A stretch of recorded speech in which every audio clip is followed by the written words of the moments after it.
Chapter 231.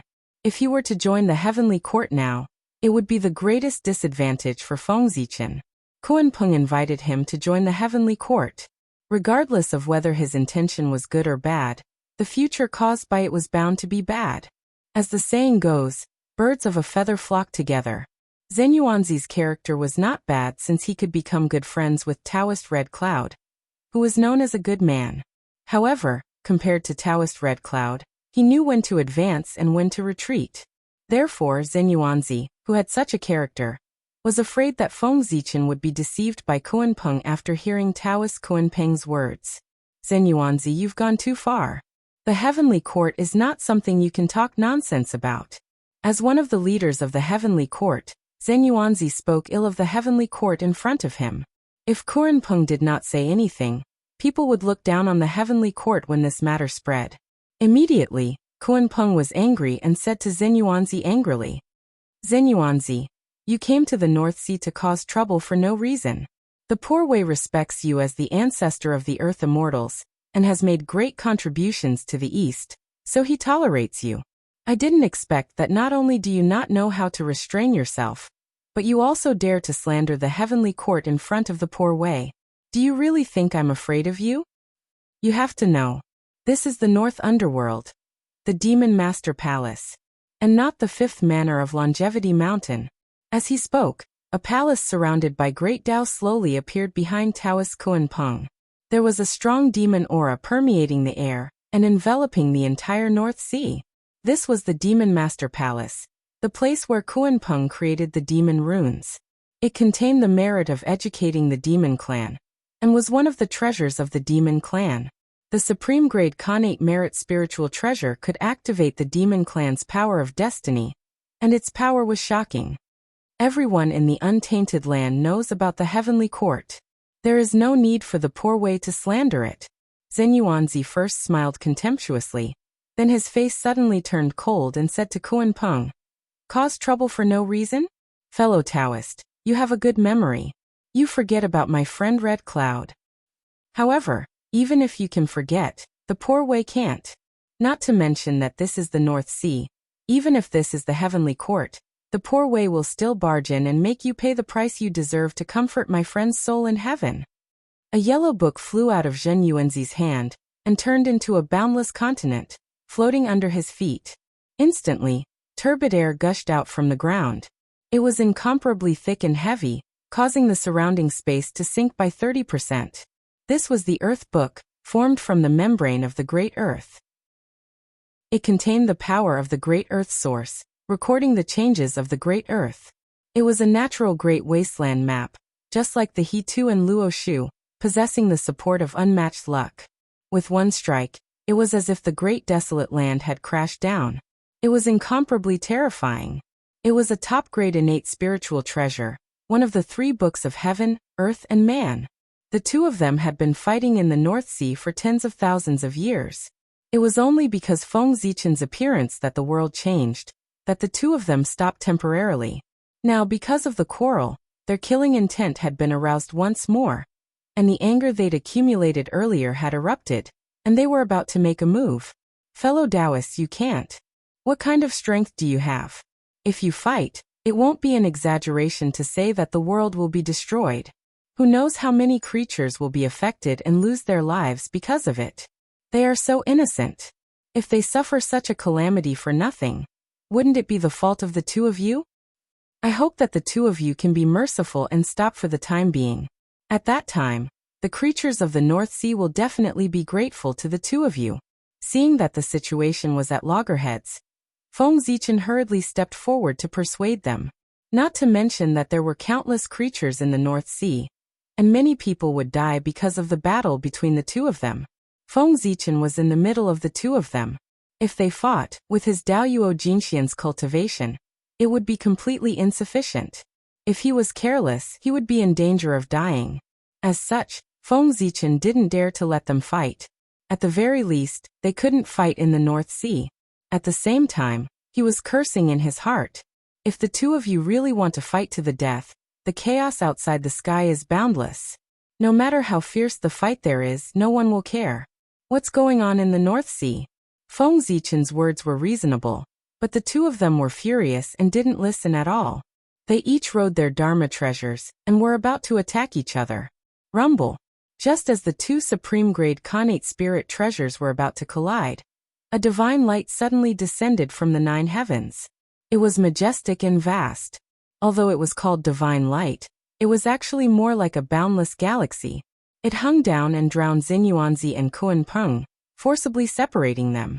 Then, in the roar of the great Tao, a brilliant figure walked out of the void and descended into the world. It was Saint Nuwa. Fellow Taoists, please stop. You are all the few great divine powers in the primordial world, people who exist with the Tao. How can you not know that the heavens have the virtue of cherishing life and humans have compassion? Why do you have to fight here and implicate hundreds of millions of creatures and commit endless sins? Even if you are not afraid of karma, you should think about your disciples. Fellow Taoists, they became your disciples in pursuit of the great Tao, in order to transcend fate. When the time comes, don't let the karma affect your disciples, causing them to be unable to improve their cultivation. Then they will become a joke in the primordial world. After Nuwa appeared, she first withdrew the divine powers that shrouded the two of them. Then she bowed and persuaded them slowly. You're right, fellow Taoist Nuwa. We were too reckless. After being forcibly separated, Xinyuanzi and Kunpeng also calmed down. They tidied their robes and bowed to Nuwa, saying in unison, I didn't expect that poor Wei's momentary mistake would lead to such a big mistake and implicate countless creatures in the North Sea. It's really poor Wei's fault. Looking at the messy North Sea, Xinyuanzi said with some sorrow. Then he picked up the earth book and waved it. Endless turbid earth chi hung down and kept surging above the sea, gradually forming a continent. Poor Wei has nothing. The only thing I can do for the creatures in the North Sea is to open up a blessed land for them to live and reproduce. This blessed land was opened by the Earth Book. Its origin is rich and is not weaker than ordinary blessed lands in the primordial world. Let it be the poor Wei's compensation. Xinyuanzi pointed at the continent and said, the Earth Book was connected to the origin of the primordial world. The blessed land opened by it contained a trace of the origin power of the earth. It was very magical and endless. It could constantly absorb the chi of the earth vein to grow. Only the origin power of the earth could resist the invasion of the Khanate coldness of the North Sea. Otherwise, with Kunpeng's means, it would have opened up many blessed lands in the North Sea. It would not have made the current North Sea a glacier without any traces of people. It was because the Khanate coldness was too strong. No matter how many blessed lands there were in the North Sea, they could not resist its invasion and gradually turned into wastelands and glaciers. Seeing this, Kunpeng snorted coldly, but did not say anything. He was the actual master of the North Sea. He benefited the most from Xinyuanzi's actions. What else could he say? Feng Zichen, who was at the side, was secretly shocked when he saw this scene. In the end, it was because of the difference in strength. The same words, when spoken by people of different strengths, would result in different results. Xinyuanzi and Kunpeng did not even listen to Feng Zichen's words. As soon as Nuwa said that, they immediately stopped and looked regretful.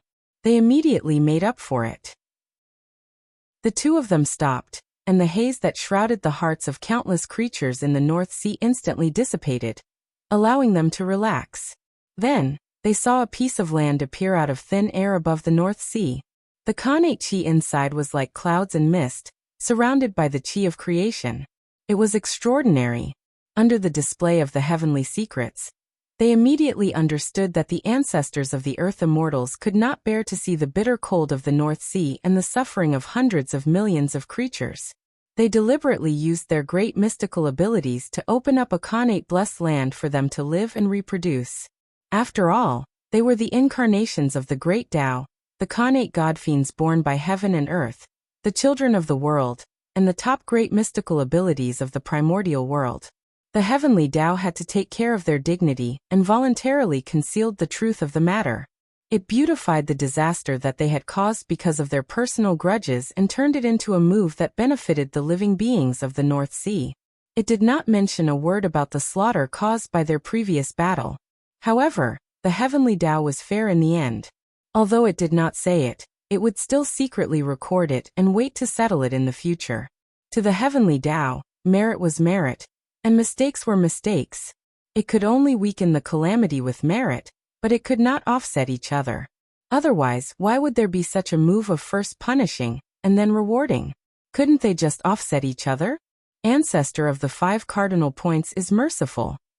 We will never forget today's kindness. For a moment, the living beings of the North Sea knelt down and kowtowed to the ancestor of the 5 cardinal points. Clearly, they had long forgotten who had caused the calamity of the North Sea. That's right. The moment the heavenly secrets appeared, an invisible force descended and distorted all the karma in this place. It made everything look like what the heavenly secrets showed. That was the sorrow of low-level cultivators. Their realms were not as good as Daoyuo Jinxian's. They could not even detect that their memories had been silently tampered with. In the dark, Feng Zichen secretly glanced at Zenyuanzi and realized that his expression was normal. He did not look embarrassed at all. Obviously, it was not the first time he had experienced such a thing. No wonder. In the legends of the later generations, as long as they are still alive, they are all incomparably grand and righteous. Any one of his deeds will make the future generations feel deeply moved. It turns out that the dark history of them has been covered up by the heavenly Tao, causing the future generations to not be able to see and pursue it. That makes them look like the incarnation of justice. Only those mighty figures who died in the long river of time were abandoned by the heavenly Tao. Only then did the deeds of harming the primordial world spread out and be known by the future generations. The legends of the later generations cannot be trusted. At that moment, Feng Zichen seemed to have figured something out. Not all the dead mighty figures were bad. Only the dead mighty figures who had lost the cover of the heavenly Tao would become bad. The living mighty figures had the cover of the heavenly Tao. Of course they were all good. As for the remaining mighty figures, only the heavens knew what they were like. Chapter 232. That's right. How could there be so many righteous figures in the primordial world? All of them look so perfect and flawless. No matter how I look at it, it feels fake. Shaking his head, Feng Zichen thought. In this world, apart from the great Tao of the chaos outside the realm, nothing was perfect. Even Pangu was only infinitely close to perfection, but not truly perfect. Perfection was what Pangu and all the living beings in the world were pursuing. If even Pangu could not do it, how could the mighty figures of the primordial world do it? Fake. It was too fake. However, on second thought, Feng Zichen could also enjoy the treatment that they could enjoy. This made him much more excited. In other words, from now on, Feng Zichen would also become an incomparably righteous figure in the primordial world, and be respected by all the living beings in the primordial world. In life, who didn't want to have a better image? Fellow Taoist Zichen, if you have time in the future, you can come to Longevity Mountain for a chat. Poor Wei still has something to do, so I'll take my leave first. Zenyuanzi put away the earth book, first bowed to Niuhua, then turned to Feng Zichen and said, "If I have time, I'll definitely visit you." With a smile, Feng Zichen replied, "Okay." Nodding, Zenyuanzi's figure flashed and disappeared from the North Sea. Fellow Taoist, I hope you can consider what Poor Wei said. The heavenly court is the center of the primordial world. That is the place where we can show off our skills. After Zenyuanzi left, Kuan-Peng did not want to stay here for long. He continued to persuade Feng Zichen. Without waiting for him to reply, he said to Niuhua, "Fellow Niuhua, there have been a series of changes in the North Sea. Poor Wei still needs to appease the living beings here. I'll take my leave first. Fellow Taoist Kuan-Peng, if you have something to do, go and do it as soon as possible. Don't worry about Poor Wei." Niuhua waved her hand and said nonchalantly, "Feng Zichen greets the Holy Mother." After Kuan-Peng left, Feng Zichen stepped forward and bowed to Niuhua respectfully. There's no need for such formalities. With a wave of her hand, she lifted Feng Zichen up. Niuhua smiled and said, "When I first met you, you were just a child who had just stepped onto the path of cultivation. At that time, you were in the lesser heaven stage, a stage that had never appeared in the primordial era. From that moment on, I knew that you were destined to be extraordinary. As expected, You didn't disappoint me. With your great wisdom, you established the Tao of gods and devils, opening up a great path to the heavens for the creatures after heaven. Even though I knew that you were extraordinary, I still didn't expect that in just over 100,000 years, you would complete the heaven-defying change of fate. Not only did you attain the Tao of Daluo Jingxian, but you also transformed from a creature after heaven to an authentic Pengu. In terms of background, even I am far inferior to you. In the primordial era, only the 3 pure ones and the 12 ancestral shamans can be compared to you. Niuhua was not surprised that Feng Zichen could cultivate the Daluo Jingxian. After all, he was in existence who could open up the path of Tao for countless creatures after heaven at a young age. His wisdom was something she had never seen in her life. It could be said that it would be strange if Feng Zichen could not become the Daluo Jingxian.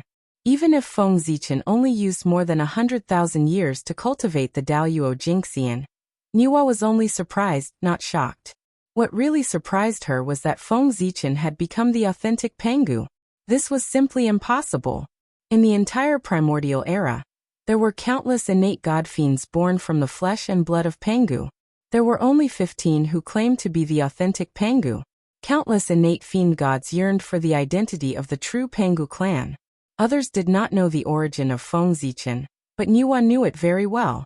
He was Feng Zichen, a postnatal creature, and had nothing to do with the great Taoist priests of Pengu. How could he surpass the innate god fiends born from the flesh and blood of Pengu, and obtain the approval of the will of Pengu before them, and become the 16th authentic Pengu of the primordial era? It was a coincidence. It's all thanks to the favor of the great Taoist priests, Feng Zichen said modestly as he bowed in the direction of Mount Buzhou.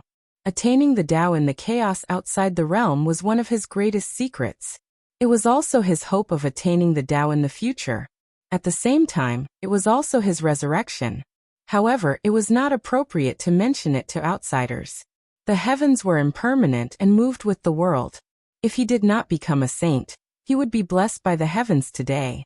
However, who could guarantee that the heavens would always be blessed by the heavens?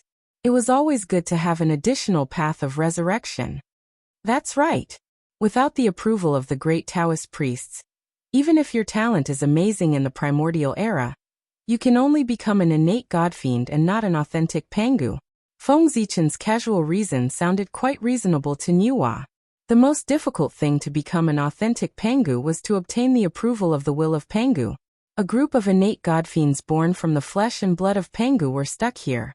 No matter how hard they tried, they could not obtain the approval of the will of Pengu and transform into an authentic Pengu.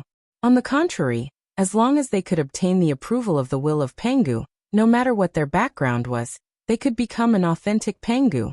Although Feng Zichen did not obtain the approval of the will of Pengu, he had obtained the approval of the great Tao and had the same effect. At this moment, Feng Zichen could not help but be speechless. He had only said a few words humbly. Who knew that Niuhua would imagine so much? To be honest, Niuhua's thoughts made sense. If she had not experienced it herself, she would have believed it. However, seeing that Niuhua had misunderstood, Feng Zichen was happy. He did not explain and change the topic. I have to thank the goddess for helping me out. If the two of them really fought, I would be in trouble. If Niuhua was really thinking about the living beings of the North Sea, she would have persuaded the two of them to leave before Xinyuanzi and Kuanpeng started fighting. Why wait until now? She had clearly come to the North Sea at this time to help Feng Zichen. However, she was worried about his face and was afraid that he would be looked down upon by the mighty figures of the primordial world. That was why she used saving the living beings of the North Sea as an excuse. Feng Zichen was a smart person. How could he not see Niuhua's intention? It doesn't matter. Even without the two of them, I would have come here. You have established the Khanate sword principle this time, and made a name for yourself in the primordial world. It can be said that you have greatly improved my reputation. Naturally, I have to give you some benefits. Tell me, what do you want? As long as it is within my ability, I can give it to you. Apart from luck, the only thing that saints fought for was their pride. Feng Zichen was Niuhua's disciple. He had caused such a big commotion in the primordial world, which naturally greatly improved Niwa's reputation. It made him better than the other saints, and let him have a good time. Therefore, she was naturally very happy. She could not help but walk down from the palace of Empress Hua, and wanted to reward Feng Zichan. Your Highness, I want.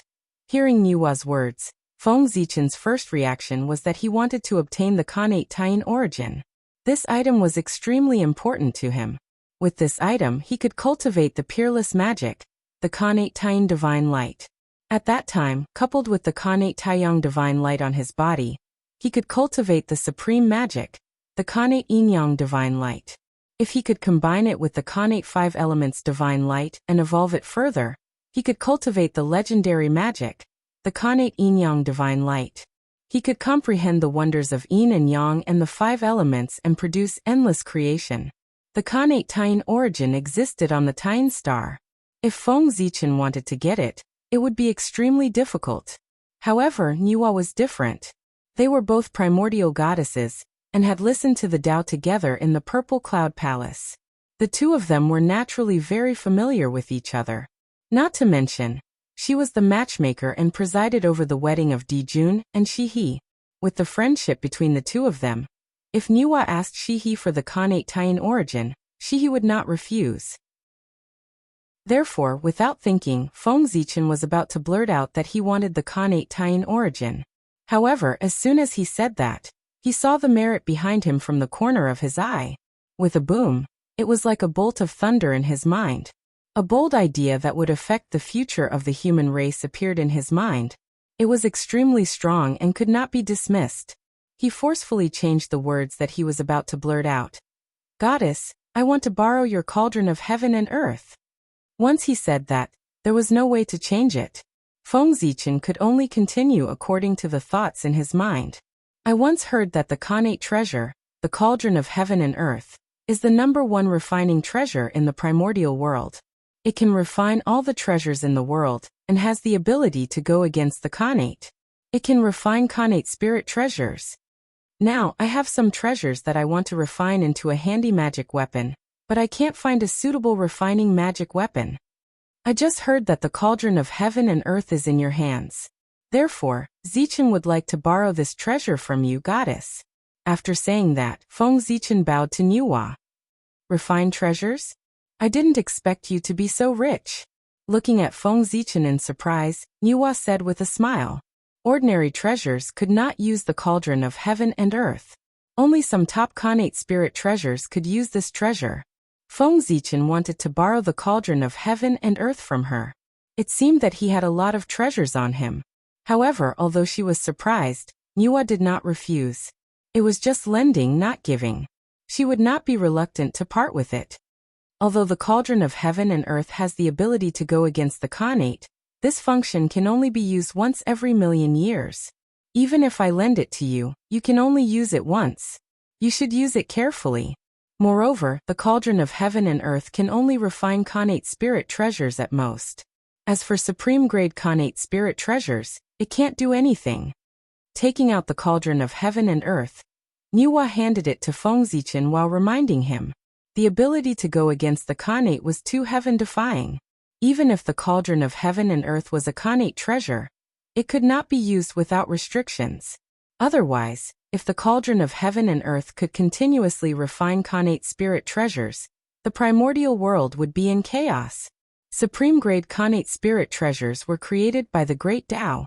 They gathered the spiritual opportunity of heaven and earth, and seized the fortune of the universe. They were born with the luck of heaven and earth, and had unique characteristics. They had endless wonders and could not be refined by humans.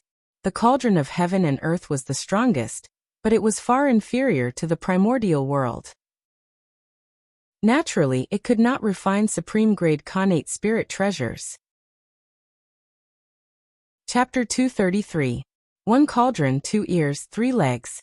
It symbolized that Tao gave birth to one gave birth to 2 gave birth to 3, and 3 gave birth to all things. This was the Khanate cardinal treasure, the cauldron of heaven and earth. It had 3 legs and 2 handles, glistening with green light and making the universe hazy. It was like the carrier of the world, the embodiment of the universe. It contained the truth of the Great Tao, and emitted the qi of origin.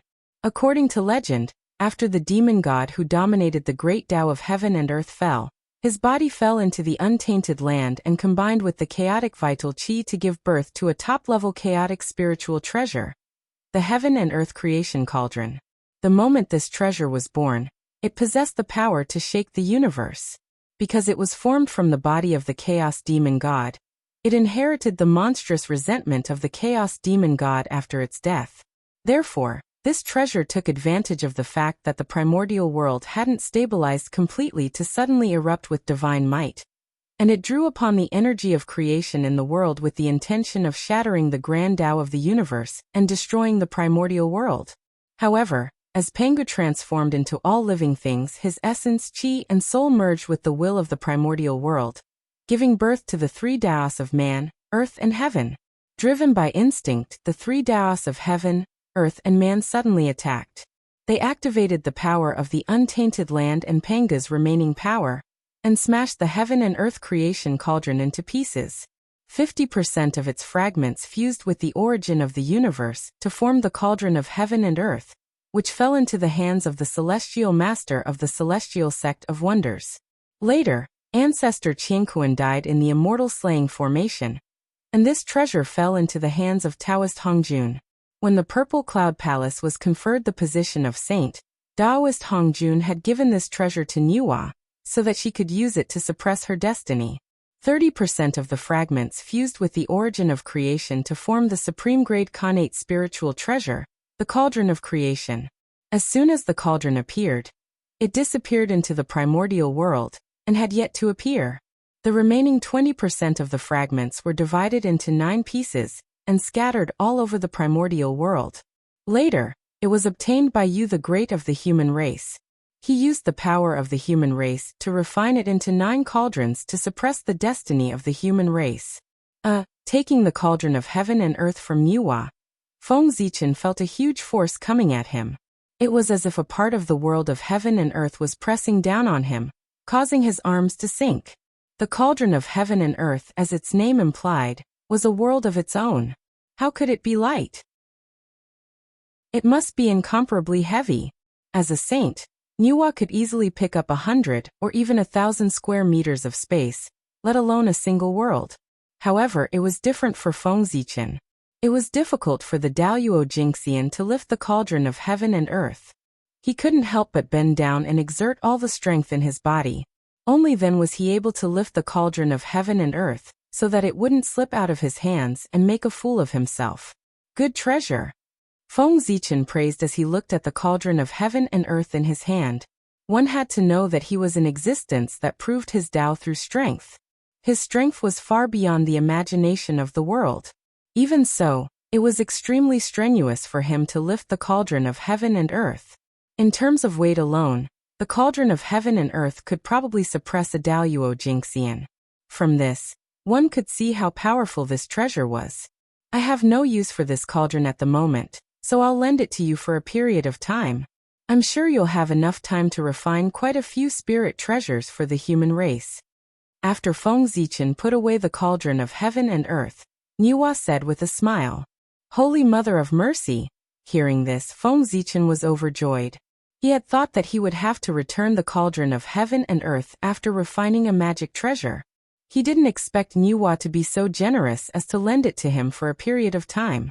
This way he would be able to do a lot of things. "All right, don't thank me." Waving her hand, she interrupted Feng Zichen's words of gratitude. Niwa asked, "What are your plans for the future?" While presiding over the affairs of the human race, I'll search for opportunities in the tunnel, hoping to bear the tunnel flower and obtain the great Taoist priest's karma. After thinking for a while, Feng Zichen replied. Of course, he had many plans, but it was not convenient for him to tell others. At the moment, 2 of his 3 flowers had bloomed, and he still lacked the tunnel flower. He could use this as an excuse. Great Taoist priests. That's right. You can be said to be the first person in the primordial world to bloom the flower of the heavenly Tao and the flower of the human Tao. You're only one step away from the legendary great Taoist priest's karma. It would be a pity if you give up now. Niwa understood Feng Zichen's thoughts very well. Putting herself in his shoes, if she were in Feng Zichen's current state, she would also attack the great Taoist priest's karma. That was the great Taoist priests, the highest achievement of Daoyuo Jingxian. The Daoyuo Jingxian here was not the Daoyuo Jingxian of the primordial world, but the Daoyuo Jingxian of the primordial era. It was the Daoyuo Jingxian of the sage-to-be realm. It was the real Khanate Taoist priests. The great Taoist priests, in other words, was the first person below the saints. The tunnel contains all things. It is the path of creation, and the path of all things. All life, death, and reincarnation in the primordial world are in it. If you want to refine the tunnel flower, you still need to put in more effort on the path of creation and life and death. The path of creation and the tunnel overlapped a lot. As the highest achiever of the path of creation, Niwa did not specialize in the tunnel, but it was inevitable that she had some understanding of the tunnel by analogy. Therefore, she reminded Feng Zichen. "Thank you, Your Highness. Zichen will remember it." Feng Zichen bowed and thanked her.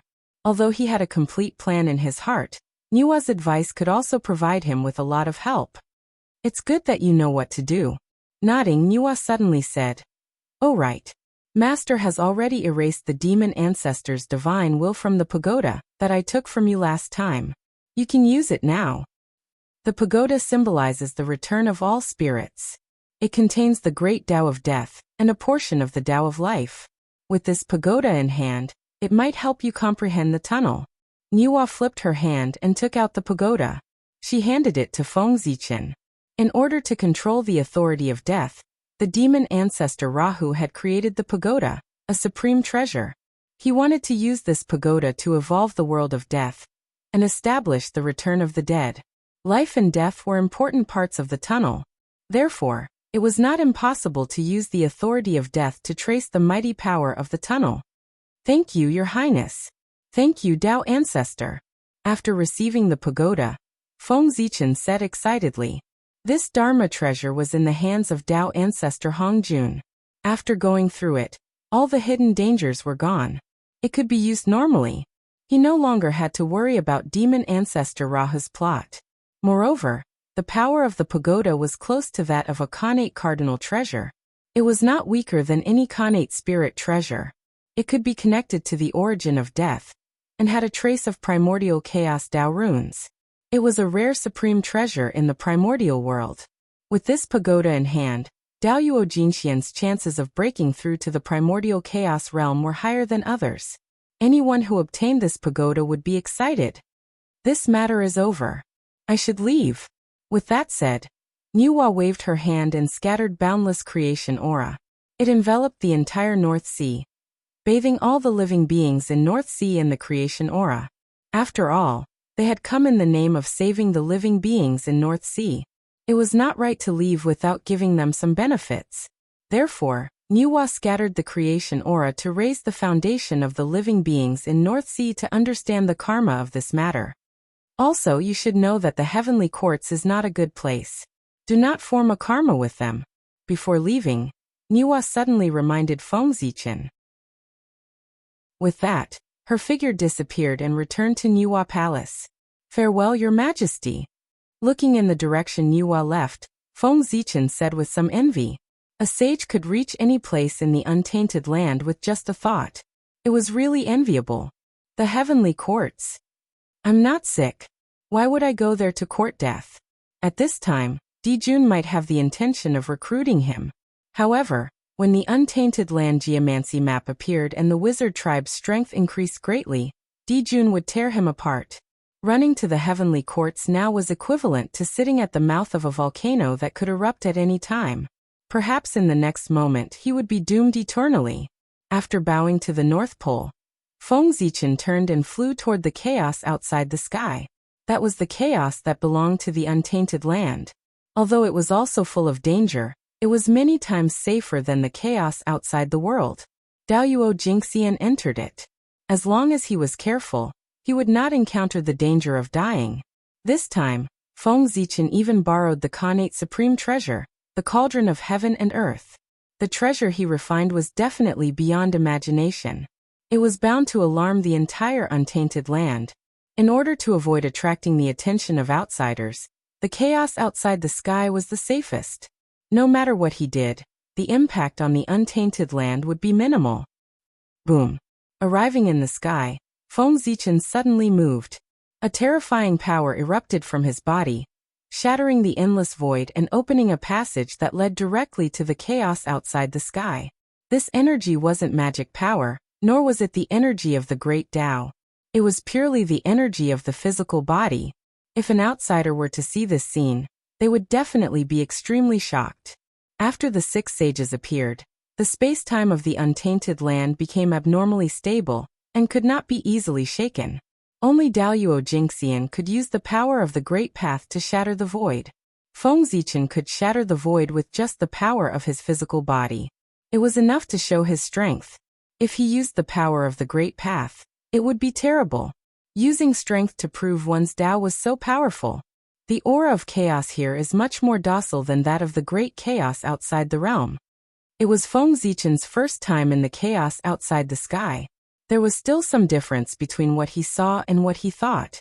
In his opinion, the chaos outside the sky that made even Daoyuo Jingxian feel a sense of danger should not have the scene of destruction, but it should have ups and downs, stirring up endless waves of chaos and surging violently. Unfortunately, although the aura of chaos here was rolling endlessly, and there were earth, fire, water, and wind, the power was too weak. It was far less magnificent than the great chaos outside the realm. It hit his body lazily. Not only did it not make Feng Zichen feel uncomfortable, but it made him feel abnormally comfortable. Awesome! After taking a breath of the aura of chaos, Feng Zichen felt comfortable all over and could not help but moan. Then he found a place and sat down cross-legged to sense the heavenly path space. Fortunately, the chaos here was located in the untainted land. It was not like the great chaos outside the realm, where there was no concept of space-time. Feng Zichen's spiritual sense connected with the heavenly path space without any hindrance. Heavenly path space open. A purple light flashed between his eyebrows. Feng Zichen's connate indestructible true spirit took a step out of the school of the Emperor Star, left his body, crossed the boundless void, and arrived at the 36th level of the heavenly path space. Rumble. The connate sword Tao automatically appeared and turned into 365 connate runes. They constantly alternated, giving birth to endless runes that covered the entire heavenly path space.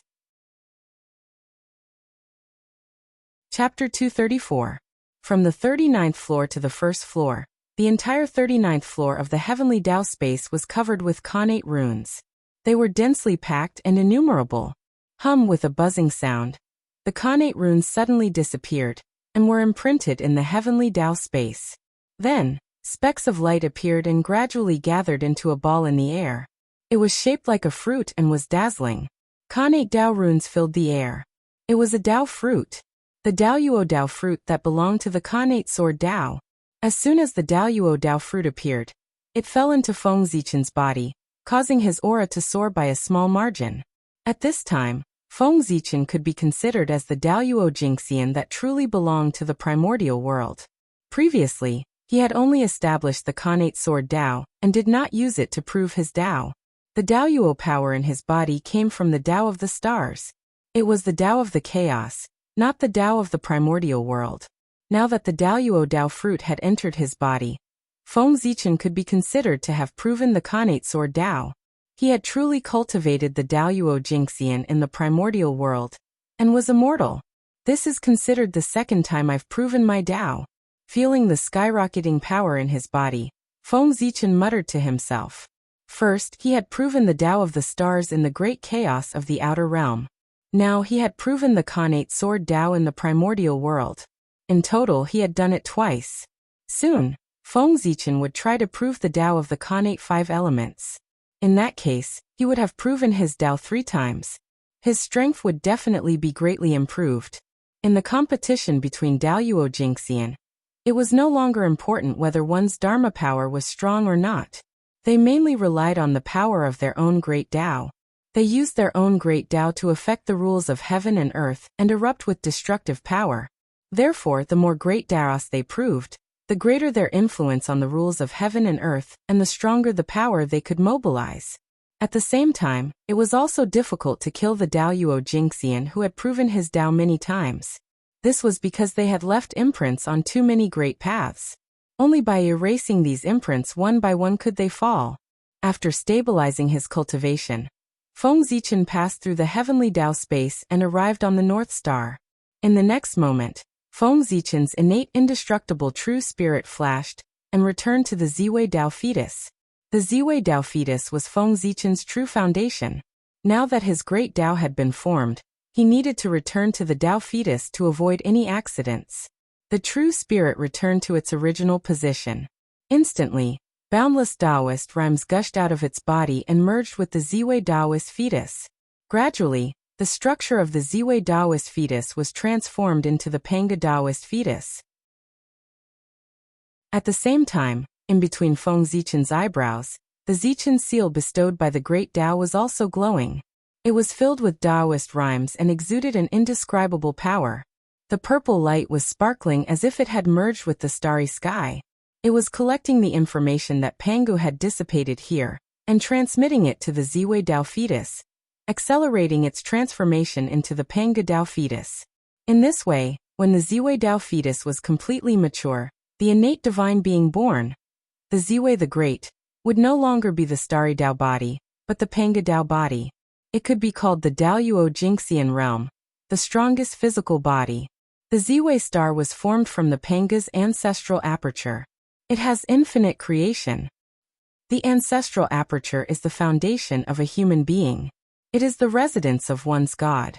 And the God of Pangu, long before Panga's body transformed into all things, it had merged with the will of the primitive world and turned into the heavenly Dao.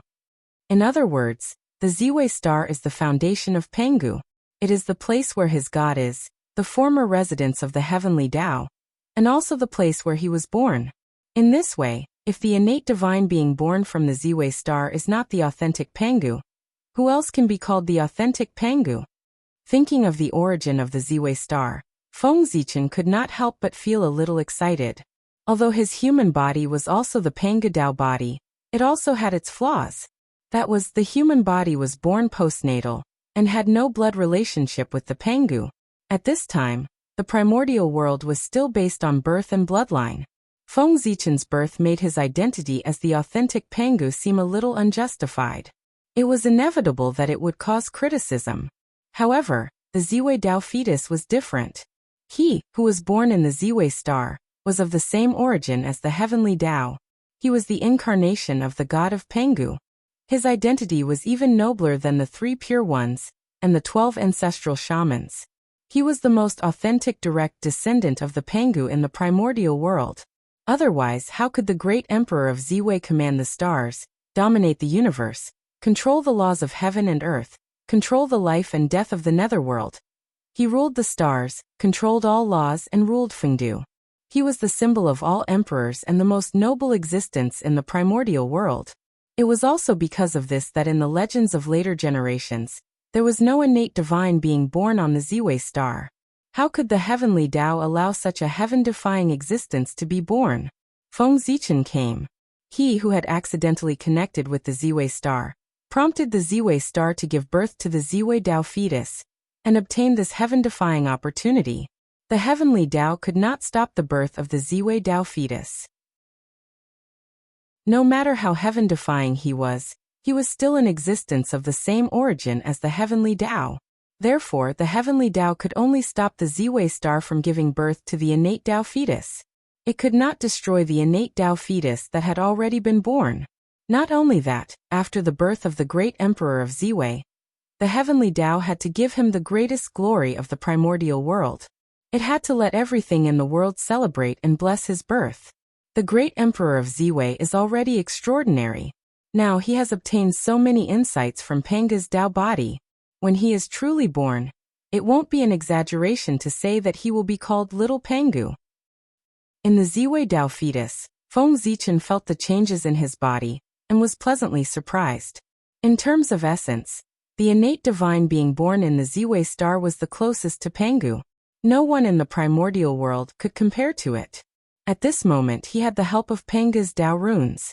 Its intrinsic quality had improved a little. He really did not know how powerful he would be after he was born. Alright, it's time to get down to business.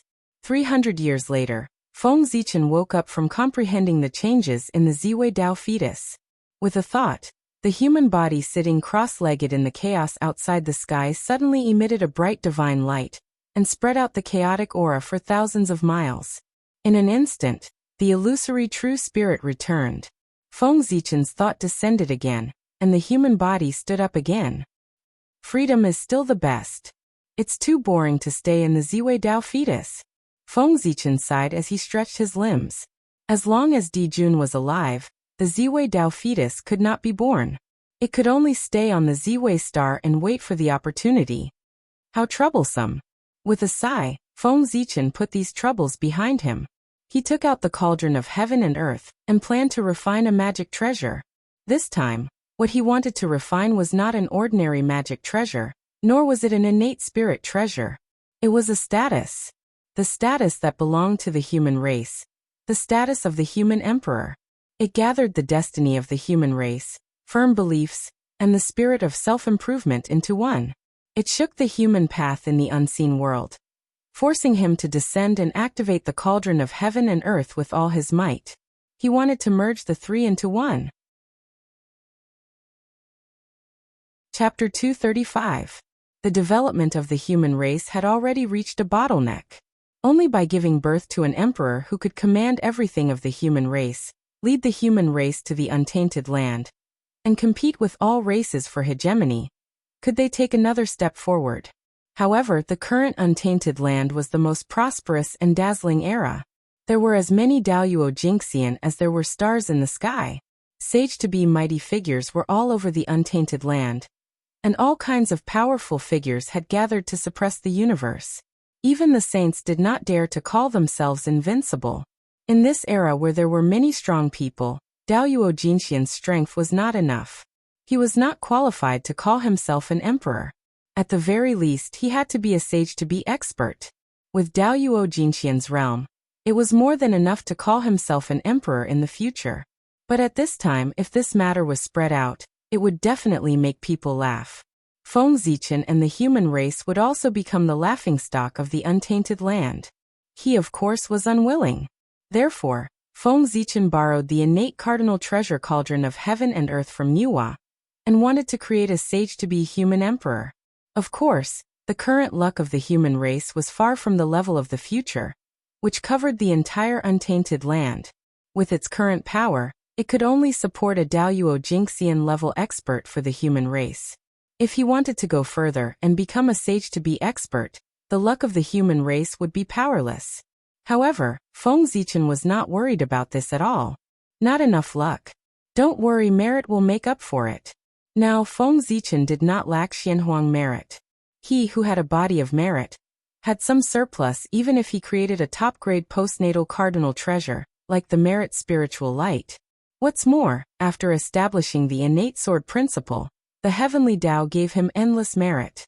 In this way, Feng Zichen had an incredible amount of Xianhuang merit. If he refined all these merit, it would not be difficult for him to reach the late stage of the sage-to-be realm, let alone the sage-to-be realm. Using the heaven and earth merit combined with the destiny of the human race, coupled with the many treasures on his body, the mighty power of the human path as the fire, and the chi of origin as the fuel. In the innate cardinal treasure cauldron of heaven and earth, he created a human emperor comparable to a pre-saint. This was Feng Zichen's plan. At that time, Nuwa asked him what he wanted, and he almost blurted out that he wanted the innate Taiyin origin. However, from the corner of his eyes, he saw the merit aura behind him. At that time, this bold idea suddenly and uncontrollably appeared in his heart, and it became more and more intense. He could not help but change his words and borrow the cauldron of heaven and earth.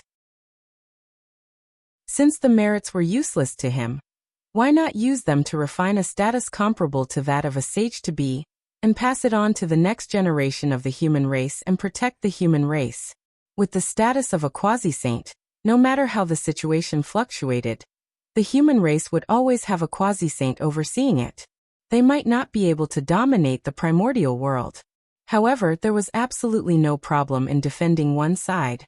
A quasi-sage, placed in any era, would be an overlord. Heh! With a deep snort, Feng Zichen forced the fate of the human race out of his body. Immediately, a ball of Xianhua, shrouded in five-colored light, appeared beside him. It shone with divine light and emitted a shocking power. Go! Pointing at Xianhua, Feng Zichen threw it into the cauldron of heaven and earth. Then he waved his hand and suddenly grabbed in front of him. The void shattered, and wisps of light appeared, surging towards him with the prayers of all living beings. This was the power of incense, which contained the good wishes of countless clansmen for the human race. Since the birth of the human race, it had always existed and could be said to be endless. Now Feng Zichen took it and used it as the main material to refine the human emperor's status. After taking the power of incense, Feng Zichen calmed his mind and activated the power of Sword Dao with all his strength, forcefully shaking the long river of destiny. Rumble! After a loud bang, the long river of destiny that had been calm for a long time changed again. The entire river was shaking violently, setting off boundless waves, each higher than the last. Who knew how many people's destinies were disturbed, changing their destinies? Suddenly, in the depths of the long river of destiny, a small tributary appeared, emitting a hazy white light. It was not dazzling, but warm and gentle, slowly flowing to an unknown place. That was the river of destiny that belonged to the human race. It was one of the countless tributaries of the long river of destiny. The destiny of all the humans gathered here. Out! A majestic divine sense surged out and slammed into the tributary. The river water flew up, and a grand spirit appeared. That spirit was vigorous and exuded the belief of self-improvement, shaking one's heart. It was the immortal belief and indestructible spirit of the human race. As soon as it appeared, it leaped high from the long river of destiny, crossed the boundless void, and surged into the cauldron of heaven and earth. Boom, boom, boom. The fate of the human race, the power of incense, and the spirit of the human race gathered in the cauldron of heaven and earth, entangling and fusing with each other, producing a strange power. From there, it broke the seal of the cauldron of heaven and earth and spread into the chaos beyond the heavens. As if shaking the universe, the chaos beyond the heavens trembled. The light of the human path flickered, and a mighty force appeared out of thin air and exploded, turning into a raging fire that burned toward the cauldron of heaven and earth. This was the fire of the human path. Great! Seeing this, Feng Zichen was excited. He hurriedly took off the merit on his back, and sent it all into the cauldron of heaven and earth. Then, with a flip of his hand, he took out the merit light and crushed it, sending it into the cauldron of heaven and earth. To Feng Zichen, his strongest defensive means in the past, the merit light, had long been useless. It was useless to keep it in his hands. It was better to integrate it into the human emperor's position to strengthen his power. Clang! Under the burning of the human path fire, even the cauldron of heaven and earth was trembling. The power of creation gushed out endlessly, as if it was going to recreate the universe and the world. Under the pressure of the power of creation, the four tangible and intangible forces gathered into a ball and compressed continuously. Gradually, they took on a physical form and revealed the aura of the human path. It's not enough. Seeing the change in the destiny of the human race, Feng Zichen frowned in dissatisfaction. Then, as if he had thought of something, he reached out his hand and grabbed toward the ancestral land of the human race. In the sky above the ancestral temple of the human race, there was a purple-gold divine dragon bathed in the Ziwei starlight. It was constantly devouring the dragon qi in all directions and slowly growing. This was the Emperor's qi, the fusion of the dragon vein qi and the Ziwei starlight. It was the strongest power in the world that could isolate all Daos, obliterate mana, and destroy all supernatural powers. As an emperor, he should be as brilliant as the sun and have supreme majesty. How could he not have the Emperor's qi? Therefore, thinking of this, Feng Zichen moved. He took action from the chaos beyond the heavens and captured the Emperor's qi, sending it into the human emperor's position that was about to take shape. On the Ziwei star, Feng Zichen's innate indestructible true spirit forcefully separated a part of the origin of the Ziwei star, and sent it into the cauldron of heaven and earth. Chapter 236. The Ziwei star's origin could also be called the Emperor's origin. It was the carrier of the Tao of the innate Emperor. Boom, boom, boom. As the Ziwei star's origin fused, the fluctuations from the cauldron of heaven and earth became even stronger as it trembled violently. The power of creation surged out, erupting with sparkling white light that illuminated the entire cauldron. Through the walls of the cauldron, one could clearly see the human emperor's position that had been dyed golden by the Xianhuang merit earlier. At this moment, under the influence of the Ziwei star's origin, it was gradually dyed with a hint of purple, transforming into a purplish gold color. At the same time, the emperor purple chi that the human race had nurtured for many years turned back into a 5-clawed divine dragon that circled around the human emperor's position. And under the influence of its aura, this divine dragon also underwent a change. The dragon's aura on its body became stronger, revealing its noble appearance. There was a faint trend of metamorphosis, as if it was about to transform into a 9-clawed divine dragon. Not enough. With a low voice, Feng Zichen took out the chaos bead, summoned the great Tao divine diagram, and spread out the chaos formation. It absorbed all the chaos chi from all directions, and poured it into the human emperor's position. Then, a mysterious yellow light bloomed on its body, constantly surging and flying into the cauldron of heaven and earth. That was the Xianhuang Mother Chi, also known as the origin of heaven and earth. It was a treasure that Feng Zichen had obtained from the ancient ruins. At the same time, the Buddha pagoda also flew out from Feng Zichen's body. It also spewed out Xianhuang Mother Chi, and it was twice as much as Feng Zichen's. At that time, the ancient ruins were about to be destroyed, and the Xianhuang Mother Chi was born. Feng Zichen, Xing Tian, World Devastator Taoist, and the others each obtained 10% of the Xianhuang Mother Chi. Only the Buddha pagoda obtained 20% of the Xianhuang Mother Chi by chance. It could be said to be the best among them. Now it was all taken out by Feng Zichen to strengthen the power of the human emperor's position. Boom, boom. The mighty power of the human Tao that descended from the unseen became stronger and stronger. Terrifying power overflowed. Even the chaos was distorting. Under this power, the power of the cauldron of heaven and earth was completely stimulated. It was like a world had been reopened, and it was about to create the universe. Earth, fire, water, and wind surged and formed the energy of the world. Immediately, the chaotic chi that was surging over was divided into the purest innate chi of creation. It carried endless Taoist rhymes as it surged toward the human emperor's position. If he wanted to use the supreme ability of the cauldron of heaven and earth, he would be able to revert to Xiantian. Unfortunately, the position of the human emperor was too extraordinary. If it was converted into a spiritual treasure, it would not be weaker than any supreme-grade innate spiritual treasure. Although the cauldron of heaven and earth was powerful, it couldn't refine a supreme-grade innate spiritual treasure created by heaven and earth.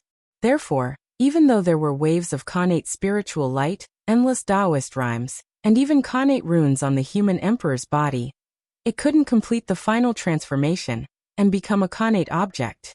Pre-celestial and post-celestial were only 2 words apart, but they were as different as heaven and earth. Natural treasures were created by the Grand Tao and nurtured by the heavens and the earth, and they possessed indestructible characteristics. Even if it was broken, it would repair itself one day. However, things were different for acquired items. As a human-made treasure, if it was broken, it would be broken. Unless the owner spent a lot of treasures to reconstruct it, it would be impossible for it to repair itself.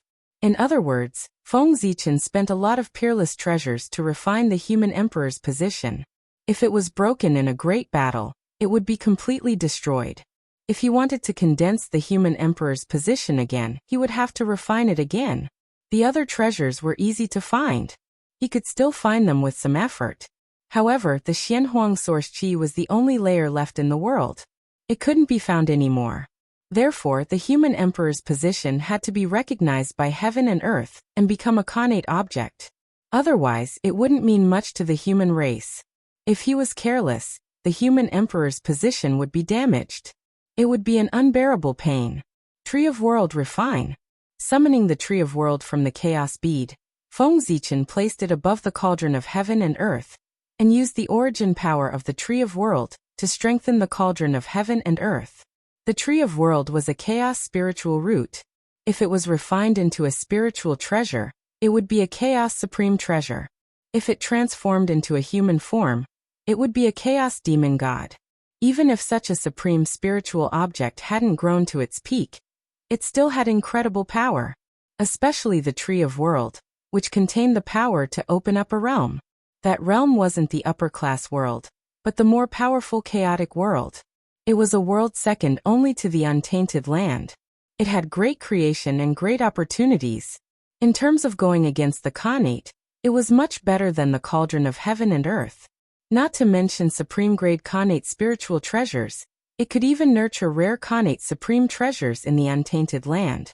Moreover, the Tree of World was a chaos spiritual root. The rules of the untainted land couldn't restrict it. There was no limit to the number of times it could refine Khanate spiritual treasures. As long as it had enough Khanate origin, it could refine as many as it wanted. It was far from comparable to the cauldron of heaven and earth. Unfortunately, the Tree of World hadn't grown to perfection. Its ability was far less powerful than the legends said. Even so, it might not be much weaker than the cauldron of heaven and earth in going against the Khanate. The Tree of World and the cauldron of heaven and earth alone might not be able to refine supreme-grade Khanate spiritual treasures, but the two work together with the power of merit and the Xianhuang Mother Qi. The birth of the human emperor must be a Khanate object. It could blend with heaven and earth and become a status derived from the Tao of heaven and earth. It was indestructible and had incredible power. Whoosh! The origin of the world fell from the roots of the Tree of World like a waterfall, and landed on the cauldron of heaven and earth below. At this moment, the cauldron of heaven and earth completely changed. Bright green light burst out, and countless Khanate runes flew out, covering thousands of miles of chaos. Everything in the surroundings was fixed. The rules were distorted, and cognition was changed. The thousands of miles of chaos turned into a world of heaven and earth. It seemed to be only thousands of miles in size, but it was also vast and boundless. As the saying goes, a mountain contains a mustard seed, and a mustard seed contains a mountain. This was it. The world was vast, with the division of heaven and earth and the derivation of rules. Earth, fire, water, and wind raged endlessly. The 5 elements cycled back and forth, showing the beauty of the world and giving birth to endless creation.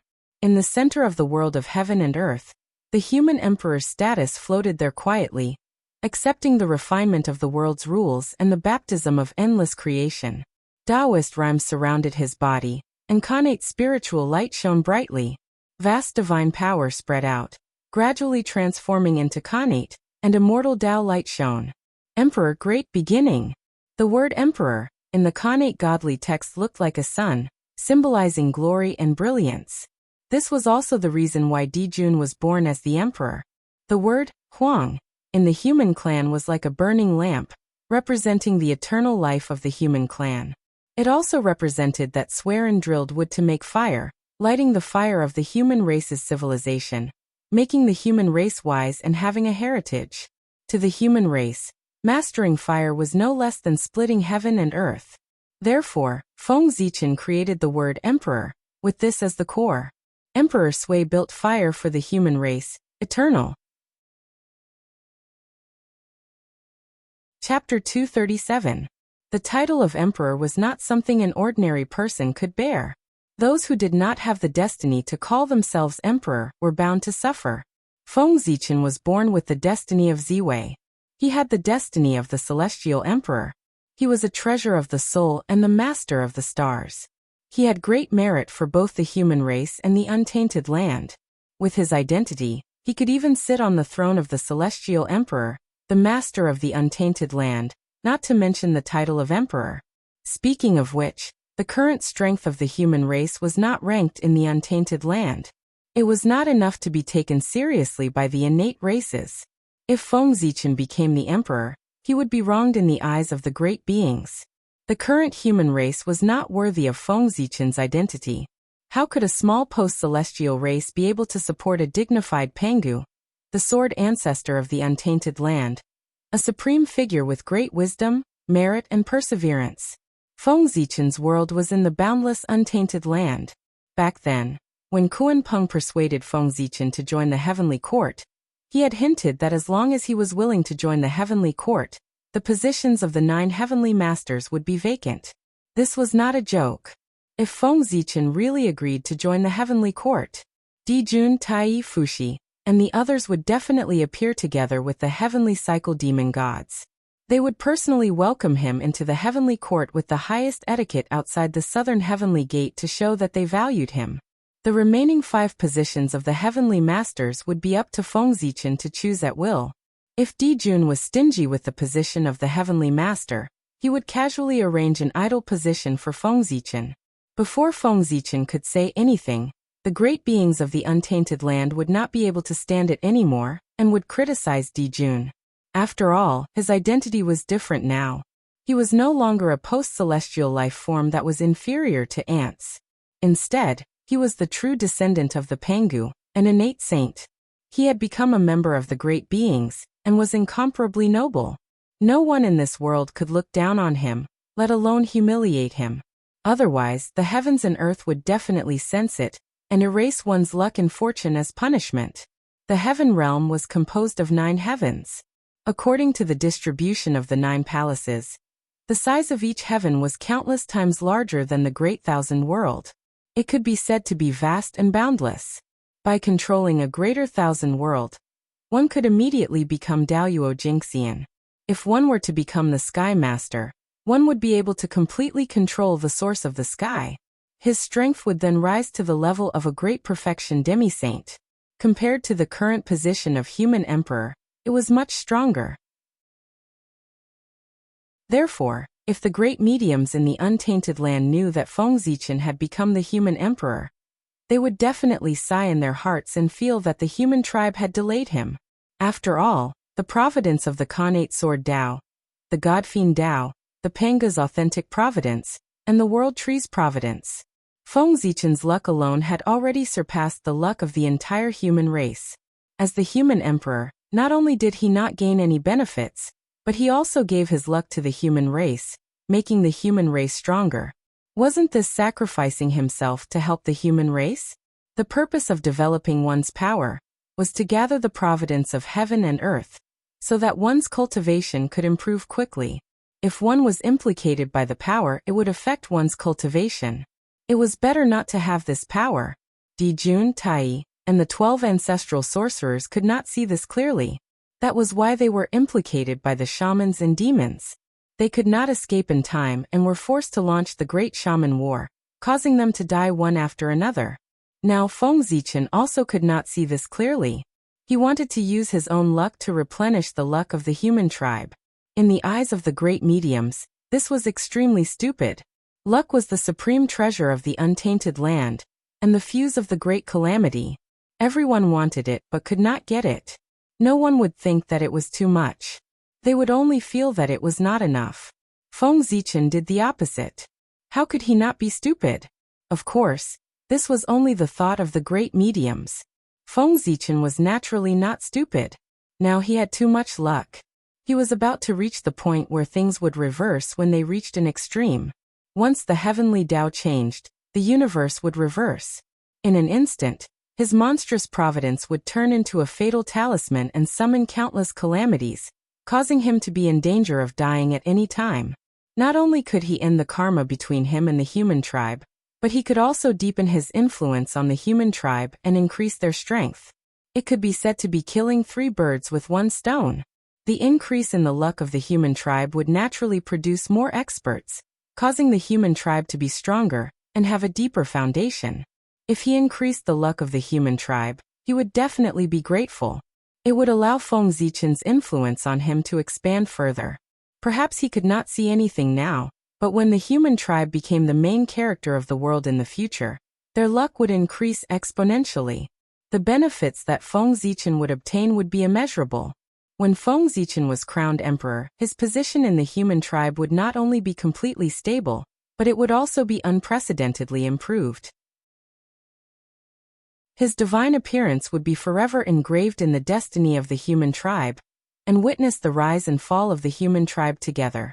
His status would surpass Swerin in one fell swoop, and reach the level of Niwa. At that time, if the saint wanted to control the destiny of the human tribe again, he would definitely not be able to bypass Feng Zichen. He would have to obtain his consent first before he could order the human tribe around.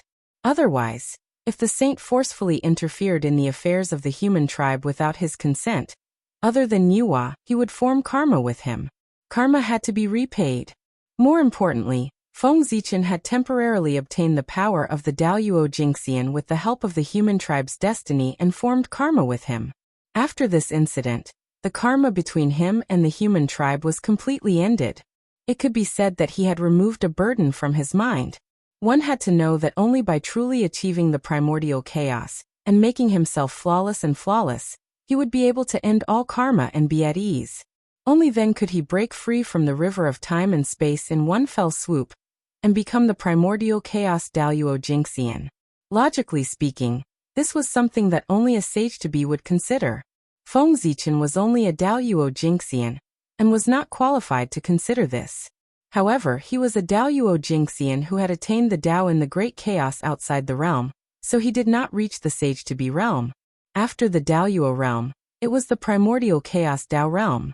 Now he needed to make early preparations for breaking through to the primordial chaos Dao realm. Speaking of which, Hongjun was indeed a Dao ancestor. He relied on the primordial chaos world to establish the sage-to-be realm. It was a transitional stage for Daoyuo Jingxian to reach the primordial chaos Dao realm. It was extremely mysterious. Compared to Daoyuo Jingxian, it was undoubtedly much easier to break through to the primordial chaos Dao realm, and become a sage-to-be before breaking through. Based on this point alone, Hongjun deserved the title of Dao ancestor. After an unknown period of time, hundreds of millions of purple gold rays of light suddenly burst out from the cauldron of heaven and earth, illuminating the chaos into a purple gold color. It was extremely magical. Rumble. At this moment, in the depths of the chaos, endless Dao runes appeared and surged towards this place, entering the cauldron of heaven and earth.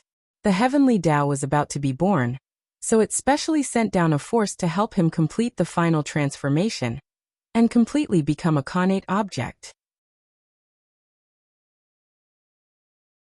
Chapter 238. Feng Zichen's many treasures were not wasted in the end. The heavenly axiom had already recognized the position of the human emperor. From now on, he was a position created by the heavens and earth. He contained supreme creation, and was indestructible. Boom. After a loud bang, all the phenomena disappeared. The universe world that covered thousands of miles turned back into the small cauldron of heaven and earth. On the spot, 1 big and 9 small balls of light appeared. There were a total of 10 bright balls of light. The big one was purplish gold in color. It was surrounded by the great Tao and the birth and death of laws. There was a faint 9-clawed divine dragon swimming inside. It had great majesty and aura. The vast emperors might suppress the primordial world. On his body, one could see the myriad phenomena of the human race, the myriad scenes of the mortal world, and the changes of living beings. This was the position of the human emperor. If one obtained it, they would be the human emperor, the emperor of the human race. The small one was dazzling with golden light and surrounded by Dao runes. A 5-clawed golden dragon was faintly discernible in it, as if it had merged with the void. This was the position of the human king. If the human emperor did not appear, the human king would be revered. If one obtained this position, they would be the human king. They would be the leader of the human race and the leader of everyone. They would control the vast territory and assist the human emperor in governing the human race. They would be revered in the world. Now Feng Zichen's position as the leader of the human race was equivalent to the human king. Although he was revered by the human race, his foundation was insufficient. He could only borrow the power of the human race, and could not completely control it. At this moment it was different. Feng Zichen was going to take a step forward, and ascend to the throne. He would integrate all the power of the human race and firmly control it in his hands, leading the human race to glory. 1 emperor and 9 kings. Is this the will of the heavens? However, this is also good. With 1 person as the leader and 9 as the support, the overall structure of the human race will be more stable. It will be beneficial for the development of the human race. Looking at the 10 balls of light in front of him, Feng Zichen naturally understood what had happened. If he refined the human emperor's position himself, it would naturally follow his will. It would be as smooth as one and would not disperse the power. However, in order to make the human emperor's position a connate object, Feng Zichen attracted the power of heaven and earth. As a result, the refinement of the human emperor's position was completely controlled by the heavens and the earth, changing according to his will. Feng Zichen, the original owner, was kicked out and couldn't do anything. This led to the birth of the position of Renhuang, with 1 master and 9 assistants. Otherwise, according to Feng Zichen's original intention, of course, he would only cultivate the position of Renhuang in order to maximize his power. In the end, the considerations of the heavenly Tao are more comprehensive than mine. So be it. Both methods had their advantages and disadvantages. It was hard to say which was better or worse. However, such a situation was created by the heavenly Tao and could not be changed. Feng Zichen could not say that the heavenly Tao was not good. Moreover, perhaps the heavenly Tao's thoughts were more beneficial to the development of the human race. After all, the way of heaven was far beyond what Feng Zichen could compare to. His thoughts were not something that he could compare to. Human sovereign. He reached out and held the position of Renhuang in his hand. Feeling the powerful power coming from it, Feng Zichen was a little excited. After refining it, he could stand at the peak of the human race and become the emperor respected by tens of thousands of people. This was the human sovereign. It was related to the rise and fall of the human race and the life and death of tens of thousands of people. It could be said to be extremely glorious. Who didn't want to ascend to this position? Feng Zichen was no exception. Without the slightest hesitation, Feng Zichen operated his cultivation method with all his strength. Suddenly, a majestic power surged out and wrapped the position of Renhuang in layers, refining it. In the face of Feng Zichen's refinement, the position of Renhuang did not resist at all. Instead, it took the initiative to let go of everything and let him refine it. It was originally refined by Feng Zichen. The position of Renhuang was naturally close to him, so how could it resist him? Not long after, the position of Renhuang was completely refined by him. In an instant, a powerful force rose from Feng Zichen's body, stirring up endless wind and clouds. A terrifying force spread, setting off a huge tide of chaos in the chaos beyond the sky. At this moment, Feng Zichen felt an incomparable force rising in his body, making him extremely powerful. It was as if he had broken free from everything and was rising infinitely. This was the power of a quasi-sage expert. Rumble. A vast river appeared in front of his eyes. It was vast and boundless, and it surged forward without stopping. This was not the river of destiny, but the most mysterious and dangerous river of time and space in the primordial world. Under the suppression of Mount Buzhou, the river of time and space that should have been free for Daluo Jingxian to roam became extremely dangerous. No one was allowed to set foot in it. No, it was not that no one was allowed to set foot in it. When a quasi-sage expert broke through, the river of time and space would descend, allowing them to collect their past, present, and future bodies. Pengu had great love. Therefore, in order to protect the stability of the primordial world, he set restrictions and did not allow anyone to interfere with the river of time and space. However, the path of Tao was difficult for all living beings. How could Pengu stop all living beings from advancing? Therefore, every time a quasi-sage expert broke through, the river of time and space would automatically appear in front of him to help him break through. It was only at this time that the river of time and space was safe. When one stepped into it, they would not be suppressed by Mount Buzhou and could see the secrets of the depths of time and space. Now, with the help of the position of Renhuang, Feng Zichen's cultivation level had risen all the way to the late stage of the quasi-sage realm. He summoned the river of time and space from the unseen world, wanting to collect his past and present bodies. Unfortunately, his cultivation level was promoted by external forces. Although his realm and strength were at the late stage of the quasi-sage realm, a fake was still a fake. He could not completely erase his past and present in the river of time and space like a true late-stage quasi-sage expert. However, even so, Feng Zichen was still very satisfied. Whether or not he collected his past and present did not affect him much. Because Mount Buzhou was there, no one could interfere with the river of time and space. It was enough for him to have enough strength. Only strength was the foundation of everything. In this way, I can unleash the strength of a perfected quasi-sage. After adapting to his strength, Feng Zichen said excitedly, "That's right. It was either the late stage of the quasi-sage realm, or the perfected quasi-sage realm." Feng Zichen was the Daoyuo Jingxian who had attained Dao in the great chaos outside the realm.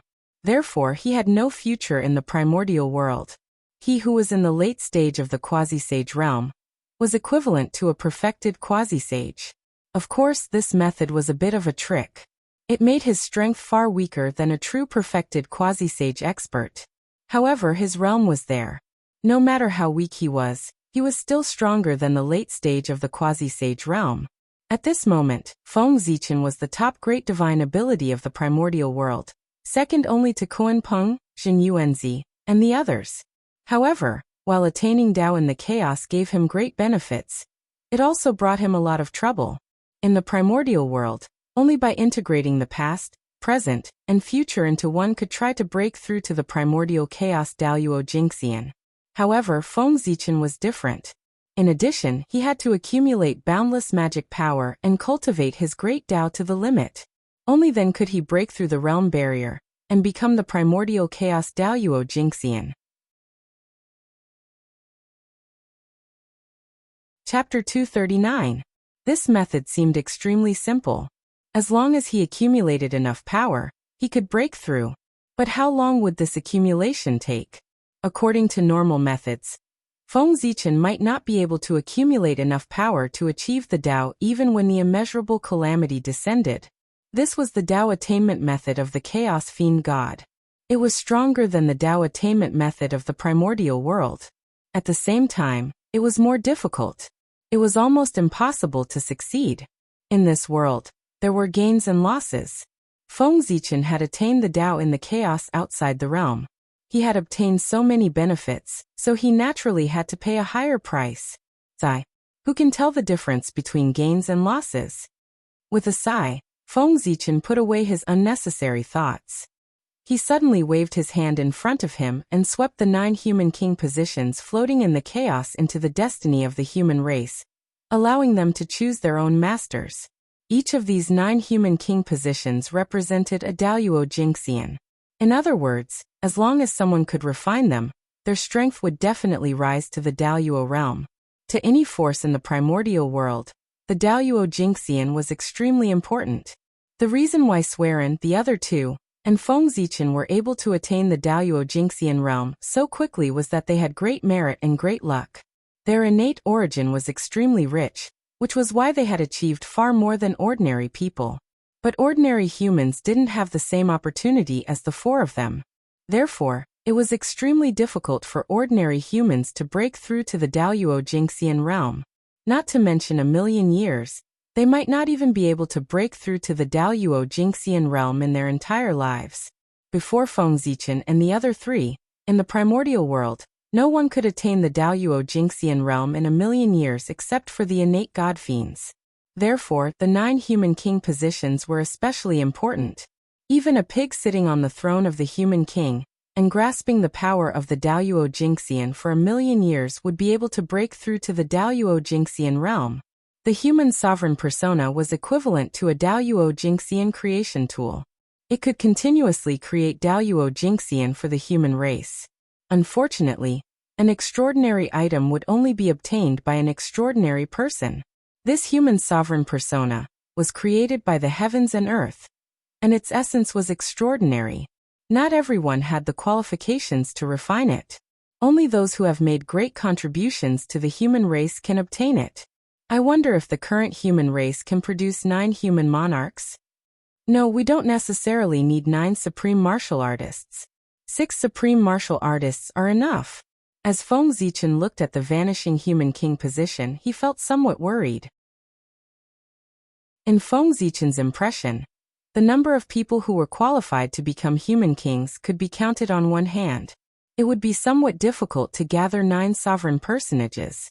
Fortunately, as the human emperor, Feng Zichen had the power to appoint human kings. However, this action was to forcefully raise the position of others. The price to pay was too great. With Feng Zichen's current strength, forcefully appointing 3 human kings was already the limit.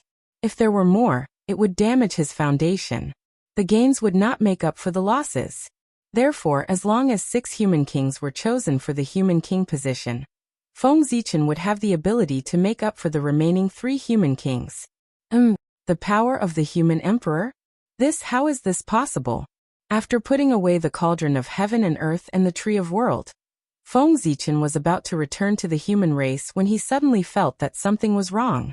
His magic power was actually slowly disappearing. This gave him a fright. Magic power was the foundation of all magical powers. It could not be lost. At that moment, he did not care about returning to the human race. He hurriedly calmed his mind and checked his body to find the source of the problem. After his divine consciousness circled around his body, Feng Zichen discovered that what was disappearing was not only his magic power, but also his foundation, all the great paths that he had painstakingly cultivated. This discovery made him even more terrified. If his magic power was gone, he could still cultivate it again. However, if his great paths were gone, he would not be far from death.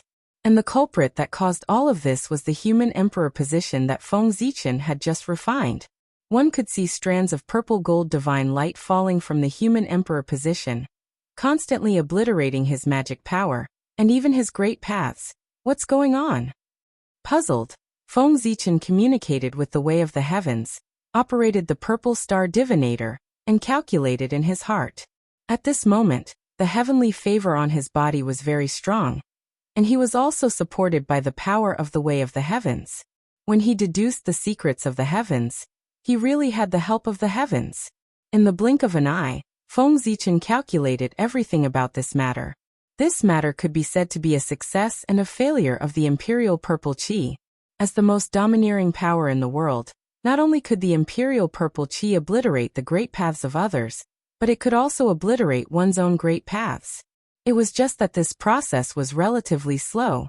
With Feng Zichen's strength, Daoyuo Jingxian might be able to hold on for 1,000,000 years before his great paths were obliterated, and he fell into a deep sleep. This was only the human emperor position, and its power was not strong. One could imagine that when the human race became the protagonist of the world in the future, the power of the human emperor position would reach its peak. Not to mention Daoyuo Jingxian.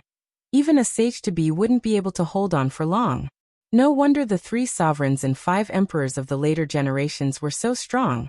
But they only stayed in the position of the human emperor for 1,000,000 years before abdicating. So this is the root of it. That's right. Under the threat of the imperial purple qi, continuing to stay in the position of the human emperor will only lead to the obliteration of his great paths.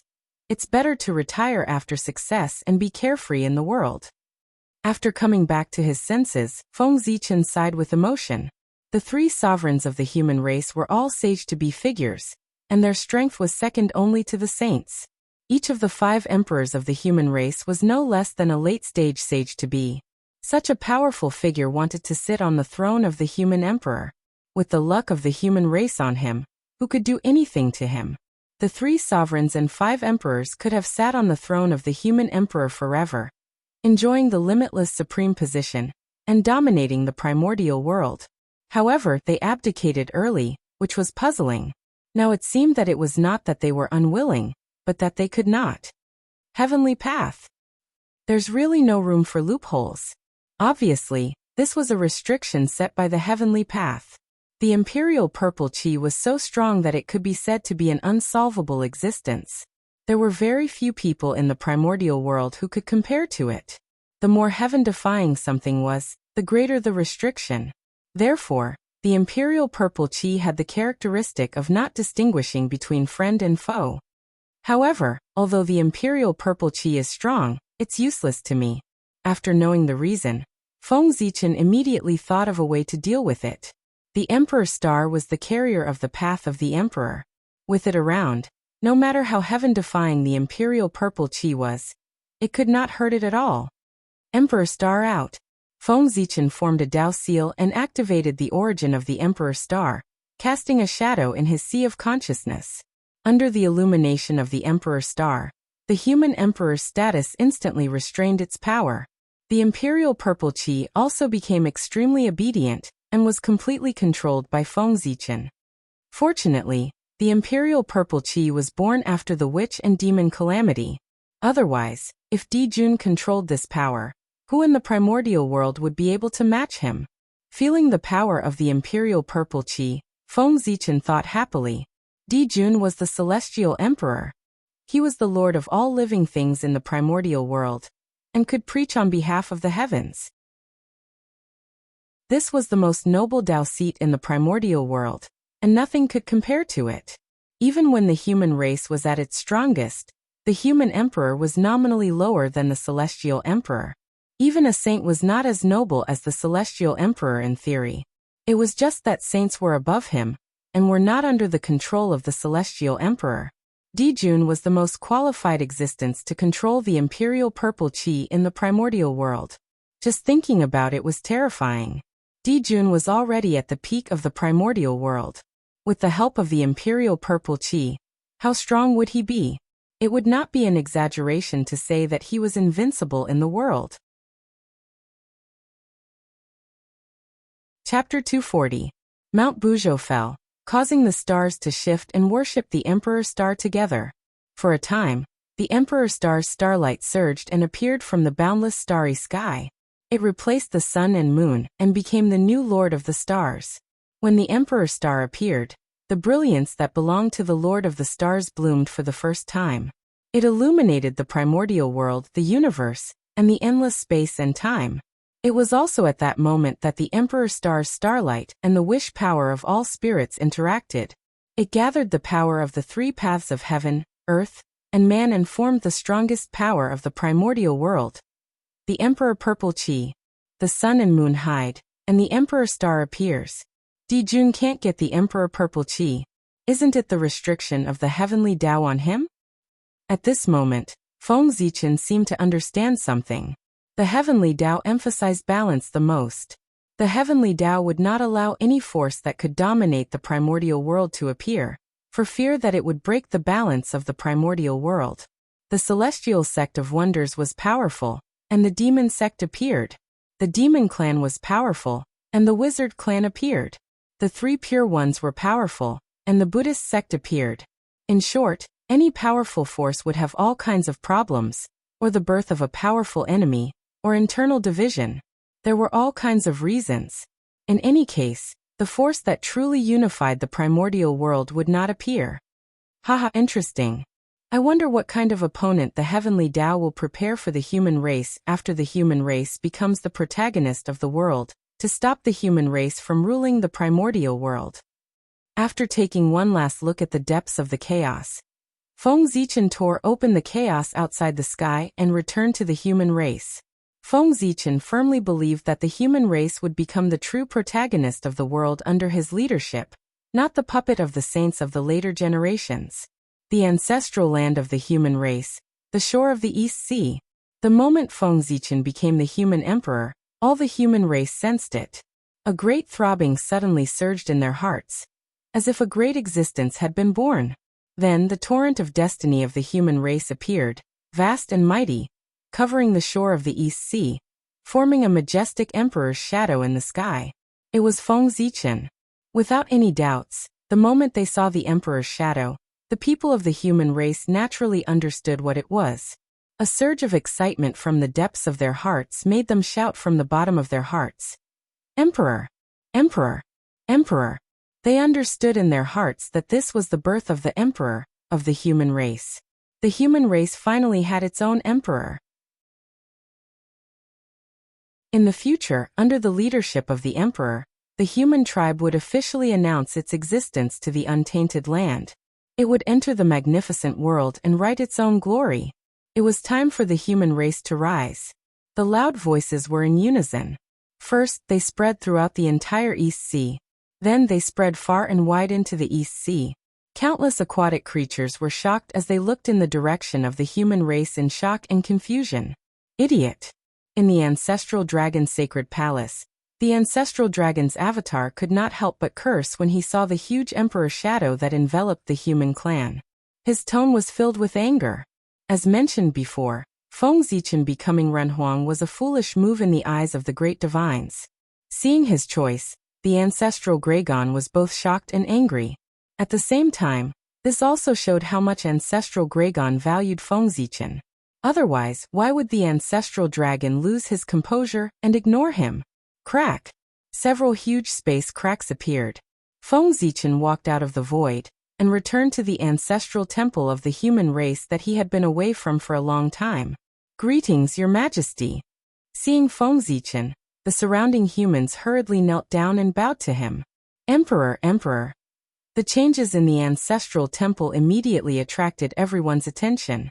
Not long after, all the clansmen knew that Feng Zichen had returned. They all shouted excitedly, like a tsunami.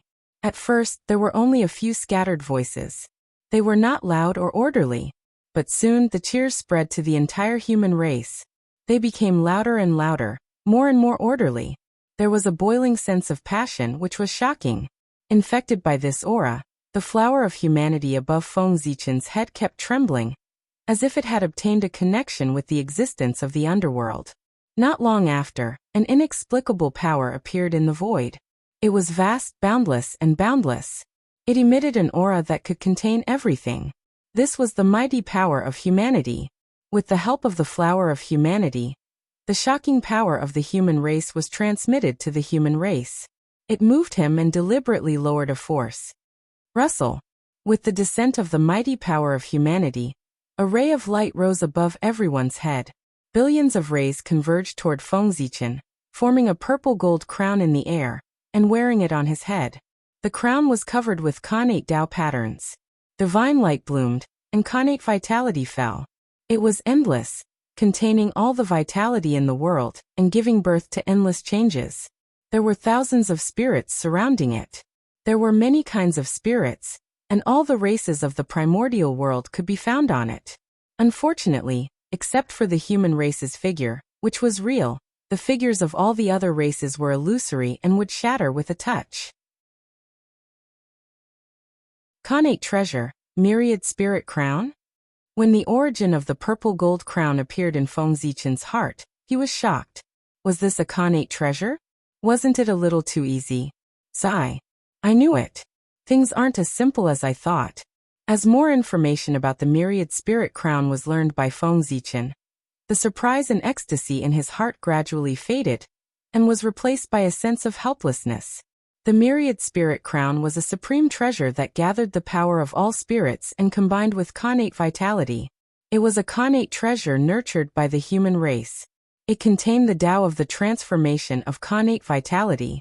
With a shake of the crown, Tao light fell, evolving into the connate vitality of the primordial world. It flowed with light and colorful colors, protecting the body. It was so powerful that all evil would retreat and be invulnerable. Moreover, the myriad spirit crown contained the power of all spirits. With this crown, one would be protected by all spirits and have great luck. With a thought, all spirits would appear and fight with their master. Every strand of connate vitality corresponded to a race. The connate vitality combined with the power of all spirits and evolved into a flourishing era of the human race, crushing all existences. This treasure was extremely powerful, second only to the 3 heaven-opening treasures. Unfortunately, the power of the myriad spirit crown was closely related to the power of all spirits in the body. Only when the phantom of all spirits was completely solid could it unleash the power of a connate treasure. But now, only the phantom of the human race had barely solidified on the myriad spirit crown. The other races were just illusory shadows without any power. This also caused the power of the myriad spirit crown to only reach the level of a low-grade connate spirit treasure. It was completely unworthy of its status as a connate treasure. Sigh. Isn't this forcing me to attack all races and unify the primordial world? If he didn't obtain the recognition of all races, how could he restore the myriad spirit crown to the level of a connate treasure? And the simplest way to obtain the recognition of all races was to beat them into submission. Use absolute power to force them to submit.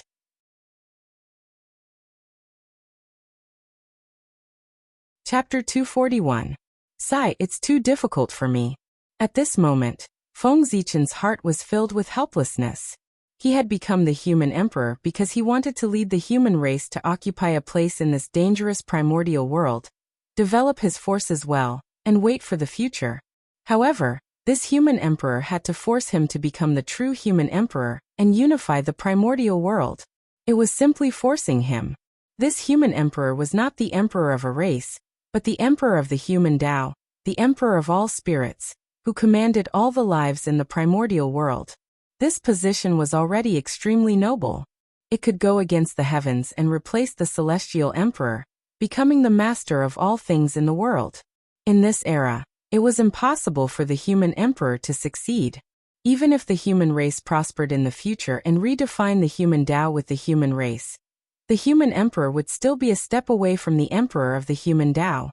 In Feng Zichen's memory, no one had been able to become the emperor of the human Tao since ancient times. There were only two people who were closest to this position in the primordial world, Dijun and Fuxi. However, Dijun was pursuing the position of the celestial emperor, which was one level higher. He was not interested in the position of the human emperor. At the moment when Fuxi was about to succeed, he stepped down from the position of the human emperor and lived in seclusion in the Red Cloud Cave. It seems that this innate cardinal treasure, the 10,000 spirit crown, is not easy to take. Even so, Feng Zichen still took the 10,000 spirit crown. There was no reason to give away something that he had already obtained. Besides, becoming the human emperor was only difficult, but it was not impossible to succeed. Let's wait and see. What if he succeeded? Get up. Nodding, Feng Zichen lifted the crowd below. An invisible force appeared and helped them up. Everyone, I have received the mandate of heaven to honor the human emperor. This is the manifestation of heaven's will. The human race has a great prosperity. At this time, it is time for us to go to the primordial world and develop our grand plans. The East Sea is too small after all. It can no longer accommodate the fate of the human race. Therefore, I've decided to establish another human imperial court outside the East Ocean as the foundation for our race to dominate the primordial world. Standing above the void, Feng Zichen had a panoramic view of the East Sea. He could not help but feel proud as he spoke to the crowd. He had long despised the coast of the East Sea. In such a small place, what great achievements could the human race possibly achieve? If it were not for the fact that the human race was too weak, he would have led the human race out of this place long ago. Yes, Your Majesty. With a swoosh, everyone knelt down again and shouted in unison. Not only Feng Zichen, but the other clansmen were also tired of the East Sea. They couldn't wait to go out and explore. Now, Feng Zichen's suggestion was exactly what they wanted. How could anyone object? Your Majesty, where will the imperial court be built? After a short while, Ji Shishir seemed to have thought of something and asked. Imperial court. At this point, Feng Zichen paused, looked up at the sky, and said in an inexplicable tone, I plan to build it in the sky. What? In the sky? Your Majesty, are you joking? How can there be a city built in the sky in this world? After hearing Feng Zichen's answer, everyone immediately began to discuss, thinking that he was joking. That was because they had never heard of anyone building a city in the sky. Even the legendary heavenly court was built on the heaven realm. It was dragged by the connate spirit clouds formed by the 9 heavens clear chi, not floating in the sky. At this moment, Feng Zichen suddenly said that. With their intelligence, they naturally could not imagine what the city floating in the sky looked like. They could not be blamed for making a fuss. It was really Feng Zichen who did not follow the rules. In the current primordial world, except for the demon race, all the clans used the earth as their foundation. Their foundations were all in the primordial world. They used the earth veins as the foundation to set up a connate formation and gather the connate chi from all directions. Firstly, it could protect themselves. Secondly, it could improve the cultivation environment. Thirdly, it could be said that there were many benefits. However, if the imperial court was built in the sky, How could they use the power of the earth veins to maintain the formation? Moreover, how much would it cost to keep a giant city floating in the sky every day? With the foundation of the human race, how long could it last?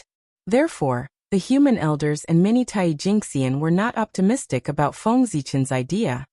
That's right. I want to build the imperial court in the sky.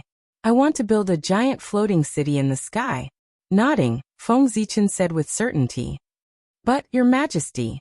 The elders wanted to say something, but they were interrupted by Feng Zichen with a wave of his hand. I know all of your concerns. Don't worry. Since I dare to build the imperial court in the sky, I naturally have a perfect plan that has taken everything into consideration. Feng Zichen understood the thoughts of these human elders. However, the establishment of the imperial court was decided after careful consideration. How could it be changed by their words? Moreover, if he listened to the elders' suggestions, Feng Zichen did not know if the human race would be in trouble. However, he was certain that the human race would definitely not have a chance to prosper. It was not that Feng Zichen looked down on them, but these human elders. Ever since they were born, they had been staying in this corner of the East Sea. Their horizons had been limited. They did not know the vastness of the earth, the vastness of the sky, the supreme great Tao of the celestial sect of wonders, and the thousands of magical powers of the primordial world. They had long fallen behind and could not keep up with the times. It was not a big deal to float a city in the sky. In the primordial world, any Khanate race could easily do it. However, in their eyes it was a fuss. This really disappointed Feng Zichen. At the same time, it also made him determined to bring the human race away from the East Sea. The human race could not stay in the East Sea any longer. If they stayed here, the current elders of the human race would be the future of the human race's descendants. Such a human race was terrifying just thinking about it. The lesson of the past was right in front of him. The human race had to leave. Only by seeing a wider world, increasing their knowledge, and broadening their horizons could they walk further and longer on the path of seeking the Tao. Yes, Your Majesty. Seeing Feng Zichen frown, the elders could not help but feel reverence and did not dare to say anything. It was not that Feng Zichen was threatening them, but that he had already become the human emperor, and his identity had changed greatly. He had the aura of an emperor and great majesty. He was related to the safety of the human race and had supreme power. He could decide the life and death of everyone with a single word. Therefore, his every move had great majesty, suppressing and stealing souls, making people feel reverence. All right, you can leave. Waving his hand and asking everyone to leave, Feng Zichen walked into the ancestral temple. With the human elders like this, it seemed that they could not be relied on to build the imperial court. Feng Zichen had to do it himself. The power of incense. This imperial court is related to the human path. Naturally, it has to be refined with the power closest to the human path. In the ancestral temple, Feng Zichen muttered. Chapter 242. The power of incense came from the blessings in the hearts of all living beings. It was a magical power, another manifestation of the power of the human path. It came from the same source as the human path. The imperial court that Feng Zichen wanted to build was not the imperial court of the human race, but the imperial court of the human path. This was his ambition. If he could not become the human emperor, then he would build a city that carried the human path. In this way, as the carrier of the human path, the imperial court of the human race would definitely become a powerful treasure of the human path. In the end, Feng Zichen would not stay in the human race forever. After the Great Witch-Demon War ended, he would become Great Emperor Ziwei. He would personally oversee the boundless void and participate in the game of the top echelons of the untainted land. He would use the world as a chessboard and all living beings as chess pieces to calculate the past and future. He would fight with the great divines, the saints, and the world. He would create his own legend and open the path to the primordial chaos. This imperial court of the human path was the inheritance that he had prepared for the human race. It was meant to protect the human race's inheritance after he left. Come. He formed a seal with both hands. Mysterious runes flew out from his hands and merged into the surrounding void, causing an inexplicable throbbing in the surroundings. At the same time, Feng Zichen suddenly became sacred. His majesty was inviolable. He was like a high and mighty divine king looking down on all living beings. Rumble. Without any warning, the surrounding void suddenly shattered. The power of incense as vast as the sea surged from all over the untainted land. It was boundless and flooded this place. If this was not the human race's ancestral temple, and was protected by Nuwa Saint power, the entire temple would probably cease to exist under the impact of the power of incense. The power of incense did not come from the human race. It came from the 3 Khanate clans and the untainted land. Otherwise, how could Feng Zichen, who had just exhausted the power of incense that the human race had accumulated for many years, take out so much power of incense? Even if the power of incense from the human race was not exhausted, it was far from enough to build the imperial court of the human path. Moreover, the human path ruled over all living beings. An imperial court built with the power of the human race could only belong to the human race, and not the human path. Following Feng Zichen's actions, even more incense and willpower surged forth, causing the surroundings to become blurry. Nothing could be seen clearly. As the ancestor of the incense divine Tao, Feng Zichen naturally possessed the ability to mobilize the power of incense. Moreover, with this title, no matter who the people worshipped, Feng Zichen would get a share of the power of faith generated from the incense. The ancestor of a Tao was just that extraordinary. Otherwise, there would also not be so many great divine abilities people pursuing the position of Tao ancestor. In any case, according to what Feng Zichen knew, in the later generations, all the great divine ability people were called ancestors, without exception. From this, one could see the importance of the ancestor. Swearin Lantern Refine. With a thought, Feng Zichen summoned the true body of the Swearin Lantern from the destiny of the human race. Immediately, there were lanterns that bloomed endless and boundless, carrying the might of the people Tao, burning towards the boundless power of incense and will. This was the fire of the torch, formed by the civilization of the human race. It was passed down endlessly, and the torch would never be extinguished. Under the burning of the torch, the power of incense and will was constantly refined. Wisps of colorful mist rose, carrying a blurred color that made people intoxicated. The chi of 7 emotions and 6 desires. Feng Zichen, who had almost suffered a loss in this, was extremely sensitive to it. He hurriedly took out the mortal mirror, and threw it into the void, letting it float in the air and absorb all the rising chi of 7 emotions and 6 desires. As the chi of 7 emotions and 6 desires was absorbed by the mortal mirror, what was left behind were pieces of colorless crystals that emitted a sacred aura, incense crystals. This was the material Feng Zichen planned to use to refine the human Tao imperial court. With the incense crystals as bricks, a huge city would be built.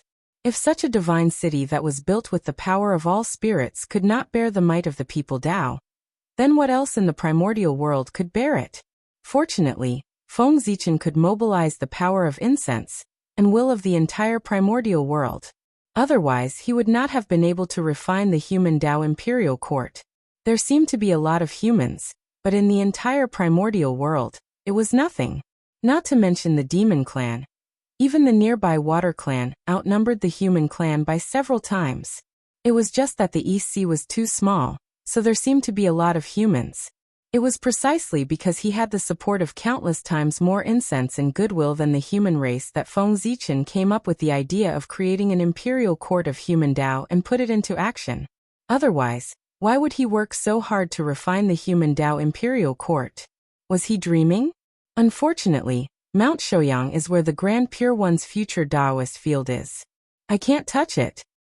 Otherwise, I can directly move the humans there and use it as a new habitat for the human race to reproduce. Suddenly, Feng Zichen thought of Mount Shouyang and said regretfully.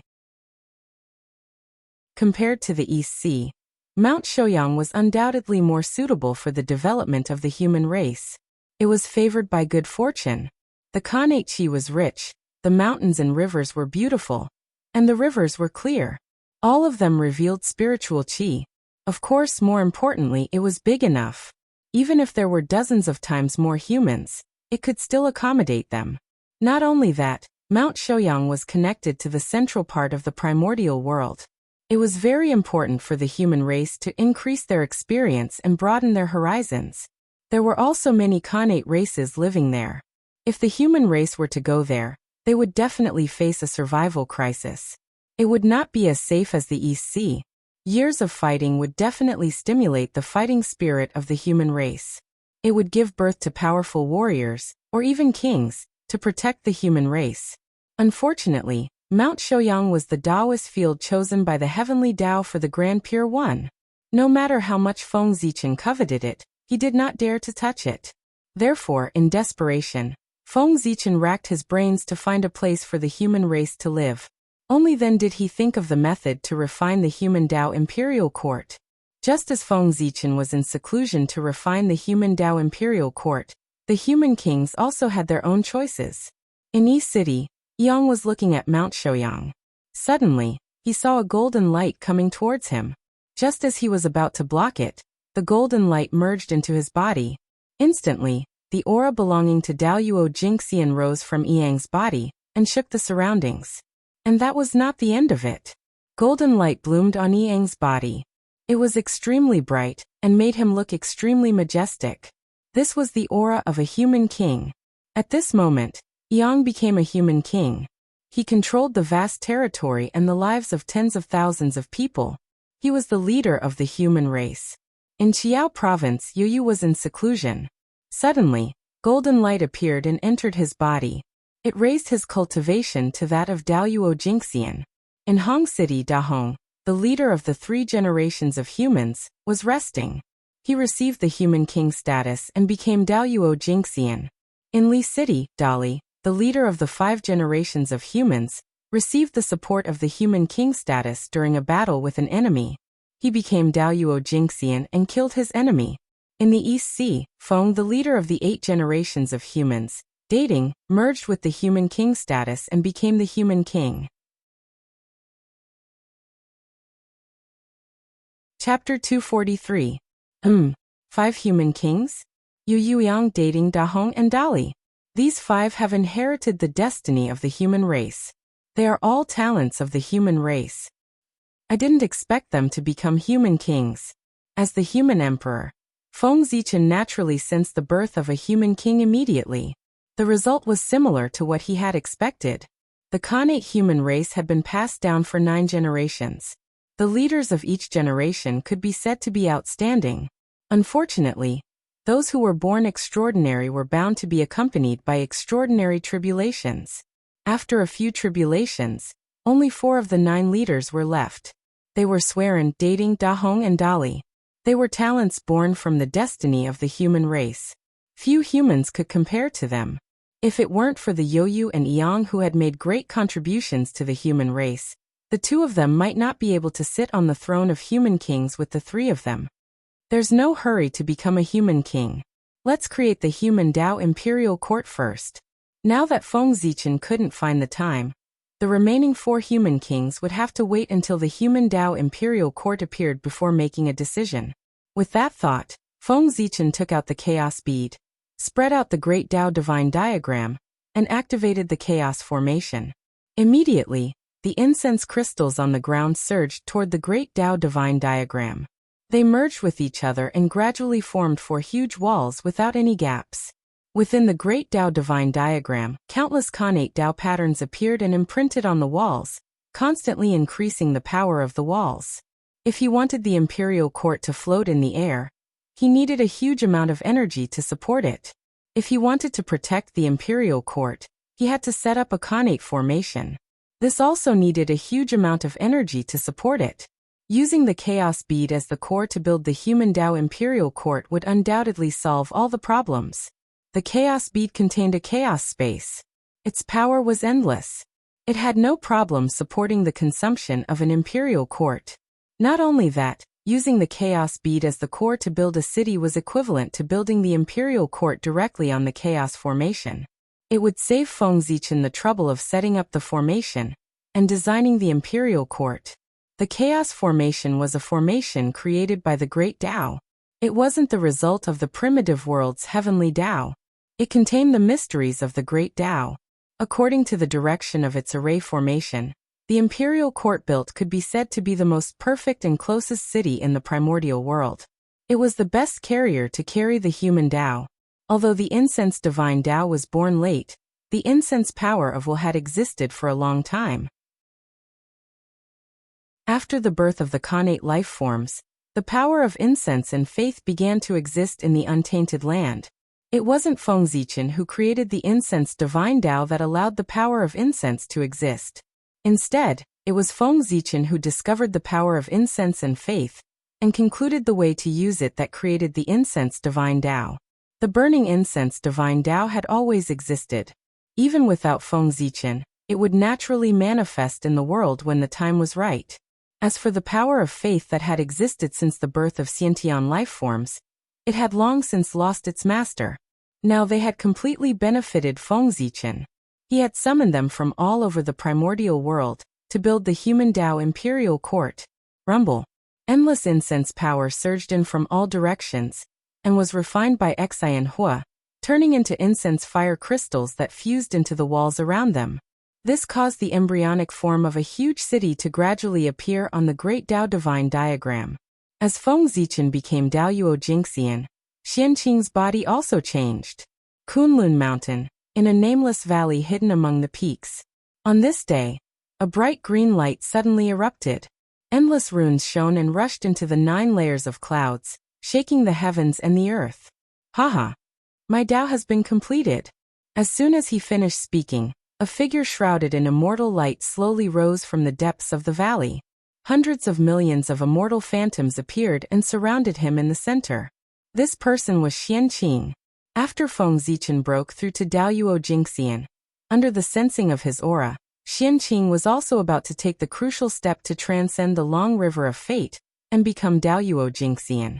Vast immortal light rose from Xianqing's body and turned into endless innate clear qi that kept flowing behind him. Heavenly domain open. Xianqing's face was solemn. He formed a seal with his hand and drew a stroke at the innate clear qi behind him. The aura of the great Tao spread out from his hand and produced endless runes that swept toward the innate clear qi. Rumble. The innate clear qi was completely boiling. It was rolling violently and destroying the endless wind and clouds. And wherever the innate runes passed, it was as if heaven and earth were being split open, causing the innate clear qi to continuously divide and give birth to layers of heavenly domains. The heavenly domains were tangible, but immaterial.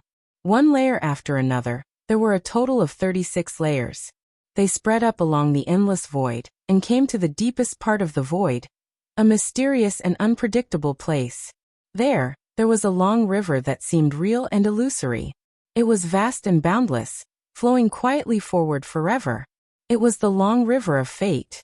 The 36 heavens formed from the Khanate clear qi actually fused with the boundless void and arrived at the location of the river of destiny. It was like a celestial realm that had existed since time immemorial. It stood towering above it and overlooked the changes of destiny. Haha! With a laugh, Xianqing stepped into the heavenly domain and walked up layer by layer. And as he ascended to a higher level of the heavenly domain, the aura on his body became stronger. The moment Xianqing ascended to the 36-layer heavenly domain, a ray of light suddenly rushed out from the long river of fate and merged with him. It made his aura reach an unprecedented peak, and he officially stepped into the realm of Daoyuo. The light that flew out from the long river of fate was Xianqing's light of fate. It flew out, indicating that Xianqing had transcended the long river of fate and achieved Daoyuo Jingxian. There was no need to fight for the great Tao, because there was no one to prove the Tao of the innate clear spirit other than the 3 pure ones.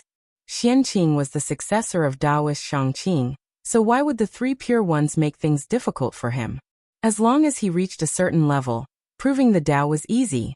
At this moment, the Tao of the innate clear spirit manifested in the world and merged with Xianqing, causing him to sublimate and become the carrier of the Tao, immortal and indestructible. Xianqing was an innate divine demon that was completely born from the origin of the innate clear spirit. He was purer than the 3 pure ones. He was a natural carrier of the Tao of the innate clear spirit. Therefore, in just an instant, he completed his transformation, perfectly controlling his own power and stabilizing his realm. It was so simple for an innate divine demon to prove the Tao of the Daoyuo Jingxian. Xianqing proved the Tao, and as the heaven realm that originated from the same source as him, it naturally had a reaction. The origin of the heaven realm fell from the 9 heavens, and with the joy of the heaven realm, it poured into Xianqing's body. An innate divine demon that originated from the same source as the heaven realm. The first disciple of the 3 pure ones, the first person of the 3rd generation of Xianmen. Interesting. The changes in the heaven realm naturally attracted Dijun's attention. He too and the Book of Luo trembled slightly, and he understood the cause and effect. Baizhe, go to the treasury of the heaven realm, and get a pot of 3 light holy water. Help me give it to Taoist Shangqing's disciple, Taoist Xianqing, to congratulate him on proving the Tao of the Daoyuo Jingxian. After thinking, Dijun said. Chapter 244. The Khanate Clear Qi was born with great karma with the heaven realm. If he showed his goodwill now, he might become a great help to the heavenly court in the future. If his disciple was in danger, how could Taoist Shangqing as his master not do anything? The 3 pure ones had always been one.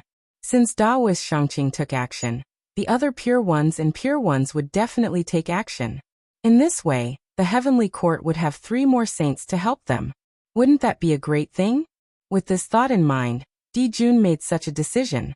One had to know that the pot of triple brilliance holy water that Dijun mentioned was not an ordinary pot. How could a pot used by a great medium be the same as an ordinary pot?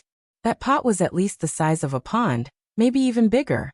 Triple brilliance holy water was formed by the 3 lights of the sun, moon and stars. It was one of the 10 great Khanate holy waters of the Eldritch world. The value of a pond of Khanate holy water was no less than a superior grade Khanate spiritual treasure. Only Dijun, who possessed the heavenly cycle of stars, could be so extravagant. A pond of triple brilliance holy water was given away as a gift without a care. How generous! Yes, Your Majesty. Although he was confused about who Taoist Xianqing was, Baizhe did not hesitate to accept the order after hearing Dijun's order. With the integration of the heaven realm's origin, the 36 heavens under Xianqing's feet underwent a miraculous change. In the heavens, Khanate Tao patterns were born. They contained an inexplicable power, causing the space in the heavens to gradually have a sense of reality. Then the heavenly palace appeared. It was beautiful and emitted an inexplicable Tao rhythm, covering the layers of heavens. Rumble.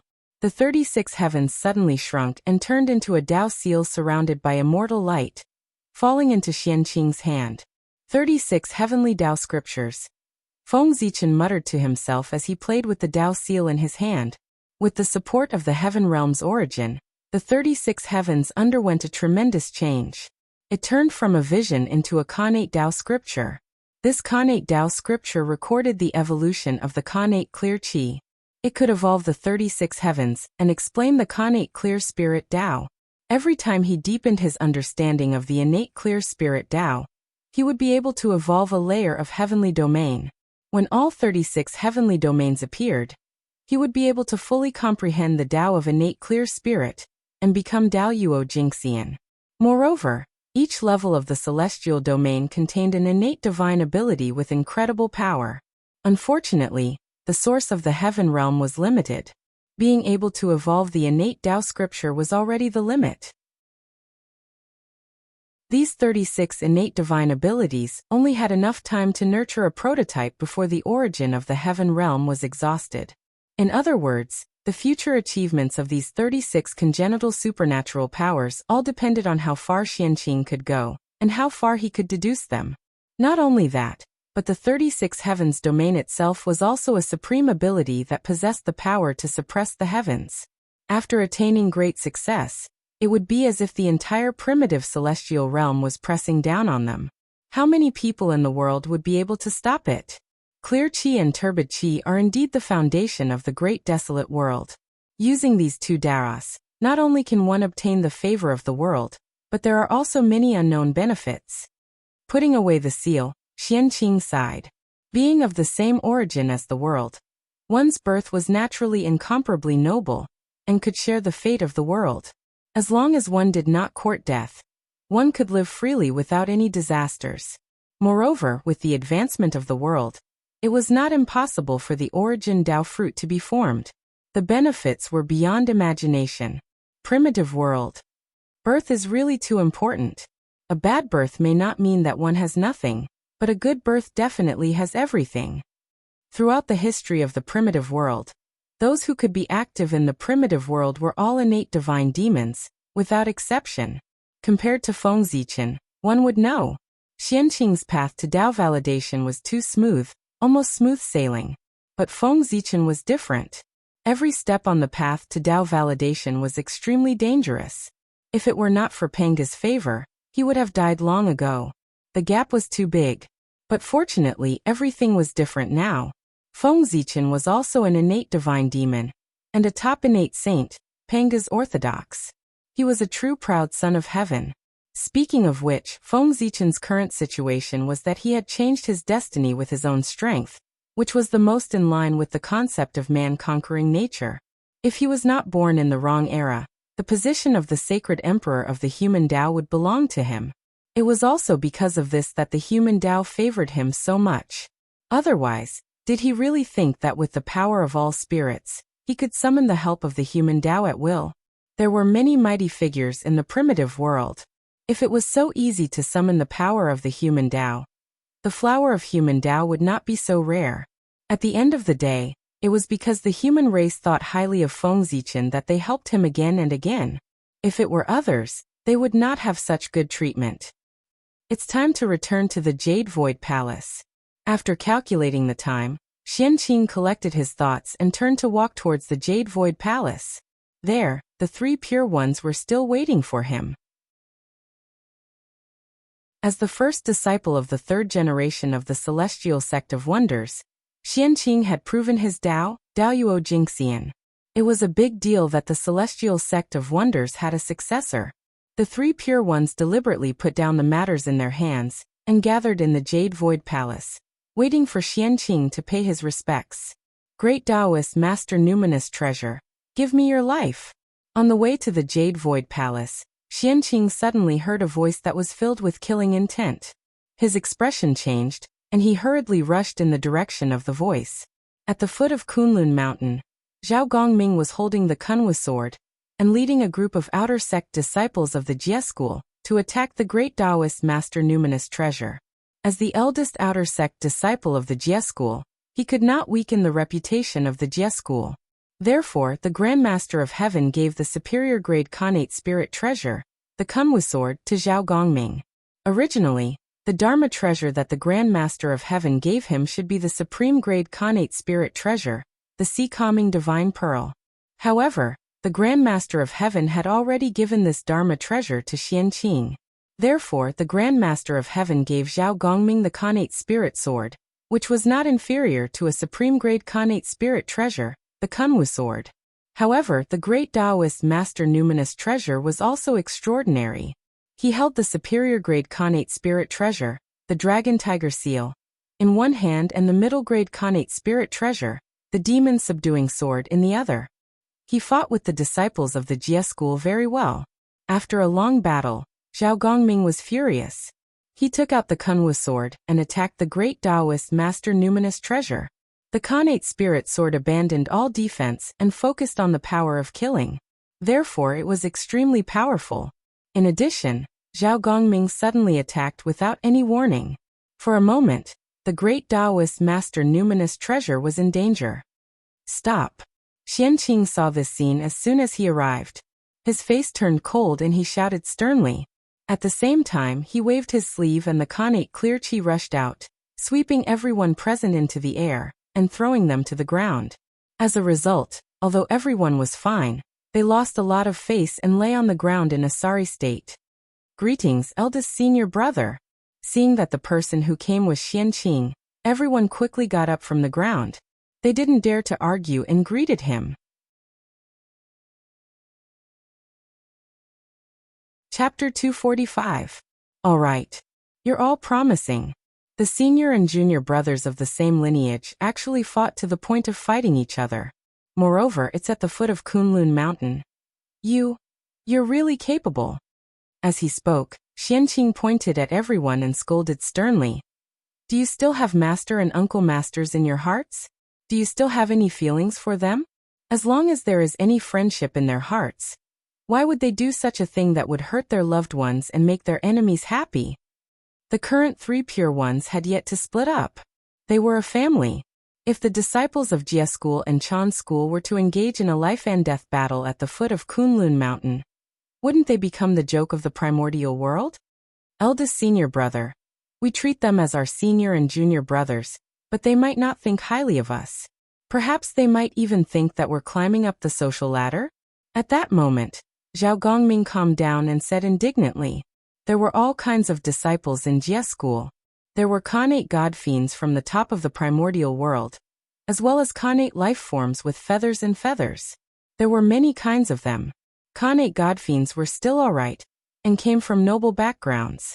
However, Khanate life forms came from humble backgrounds and were not liked by the Heavenly Lord of primordial beginning. In addition, their bad habits had not disappeared. Ever since they arrived at Kunlun Mountain, they would gather together to drink and have fun or play in the mountains. The spiritual beasts of Kunlun Mountain suffered, and were satisfied by their appetites. They stirred up the Kunlun Mountain into a mess and completely messed up the peace of the place. Even the Grand Pure One was a little unhappy. The disciples of Chan School were different. They were carefully selected by the Heavenly Lord of primordial beginning. The 12 personal disciples and 2 in-name disciples were all Khanate god fiends. They were extremely noble and were favored by him. Xianqing did not know how much the disciples of Chan School had learned from the Heavenly Lord of primordial beginning. However, they had learned most of the personality and style of the Heavenly Lord of primordial beginning. Therefore, they were disdainful of the disciples of Jia School. However, the disciples of the 2 sects often had conflicts, but it had never been like today. Both sides wanted to kill each other. That was also the reason why Xianqing was angry. Shut up. What are you saying? We're all fellow apprentices. There's only the difference of seniority. There's no such thing as high or low. Today you and the others at the foot of Kunlun Mountain recklessly used your weapons and violated the sect's rules. The poor way will punish you to go into seclusion in the Immortal's Cave and reflect on your mistakes. You are not allowed to come out for 1,000 years. Then Xianqing asked them, so are you convinced? There were many disciples in Jia School. The Grand Master of Heaven could not take care of every disciple. Therefore, other than the personal disciples, all the outer sect disciples were handed over to Xianqing to manage. We will obey eldest senior brother's orders. With this reason, Zhao Gongming and the others did not dare to talk back to Xianqing. They quickly bowed to him and left. Soon, only Xianqing and the great Taoist Master Numinous Treasure were left. What's the matter? Do you have something to say, Ling Bao? Seeing that the great Taoist Master Numinous Treasure did not leave, Xianqing said unhappily, eldest senior brother, I refuse to accept this. It was clearly your Jia School disciples who attacked first. Why do I have to be punished as well? Besides, you are a member of Jia School, and I am a member of Chan School. Even if you want to punish me, it should be up to Master. What kind of logic is it for you to punish me? The great Taoist Master Numinous Treasure cupped his hands and said unwillingly. What he meant was, you are a disciple of Jia School. What right do you have to punish a disciple of Chan School? The pride of a disciple of a saint was undoubtedly displayed on him. The poor way can't punish you? Very good, great Taoist Master Numinous Treasure, you are really good. At this moment, Xianqing was about to explode. If they treated him like this, one could imagine what kind of attitude the disciples of Chan School usually had towards the disciples of Jia School. He was afraid that he would directly vent out the words of putting on hair and feathers, wet and oviparous. In that case, not to mention the disciples of Jia School, even anyone in the primordial world could suffer such a great humiliation and not be angry? No wonder Zhao Gongming and the others had killing intent. If this happened to Xianqing, he would not be able to tolerate it. In addition, the great Taoist Master Numinous Treasure's name was similar to the Grand Master of Heavens. No matter how the disciples of Jia School treated him, It would not be surprising. The poor way wants to see today. If I punish you, will second Uncle Master punish me or punish you? Furious, Xianqing reached out and grabbed the great Taoist Master Numinous treasure. Great Taoist Master Numinous treasure, you are disrespectful to the poor way. The poor way wants to seal you under the Qilin cliff for 10,000 years as punishment. Under Xianqing's hand, the surrounding Khanate Qi swarmed over and wrapped around the great Taoist Master Numinous treasure. No matter how much strength he used, the dragon tiger seal and the demon subduing sword could not break free at all. They could only obediently be captured. Fellow Taoists, stop! Just as Xianqing was about to take down the great Taoist Master Numinous treasure, a voice sounded from afar. At the same time, a pale green ruler suddenly appeared and shattered Xianqing's seal, wanting to take away the great Taoist Master Numinous treasure. Get lost! Xianqing's eyes turned cold. He did not care who it was. He flipped his hand and threw out a Tao seal. It evolved into the 36 heavenly domains in the air. It was like an eternal heavenly realm that enveloped the great Taoist Master Numinous treasure. It was the supreme mystical ability that he had just obtained. The 36 heavenly palaces. Today, Xianqing was determined to teach the great Taoist Master Numinous treasure a lesson. Unless the 3 pure ones came personally, it would be useless. Under the 36 heavenly domains, the great Taoist Master Numinous treasure felt that the future was dark when he sensed the vast heavenly might. All his paths of survival had been cut off. All his vitality was about to be wiped out. He was bound to die. He could not help but tremble in shock. He could not help but shout, "Teacher, save me." Clearly, he recognized the identity of the person who came. In Kunlun, there was only one person who could be addressed that way by the great Taoist Master Numinous treasure. He was the deputy sect master of Chan School, one of the 3,000 guests of the Purple Cloud Palace, Taoist Randang. Fellow Taoist, please calm down. You are already the Daoyuo Taoist priests. You are high and mighty. Why do you have to be calculative with the great Taoist Master Numinous treasure? After his background was exposed, Randang could not hide anymore. He immediately walked out of the void and persuaded Xianqing. On the other hand, when Randang saw that Xianqing had verified his Daoyuo Jingxian, he wanted to congratulate him. However, who knew that halfway there, he would see the disciples of the Jie school and Chan school fighting? That was a common occurrence in Kunlun. The saint did not care, and Randang did not want to cause trouble. Only Xianqing was in seclusion all year round, and did not know much about that. He originally wanted to take a detour, but who knew that the great Taoist Master Numinous treasure would be so ungrateful, and talk back to Xianqing. Xianqing was angered and wanted to suppress him. This time, Taoist Randang was anxious. The great Taoist Master Numinous treasure was suppressed by Xianqing, but he did not help. If the Heavenly Lord of Primordial Beginning found out, with his personality, he would hate him.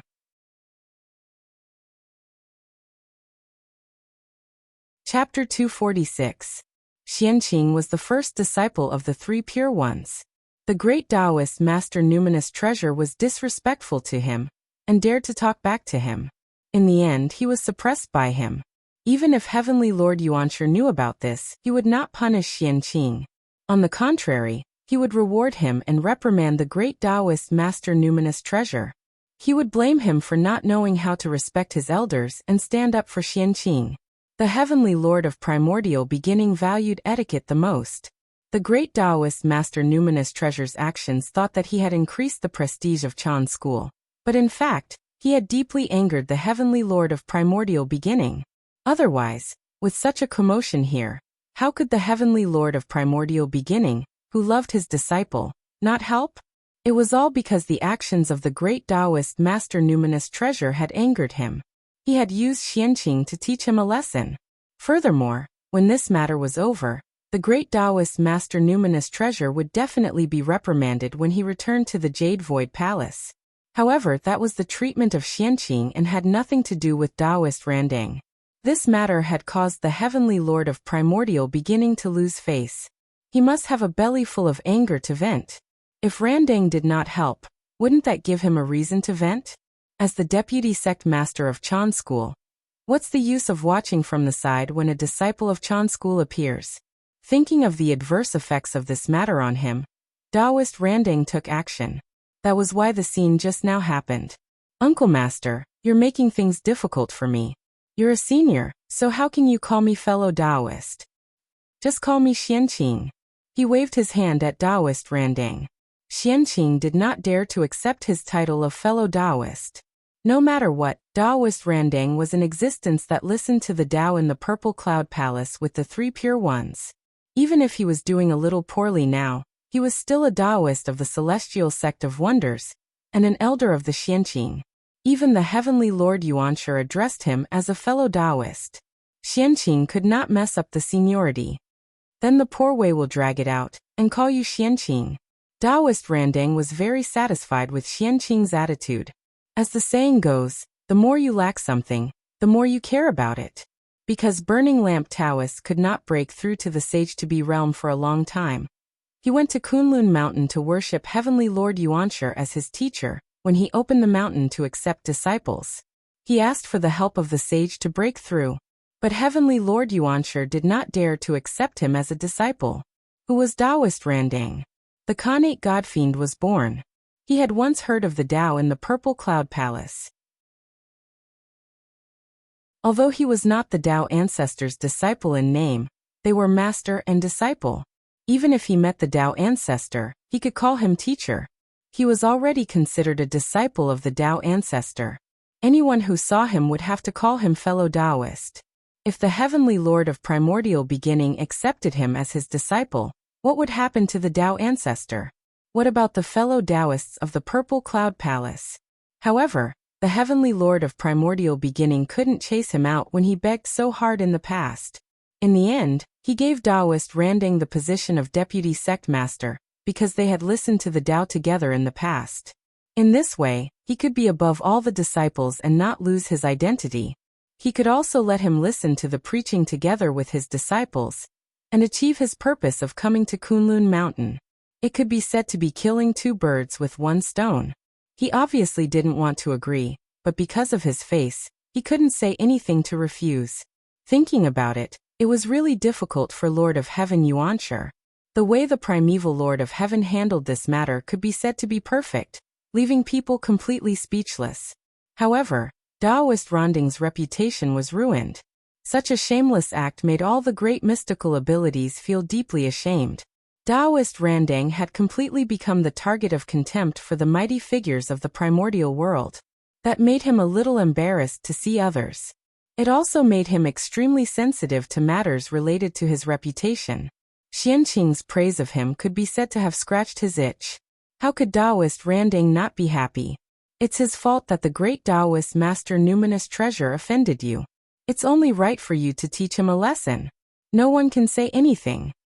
However, it's a little too much for you to suppress him under the Qilin Cliff for 10,000 years. Xianqing, the great Taoist Master Numinous Treasure, is ultimately your junior brother, the direct disciple of Saint Yuqing. For the sake of the saint's reputation, you should be merciful. Seeing that Xianqing's emotions had calmed down, Taoist Randang continued to persuade him. Xianqing was a little moved by these words, and his anger gradually subsided. Numinous Treasure, you're so presumptuous. Xianqing is your eldest senior brother. It's fine if you don't respect him, but you actually dare to speak rudely to him. Have you ever taken the teachings that Taoist brother has given you to heart? Do you still have any respect for seniority in your eyes? What a bastard! Aren't you going to apologize to your eldest senior brother? At that moment, Taoist Randang suddenly glared at the great Taoist Master Numinous Treasure and scolded him fiercely. Eldest senior brother, Numinous Treasure was bewitched. That's why he spoke rudely to you. I know I was wrong. Please, for the sake of Master, spare me this time. After receiving Taoist Randang's reminder, the great Taoist Master Numinous Treasure hurriedly begged Xianqing for mercy. He no longer had the arrogance from before. Ever since Taoist Randang learned that Xianqing had already verified the Tao of Daluo Jingxian, the great Taoist Master Numinous Treasure knew that he was most likely in trouble this time. The Daluo could not be humiliated easily. That was definitely not empty words in the primordial world. As long as the great Taoist master Numinous Treasure did not become the Daoyuo Jingxian, he had to maintain enough respect when facing the real Daoyuo Jingxian. Even if he was the disciple of a saint, he was no exception. Otherwise, even if the great Taoist master Numinous Treasure was taught a lesson, the heavenly lord of primordial beginning could not say anything. He was already like that when facing outsiders, let alone Daoyuo Jingxian, who was in front of him, who was his eldest senior brother. The great Taoist master Numinous Treasure had already imagined his master's furious expression when he found out about this. He could not help but feel regretful and felt that he should not have been too arrogant. Unfortunately, it was too late to regret now. He only hoped that teacher Ronding's pleas would work. Lowering his head, the great Taoist master Numinous Treasure thought silently. He had no choice in this situation. Taoist Randang was his only hope. Although Xianqing's Dao verification caused a huge commotion, what kind of place was Kunlun Mountain? The ancestral meridian of the East, the second famous mountain of the primordial world, was protected by a supreme array formation. Therefore, the phenomenon of Xianqing's Dao verification was spontaneously concealed by Kunlun Mountain. If one's cultivation level was not Daoyuo Jinxian's, they would not be able to sense it. However, the great Taoist master Numinous Treasure of Tai Jingxian naturally did not know. Otherwise, even if he went crazy, he would not dare to speak rudely to Xianqing. Uncle Master is right. Then Xianqing will follow Uncle Master's instructions and punish him leniently. Xianqing, who was already angry, saw that Randang had even prepared a way out for him, so he changed his words. Numinous Treasure spoke rudely to me. I'll punish him to go to Qilin Cliff and reflect on his mistakes for 1,000 years. Previously, the disciples of Jia school had already returned to their cave abodes to reflect on their mistakes for 1,000 years. To be fair, I'll punish Numinous Treasure for another 1,000 years. In that case, I'll let Numinous Treasure go to Qilin Cliff and reflect on his mistakes for 2,000 years. Uncle Master, what do you think? After saying the punishment for the great Taoist master Numinous Treasure, Xianqing turned to ask Taoist Randang, as if he was asking for his opinion. Chapter 247. Numinous Treasure spoke rudely to you, so he deserves to suffer. Moreover, it's good to let him suffer a little and remember this lesson. Taoist Randang smiled and said, of course, he knew that Xianqing was not really asking for his opinion. It was just a polite greeting. Naturally, he would not speak out against it and make himself uncomfortable. Moreover, Xianqing's attitude was so respectful that he had no reason to object. What? 3,000 years? Hearing that he had to go to Qilin Cliff to meditate for 3,000 years, great Taoist master Numinous Treasure was in a bad mood. Qilin Cliff was not a good place to go. Zhu Lin was there to suppress the primordial land, so the connate turbid air gathered there, and the space was abnormally heavy. It was very unfriendly to immortal cultivators. If he was not careful, he would be contaminated by the connate turbid air, and his dharma power would be contaminated. This was undoubtedly a big trouble. Who knew how long it would take to get rid of it? Therefore, not to mention 3,000 years, even if it was 100 years, he did not want to go. If it was any other place, he would agree. But Qilin Cliff was absolutely impossible. Master, dissatisfied, great Taoist master Numinous Treasure opened his mouth to say something. He saw Taoist Randang wave his hand and send out a ray of light, sending him down the Qilin Cliff. Seeing the dissatisfaction on great Taoist master Numinous Treasure's face, Randang hurriedly suppressed him to prevent him from saying anything unwise and causing the situation to change. Xianqing, I think the three brothers are already waiting for you in the Jade Void Palace. You've been here for so long. It's time for you to leave so that they won't wait. After dealing with great Taoist master Numinous Treasure, Taoist Randang said to Xianqing, Uncle Master, Xianqing will take his leave first. Nodding, Xianqing stepped on the connate spirit cloud and rushed to the Jade Void Palace. Xianqing greets Master, Uncle Master, and Second Uncle Master. Stepping into the Jade Void Palace, Xianqing bowed to the three pure ones sitting at the top. Haha, Xianqing, you really didn't disappoint me. In just a few 100,000 years, you've proven your Tao as Daoyuo Jingxian. This kind of aptitude, even among the Khanate gods and demons, is considered top-notch. The one who was the happiest when Xianqing attained the Tao was none other than Tongtian. Among all the disciples of the 6 sages, only one of his disciples had proved Daoyuo Jingxian. It could be said that this had greatly increased his reputation, and showed that he had taught well. How could the prime of Tongtian not be happy? Next were the true Lord of Morality and Nothingness, and the primeval Lord of Heaven. Now the 3 pure ones were still one. Xianqing was taught by the 3 of them together. He was Daoyuo Jingxian, and the 2 of them were proud of him. Come Xianqing, take this. Waving at Xianqing, Tongtian took out a green lotus seed. The lotus seed wasn't big, but it was verdant and exuded dazzling divine light of creation. It was not the usual white color, but the rarely seen green color. It was extremely mystical. Master, this is? Holding the lotus seed in his hand, Xianqing could not help but feel surprised when he felt the creation chi contained within it. This creation chi was a bit too much. At this moment, Xianqing had a feeling that even the white lotus seed of purification that he gave Ao Shui and the black lotus seed of destruction in his hand were not as precious as the green lotus seed in front of him. But how could this be? The white lotus seed of purification was born from the creation of heaven and earth, and the black lotus seed of destruction was born from the origin of the upper-grade primordial spiritual root. Both of them were treasures that were hard to find in the untainted land. They were not inferior to upper-grade primordial spiritual treasures, and even surpassed them. Xianqing really could not think of a lotus seed that was more powerful than them. The 4 great lotus seeds were already the most powerful in the untainted land. There were no more lotus seeds in the untainted land that were more powerful than them. Who produced this lotus seed? It could not be the green lotus of creation, right? This is a primordial treasure, the lotus seed produced by the 24th grade green lotus of creation. It is shared by the 3 of us. Now that you have attained Daoyuo Jingxian, I'll give this to you. While Xianqing was puzzled, he heard sect leader Tongtian say slowly. His body trembled and he was speechless for a long time. It was really the lotus seed produced by the green lotus of creation. No wonder it was so magical and far surpassed the lotus seed produced by the 4 great lotus seeds.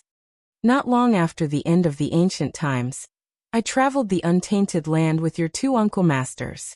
On Mount Buzhou, we accidentally found the primordial treasure, the 24th grade green lotus of creation. At that time, under the influence of the way of heaven, the green lotus of creation turned into 3 primordial spiritual treasures.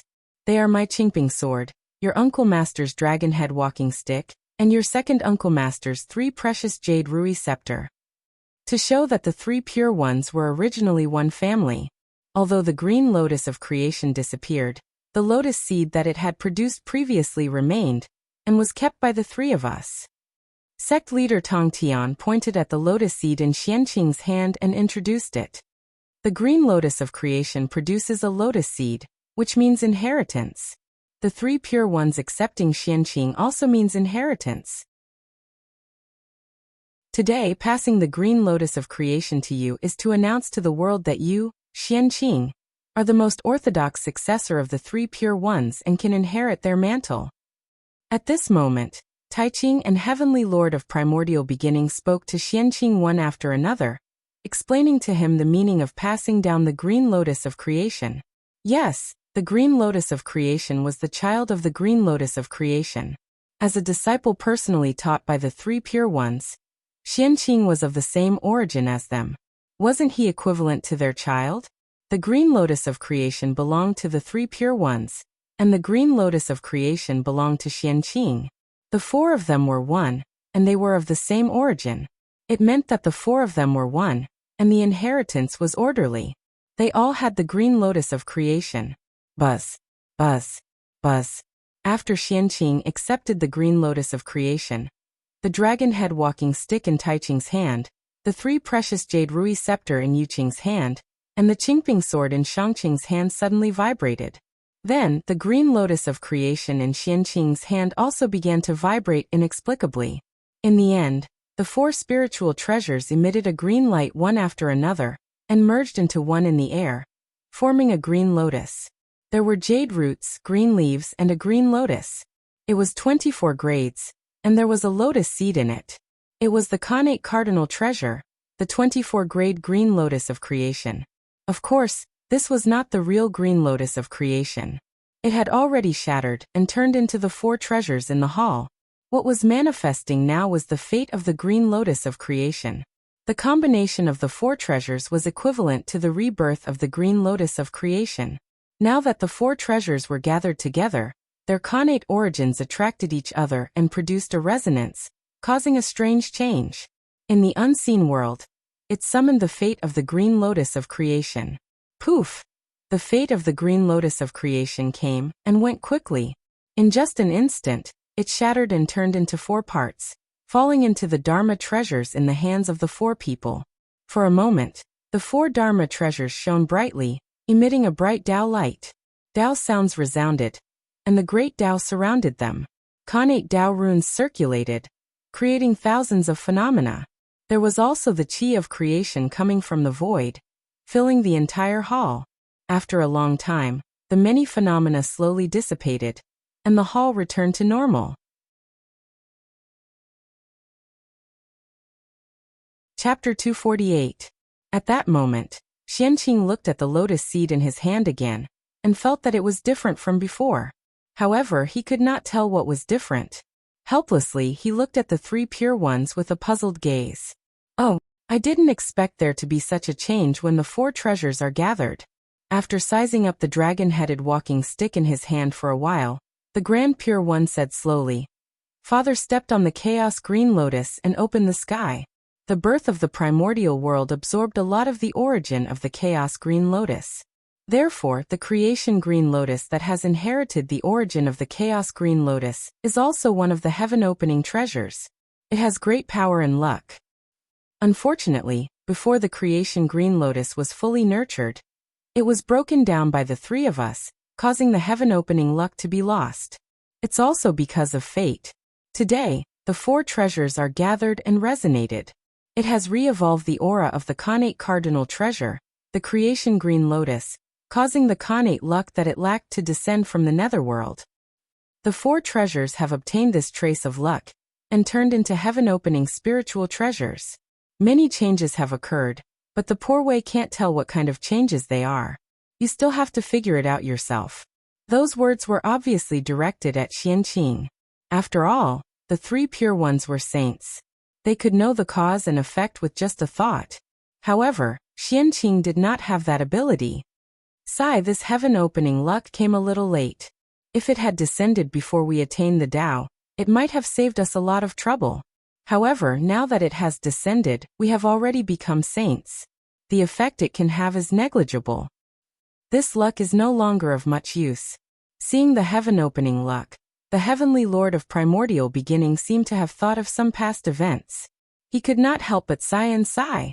Although the heaven-opening luck was extraordinary, after the creation green lotus was shattered, a lot of the heaven-opening luck contained in it had scattered. There was not much left. Moreover, after descending here, the heaven-opening luck that was not much to begin with was divided into 4. In that case, the 4 of them did not obtain much luck. Saints were superior to everything. Unless it was like the 3 heaven-opening treasures, which carried incomparable heaven-opening luck, it would be of help to them. A trace of heaven-opening luck was far from enough. However, this luck is useless to us, but it is of great use to you, Xianqing. The Grand Pure One smiled and suddenly said. Then he pointed at the dragon-head walking stick in his hand, and a misty green light flew out and fell into the green lotus seed in Xianqing's hand. It was the green lotus of creation that hung down to open the heavens' luck. That's right. Eldest senior brother's words are reasonable. Nodding, the primeval lord of heaven and the sect leader of Tongtian injected the heaven luck from their spiritual treasures into the green lotus seed. At that moment, the green lotus seed in Xianqing's hand glowed with spiritual light. The chi of creation surged and stirred the rules of heaven and earth. It gave birth to all kinds of auspicious signs that were dazzling. With this heaven-opening providence, you can expect to have a primordial chaos future. Xianqing, quickly thank your 2 martial uncles. Tong Tian said to Xianqing excitedly. Xianqing thanks master and martial uncle. Xianqing was extremely touched by the three pure ones' actions. He couldn't help but bow to the three of them. He was ashamed to receive such kindness. The Tao of karmic luck was the most mysterious. With great karmic luck, it was as if the heavens were helping him. He could turn misfortune into luck and misfortune into auspiciousness. He would have endless opportunities. No matter what he did, he would not die. As for the loss of karmic luck, even a powerful person would be in danger of dying, such as Di Jun and Tai. Even a saint would end up in a miserable state if he lost his karmic luck, such as the sect leader of Tongtian after he became a god. The heaven-opening providence was the most special kind of karmic luck in the primordial world. It was bestowed by the great Tao, and was not born in the primordial world itself. With this luck, even if he went to the great chaos outside the realm, he would be able to obtain opportunities and not encounter danger. This was a sign of the great Tao's favor. In this way, would the primordial chaos Tao realm be far away? Tai could look down on all the heroes and stand out among the powerful people, becoming the #1 expert in the primordial world before the saints. In addition to his own efforts, it was also related to the heaven-opening providence on the bell of chaos. The three pure ones could even give such a treasure to Xianqing without hesitation. Obviously, they really treated him as their successor. This was a treatment that other disciples could not enjoy. From this, it could be seen how much the three pure ones loved Xianqing. All right. Don't be such a little girl. Come forward. The poor way has something to tell you. Seeing that Xianqing did not get up, the Grand Pure One casually lifted him up and let him speak. What instructions does Uncle Master have? I will do my best to complete it. Xianqing walked in front of the Grand Pure One and solemnly promised. This matter concerns the inheritance of the celestial sect of wonders. It has to be you. As he spoke, the Grand Pure One's expression became serious. The Heavenly Lord of Primordial Beginning and the sect leader of Tongtian were the same. The inheritance of the celestial sect of wonders? This time, Xianqing really did not understand. How could a Daoyuo Jingxian help with the inheritance of the celestial sect of wonders? Even if the saints could not help, they should at least find a powerful person, right? Take this. The Grand Pure One flipped his hand and took out a purple rope and handed it to Xianqing. This is, after taking the rope, Xianqing was puzzled but also moved. This purple rope was a superior grade Khanate spirit treasure.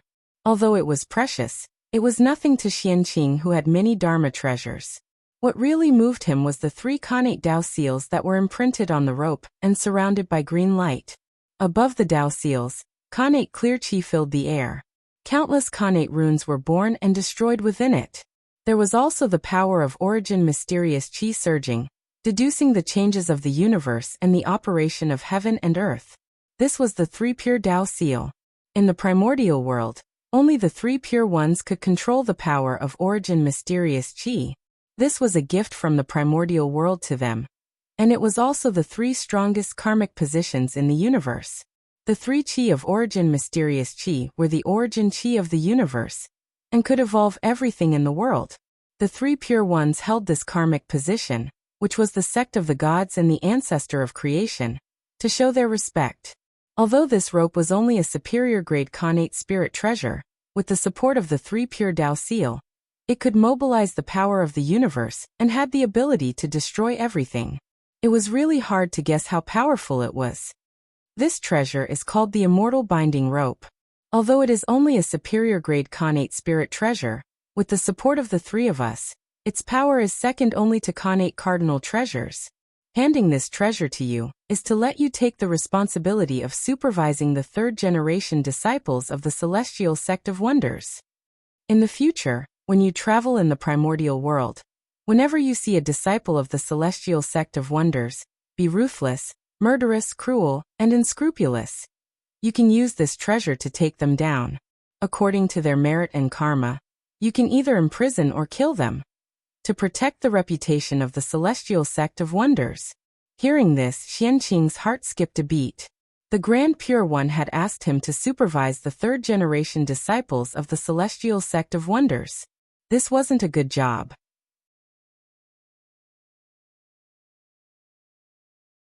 Chapter 249. Among the third-generation disciples of the Celestial Sect of Wonders, the disciples of the Jia sect were the ones who had misbehaved and did not abide by the rules of the Celestial Sect of Wonders. In other words, if Xianqing accepted this task, the first to fall into his hands would most likely be his junior brothers. The realm of the saint was high and profound. He was one with the heavenly Tao. He might not care too much about those disciples who had negative karma. If they died, they died. However, Xianqing's realm was not as profound as that of a saint. He could not do anything to his junior brother. Moreover, even if he hardened his heart and dealt with a few of his junior brothers, what would others think? Wouldn't he be cutting himself off from Jia school? Moreover, the disciples of the Celestial Sect of Wonders were not limited to the successors of the 3 sections. This included the successors of the Western sect and the 3,000 mortal guests of the Purple Cloud Palace. They were all considered successors of the Celestial Sect of Wonders. If Xianqing touched their disciples, it would be terrible. Due to Xianqing's identity, the great mediums might say something on the surface. They might even praise Xianqing and thank him for cleaning up the mess for them. However, no one knew how they would plot against Xianqing in the dark. If my disciple makes a mistake, I will discipline him myself. Why do I need an outsider like you to meddle in my business and teach my disciple a lesson? What kind of logic was this? Behind closed doors, he could hit his own child however he liked. However, outsiders were not allowed to interfere. The great divine powers of the great desolate world were just that tyrannical, supervising the disciples of the Celestial Sect of Wonders. There weren't many benefits to this job, but there were a lot of bad things. The better he did, the more people he would offend. If he didn't do it well, he would incur the displeasure of the 3 pure ones. No matter what he did, he could not do it well. If he could not satisfy everyone, he would definitely offend people. This was truly a tough job in the Great Desolate Aeon. Eldest martial uncle, Xianqing has only cultivated for a few 100,000 years. In the Celestial Sect of Wonders, I have yet to make any contributions. How can I bear such a heavy responsibility? I hope that martial uncle will consider carefully and choose another talent. There are many immortal true immortals in the Xian sect. Among them, there are many who surpass Xianqing in terms of cultivation, character and achievements. Among them, there must be someone who can fulfill uncle's conditions and take on this heavy responsibility. Xianqing bowed to the Grand Pure One and declined with his lack of qualifications. His goal was to return to the 3 Immortal Island and be the ancestor of the itinerant immortals there, living a carefree life. And to sit in that position, not to mention offending people, just dealing with the karma that tainted one's body every day would take an unimaginable amount of time. It would completely lose the original intention of being free and unfettered. Xianqing was not stupid.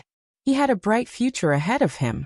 How could he be interested in such a position of karma entanglement? Karma was what delayed cultivation the most. Xianqing's words were reasonable and convincing. However, what kind of person was the Grand Pure One? With a thought he could find out the past and future. How could Xianqing's thoughts be hidden from him? He smiled and said, "You're quite crafty.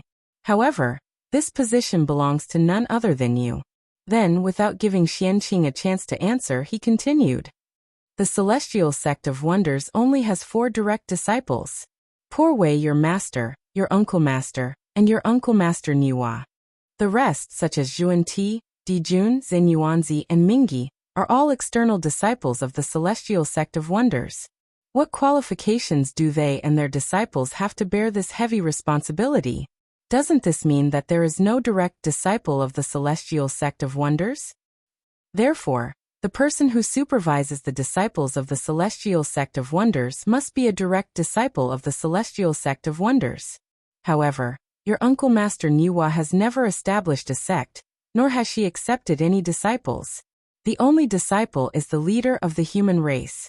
It's not suitable for her to interfere in the affairs of the Celestial Sect of Wonders.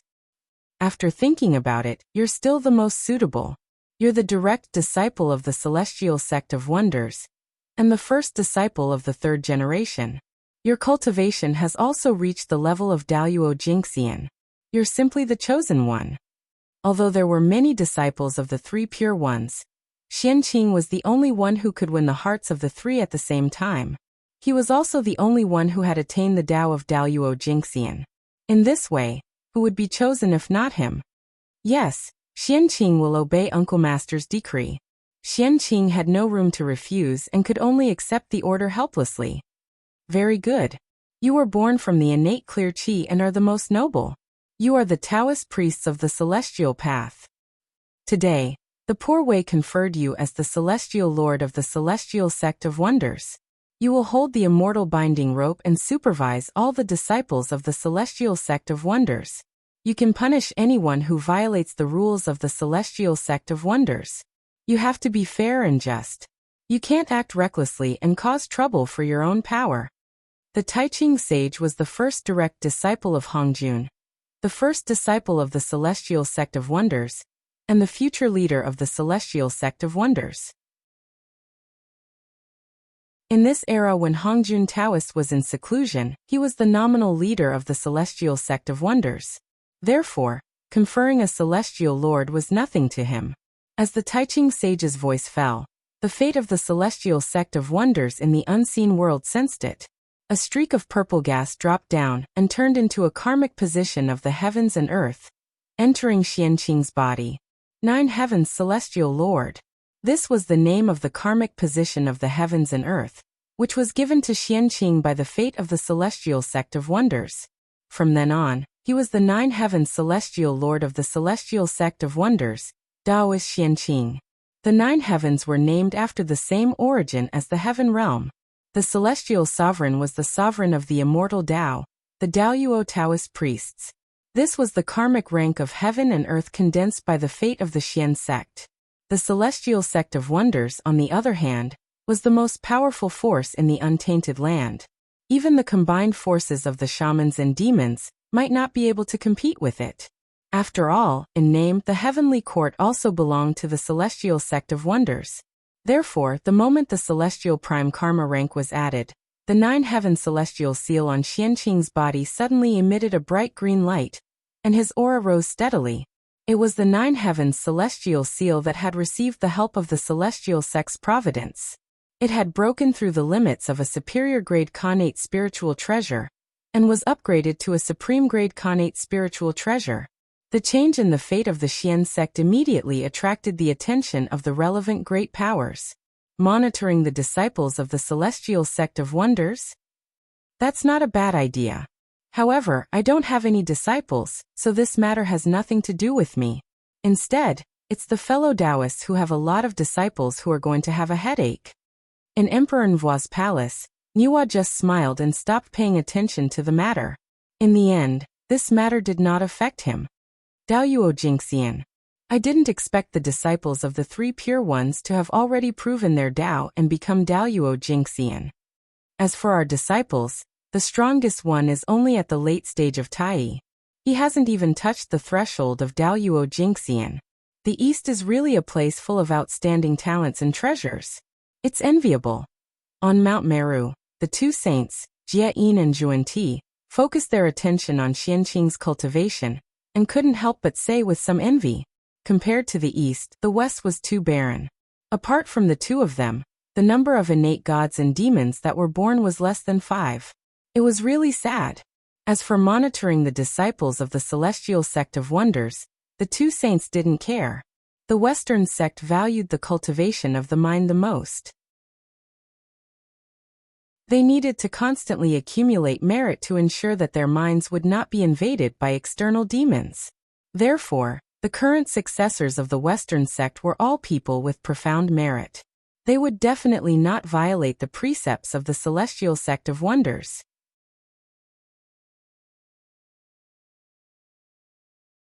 Chapter 250. The 9 Heavens Immortal Venerables. What is that eldest senior brother trying to do? Why did he have to create an immortal venerables and supervise the disciples of the celestial sect of wonders?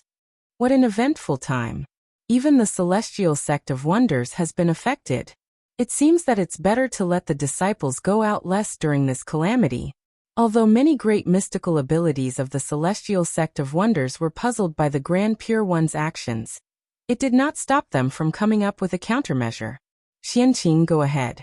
Below Kunlun Mountain, your opportunity has arrived. After the matter was settled, the Grand Pure One waved his hand and said to Xianqing, Opportunity? What opportunity? I often live in Kunlun Mountain and have no contact with the outside world.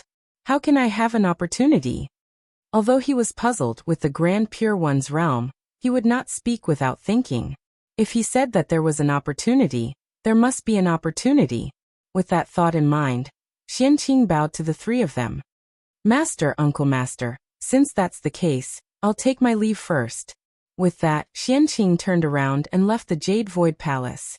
However, just as he took a few steps, he heard the Grandmaster of Heaven say, Xianqing, you should know that you are already Daoyuo Jingxian. The height you're at is different. Therefore, you have to think about the consequences of any decision you make. Don't regret it in the future. Remember, Daoyuo has no regrets. Xianqing stopped and turned around. He replied, Yes, Master. I'll remember it. Daoyuo had no regrets. He knew that Daoyuo Jingxian had proven his Dao in the universe and was eternal and unique. Every action could leave a deep mark on the river of time and space. In the primordial world, because of Mount Buzhou, the river of time and space was extremely stable. No one could disturb it. Therefore, what Daoyuo Jingxian did was a permanent past. Regardless of whether it was right or wrong, it could not be changed. Once he did it, he could not regret it. That was Daoyuo had no regrets. Yes, just remember it. Don't cause trouble when you're outside. Don't be afraid of trouble. I and your two uncle masters have always been behind you. Tong Tian nodded and said in an inexplicable tone. Master, did something happen? Sect leader Tong Tian's words confused Xianqing. He didn't know what was going on, so he couldn't help but ask. Nothing serious. Go quickly, don't let them wait for too long. The sect leader of Tong Tian urged, shaking his head. Then all right. Xianqing will leave now. Since Tong Tian didn't want to say more, Xianqing didn't ask more. He bowed again and left the Jade Palace. This time, no one spoke to stop him.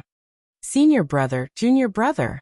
Now that this matter is settled, I still have other matters to attend to, so I'll head back first. Not long after Xianqing left, the Heavenly Lord of Primordial Beginning said to the Grandmaster of Heaven, and the Grand Pure One beside him, Junior brother, just do what you have to do. There's no need to care about the poor way, the Grand Pure One replied. The Prime of Tong Tian nodded in agreement. Are you Taoist Xianqing? As soon as he arrived at the foot of Kunlun Mountain, Xianqing heard someone calling him. He couldn't help but look over. He saw a middle-aged man dressed as a scholar sizing him up with a smile. Looking at the person in front of him, Xianqing's eyes narrowed slightly. This person was not simple. His aura was hidden, but it gave people a feeling of looking up at a tall mountain. What's more, Xianqing actually felt a strong sense of danger from him. It was as if this person could bring him fatal danger. This person was Daoyuo Jingxian, the kind of Daoyuo who had reached the end of Daoyuo Jingxian's path, and was about to break through to the quasi-saint realm. Otherwise, he wouldn't have given Xianqing such a great sense of danger. It's the poor way. May I know who you are? Why have you come to Kunlun Mountain to look for me? Xianqing nodded at the person and walked to his side. As for the danger, he wasn't worried at all. This was the foot of Kunlun Mountain, in front of the Three Saints Dojo. Unless Hongjun Taoist made a move, no one in the primordial world could hurt him at all. The path of wisdom. Who is this person? He's actually proficient in the path of wisdom. As he approached this person, Xianqing felt the aura of the path of wisdom from this person. This aura was very faint, so faint that it was difficult to detect. If he didn't often come into contact with Jiang Xiong and Jiang Hui, the siblings who were the incarnations of the treasure of wisdom, he was extremely sensitive to the aura of the path of wisdom and almost missed it. This person was actually Daoyuo Jingxian, who had attained the path of wisdom. It was really rare in the primordial world. Poor Wei, Bai Zhe of the Demon Clan, greets fellow Taoist Xianqing. Bai Zhe smiled politely and said, Demon god Baizé, so it was him. No wonder he could attain the path of wisdom. Baizé was known to know astronomy and geography. He could see through the past and see the future. Good words reached the feelings of all things. This beast was extremely intelligent. It was a Khanate godfiend born from the path of wisdom. It was the military advisor of the demon clan, and ranked first among the top 10 demons. Its cultivation level was the limit of Daluo Jingxian. Its status in the demon clan was second only to the quasi-saint. However, Xianqing and the demon clan didn't have any interaction. Why did Baizé come to him? So it's demon god Baizé. I'm sorry. I wonder why fellow Taoists came to Kunlun Mountain to look for Poor Wei? Poor Wei doesn't seem to be familiar with fellow Taoist, or even the entire demon clan. After being polite for a while, Xianqing asked directly. Haha, fellow Taoist, there's no need to be confused. We've never met before. This is the first time we've met. Today, Poor Wei came to Kunlun Mountain on the orders of My Majesty to congratulate fellow Taoist on attaining the path of Daluo Jingxian. As he spoke, Baizé took out a jade pot, and was about to hand it to Xianqing. Perhaps Baizé didn't understand why Dijun would be so concerned about a person he had never met before. He specially sent him to bring a pot of Songguang holy water to congratulate him. But the moment he saw Xianqing, Baizé understood everything. The person in front of him was surrounded by immortal light, and emitted an aura that was no different from the origin of the heaven realm. The Khanate clear qi even seeped out of his body, and turned into auspicious clouds that covered a radius of 10,000 miles. All kinds of phenomena were indicating Xianqing's identity. He was a Khanate godfiend born from the Khanate clear qi. With Baizé's intelligence, when he recognized Xianqing's identity, he naturally guessed Dijun's plan. As Baizé explained, all the heavenly secrets that had been hidden were revealed to Xianqing at this moment, allowing him to understand the cause and effect of the matter. No wonder I couldn't deduce anything previously. It turns out that it involves the heavenly court. When the Grand Pure One said that his opportunity had arrived, Xianqing had secretly deduced it. However, as far as his divine sense could see, the heavenly secrets were a vast expanse, and nothing could be divined. Now he understood everything. The heavenly court had the Khanate cardinal treasure, the chaos bell, several powerful experts, and thousands of Daluo Jingxian. How could Xianqing, a Daluo Jingxian, deduce it?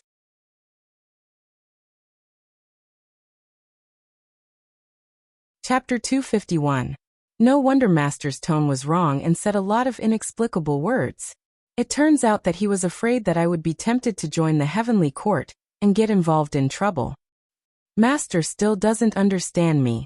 The ancestor of itinerant immortals, being free and unfettered is my pursuit.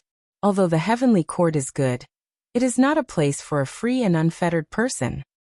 Otherwise, with my background of the same origin as the heavenly realm, it would not be a problem for me to become the lord of the heavenly court.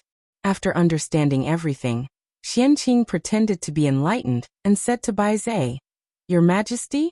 So it's Uncle Master. I dare not refuse a gift from an elder.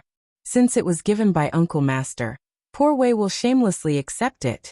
As he spoke, Xianqing took the jade pot from Baizé and said, I hope fellow Taoists can thank Uncle Master on behalf of Poor Wei. When the matter in Kunlun is over, Poor Wei will definitely go to the heavenly court and personally thank you. It's okay, fellow Taoist, you're too polite. Baizé waved his hand and said goodbye. The heavenly court is busy, and there are many secular matters waiting for Poor Wei to deal with. Since the gift has been given, Poor Wei will take his leave first. Poor Wei will wait for fellow Taoists' arrival in the heavenly court. After speaking, Baizé did not wait for Xianqing to persuade him to stay. He bowed and left Kunlun Mountain. A pot of triple light holy water, Dijun is quite generous. After watching Baizé leave, Xianqing shook the jade pot in his hand and said with a smile, Dijun did not lack triple light holy water, and neither did he. Moreover, he had a chaos spring that could continuously produce chaos spirit spring that was more precious than triple light holy water. Yuanshi Tianzuan had just returned to the Jade Clear Hall. Before he sat down, he saw Guang Qingzi running in anxiously. Bastard! Why are you in such a panic? Do you still have the demeanor of an immortal? Yuanshi Tianzuan's face immediately darkened, and he scolded Guang Qingzi unhappily. Master, please forgive me, I know my mistake. Realizing that he had lost his composure, Master Guangqing hurriedly stopped and carefully tidied himself up. After regaining his former composure, he walked slowly to the Heavenly Lord of the Origin and bowed to him. Disciple Guang Qingzi greets Master. Seeing this, the primeval Lord of Heaven's expression eased. He nodded satisfactorily at Guang Qingzi and said, "Not bad. This is how the celestial Zhen of Xianmen should be." Then he asked about the purpose of Guang Qingzi's visit. "Well, why have you come to visit me?" Master, junior brother Ling Bao had a dispute with the disciples of Jie school, and was suppressed under the Qilin cliff by Taoist Xianqing. He couldn't escape. As for us disciples, our strength is truly too weak. Even after using all our means, we still couldn't save junior brother. Feeling extremely ashamed, we could only come here to beg Master to save junior brother, and save him from the pain of being suppressed. With that said, Guang Qingzi prostrated himself on the ground. His face was suffused with hatred, as though he was the one being suppressed and not the great Taoist Master Numinous Treasure. After rescuing Ling Bao, do you still want to suppress Xianqing? So that he would know that the disciples of Jie school couldn't afford to provoke the disciples of Chan school. Hearing Guang Qingzi's words, the primeval Lord of Heaven's expression gradually changed. He became expressionless. Then, he tried his best to suppress the anger in his heart, and tried his best to ask in a calm tone. Yes and no. Guang Qingzi. Kneeling on the ground, Guang Qingzi couldn't see the expression of the primeval Lord of Heaven. Hearing his words, he thought that his master was going to stand up for him and the others. He hurriedly said, "Yes, Master is right." Taoist Xianqing, relying on his high cultivation, dared to bully the disciples of Chan school. He deserves this retribution. It's best to suppress him under the Qilin cliff, so that he can have a taste of what junior brother Ling Bao suffered. He had even thought about how to deal with Xianqing. After that, Guang Qingzi seemed to feel that it wasn't enough to vent his anger. Guang Qingzi continued, "However, Xianqing has already proven his Dao as Daoyuo Jingxian. The primordial turbid air under the Qilin cliff may not be able to deal with him. Master, why don't you?" Guang Qingzi was venting his anger, but he didn't notice that the primeval Lord of Heaven's face was getting darker and darker, and his eyebrows were twitching violently. Obviously, he couldn't bear it anymore. "Shut up, bastard. Xianqing is your senior brother and Daoyuo Taoist priests. How can you call his name directly?" Ling Bao disrespected his elders and spoke rudely to Xianqing. He asked for it by being suppressed under the Qilin cliff for 2,000 years. It's already a big mistake for you not to learn from it. How dare you instigate me to release Ling Bao to suppress Xianqing? You. How awe-inspiring. The primeval Lord of Heaven stood up from the futon and interrupted Guang Qingzi's words. He pointed at him and scolded angrily. "I know my mistake. Master, please calm down." The primeval Lord of Heaven's sudden anger frightened Guang Qingzi, and he kowtowed repeatedly. "Calm down. Did Ling Bao ask you to plead for mercy?" The primeval Lord of Heaven snorted and asked. The saint still respected the privacy of his disciples. If it wasn't necessary, he would never calculate the information of his disciples. Therefore, the saint who was almost omnipotent and omniscient lost his composure when facing his disciple. "No, I saw that junior brother was pitiful and specially came to plead with Master. It has nothing to do with junior brother." Afraid of implicating others, Guang Qingzi simply took all the responsibility on his own. This responsibility is a bit like the senior brother of the Chan school. The primeval Lord of Heaven was very satisfied with Guang Qingzi's attitude. Even his anger dissipated. As the senior brother, he knew how to protect his junior brother. Anyone who saw him would praise him. If Guang Qingzi pushed all the responsibility to his junior brother, it would be really disappointing. However, satisfaction was satisfaction, punishment was still punishment. "Since you want to be a good person, I'll fulfill your wish. Pass my decree." Ling Bao spoke rudely and used weapons rashly. He committed a huge mistake. Therefore he was suppressed under the Qilin cliff, and could not appear for 10,000 years. Immortals, please take this as a warning. Goodfellow, he directly added 8,000 years to the great Taoist master Ling Bao's sentence. It happened to be the deadline set by Xianqing in the beginning. After announcing the punishment of the great Taoist master Ling Bao, the primeval Lord of Heaven continued. Guangchengzi has no respect for his elders. He locked him in the Wind Thunder Rock, and suffered 1,000 years of thunder punishment.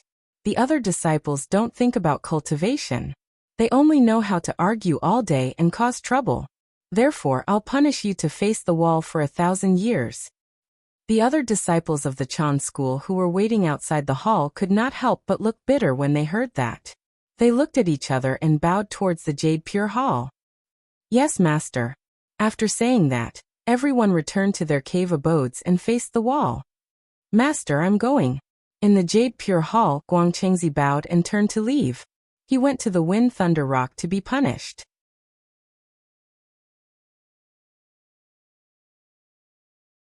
Chapter 252. The Wind Thunder Rock was the place where the Khanate wind and thunder powers converged. It was a great land of creation in the primordial world. Although one had to be tortured by the 9 heavens astral wind and the Khanate divine thunder every day, there were opportunities in the trials. If Guangchengzi could calm himself down and fight against the innate divine lightning day in and day out, he might be able to comprehend an innate divine lightning art that belonged to him. After all, he was his favorite disciple. How could the primordial Lord of Heaven punish him so severely for such a small matter? It was just an excuse to give Guangchengzi an opportunity. However, whether Guangchengzi could seize this opportunity depended on his own ability. In addition, among the disciples of the Chan school, other than the great Taoist master Numinous Treasure who was really punished, the rest were forced to go back to cultivate by the primordial Lord of Heaven. Although it was called a punishment, it was just a show for outsiders. In the Shangqing Hall, the Grand Master of Heaven heard the primordial Lord of Heaven's voice and smiled. Pass down my decree. The disciple of the Jie school, Zhao Gongming, has been disrespectful to the Kunlun Mountain. Today he will be punished to go to the Valley of 10,000 Formations, and be punished by the 10,000 Formations. He will not be able to come out for 10,000 years. No matter what the primordial Lord of Heaven's purpose was, it was true that the great Taoist master Numinous Treasure had been suppressed under the Qilin cliff for 10,000 years. He had already shown his attitude, so the Grand Master of Heaven had to express his attitude. The Valley of 10,000 Formations was originally a nameless valley on the Kunlun Mountain. However, the disciples of the Jie school kept setting up Khanate array formations here to test their power. Gradually, the Khanate array formations densely covered the place and gathered many Khanate Dao. It produced an inexplicable change, and evolved into a large array Dao holy land in the primordial world. There were many Khanate array formations here, so it was called the Valley of 10,000 Formations. These Khanate array formations were either perfect or incomplete. They could deduce yin and yang, the 5 elements, wind, rain, thunder, and lightning. There were many mighty forces in the world that had incredible power. Zhao Gongming went here. There, he would be tortured by the power of the array formations day and night. It would be unbearable. However, if he could comprehend something here, and sense the true meaning of the great Tao, it would be countless benefits for him to attain Dao Daluo Jingxian in the future. Opportunity and risk coexisted. Whether or not one could grasp it all depended on oneself. If the primordial Lord of Heaven could use the excuse of being punished to send his disciples to seek opportunities, so could the Grand Master of Heaven. Kunlun Mountain Dao Teaching Peak. This was the place where Tong Tian preached. There was a purple bell at the peak of the mountain. It was a superior grade Khanate spiritual treasure called the Immortal Gathering Bell. Tong Tian had obtained this bell from the treasure-snatching rock. Xianqing did not know its specific power. He only knew that once the bell rang, it would spread throughout the entire Kunlun Mountain. At that time, the disciples of Jie school, who were scattered all over Kunlun, would rush over when they heard the bell and listen to the saints preaching. Thus, this bell was named the Immortal Assembling Bell. After Bai Zhe left, Xianqing rushed over and gently rang the congregating immortals' bell. Junior brothers, quickly come to Dao Teaching Peak to see me. Swish, swish, swish. The disciples of Jie school flew out from all over Kunlun. Apart from the disciples who were restricted from going out previously, all of them rushed over. The ones who rushed over first were naturally the 4 true disciples of the Grandmaster of Heaven. Taoist Duobao, the goddess of Golden Spirit, the goddess of Wudong, and the goddess of Turtle Spirit. Behind them, a group of outer sect disciples led by the 3 sky fairies, Long Ears, and Dingguang immortals rushed over. Senior brother, all the junior brothers are here. May I know what instructions senior brother has for summoning us here? When everyone arrived, Taoist Duobao stood up and asked Xianqing on behalf of everyone. Today, in the Jade Void Palace, I was ordered by eldest martial uncle to be the celestial lord of the Xian sect to monitor the conduct of the disciples of the Xian sect. In the future, if there are any disciples of the Xian sect who violate the precepts of the Xian sect and go against the heavens, once discovered, they will either reflect on their mistakes in seclusion or turn into ashes. Therefore, I hope that all of you will wholeheartedly pursue the Tao in the future. Be careful with your words and actions, and strive to be the role models of the Xian sect. Don't cause trouble. Don't violate the precepts of the Xian sect to avoid damaging Master's reputation. It will also save me a lot of trouble. Junior brothers, have you heard me clearly? Sitting at the head of the table, Xianqing glanced at everyone below and said slowly, "We understand. From now on, we will cultivate wholeheartedly and strive to attain the Daoyuo Dao fruit as soon as possible." Everyone nodded and said in unison, "Yes, it's good that you understand. Remember what you said today. If one day you offend me, don't blame me for being merciless." In order to prevent everyone from not taking this matter to heart, Xianqing added sternly, "Let's put the ugly words first. In the future, if someone from Jie school really offended him, he would have a reason. One had to know that the higher one's cultivation realm, the more one could not casually make promises. One might not remember them, but the heavenly Tao would definitely help them remember them one by one. At that moment, they made a promise under the witness of the Daoyuo Jingxian, Xianqing, in the place where the saint taught the Tao. Regardless of whether they would remember it in the future, the heavenly Tao would definitely remember it. When someone was really punished by Xianqing in the future, it could not be blamed on Xianqing. It could only be said that karma was entangled. That person deserved this tribulation. We don't dare. We don't dare. In the future, if we violate the precepts of the Xian sect and cause Master's reputation to be damaged, there is no need for eldest senior brother to do anything.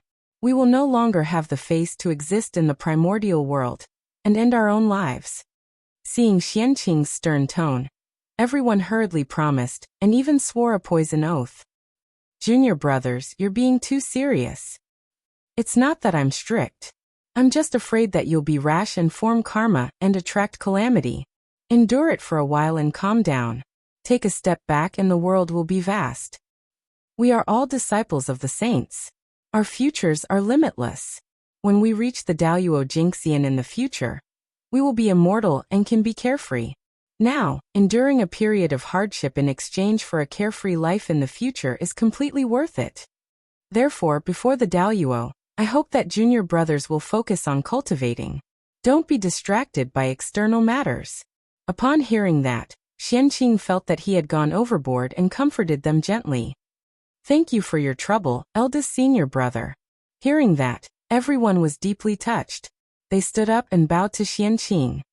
Junior brothers, you're too polite. He reached out and waved his hand to help everyone up, preventing them from bowing. Xianqing turned to Duobao and said, Junior brother, you have always been responsible for handling matters in the sect. There's no need to trouble the 2 masters with this matter. I'll have to trouble you to monitor the character of the disciples, junior brother. Senior brother, you have to monitor the entire Xian sect. I really can't care too much. Monitoring the Xian sect was already enough to offend people. It was better to be separated. Yes. Duobao took a step forward and replied. The current Duobao had just been born not long ago. He was still a simple and honest young man. In addition, half of his current abilities were taught by Xianqing. Therefore, he respected Xianqing very much and naturally would not object to Xianqing's arrangements.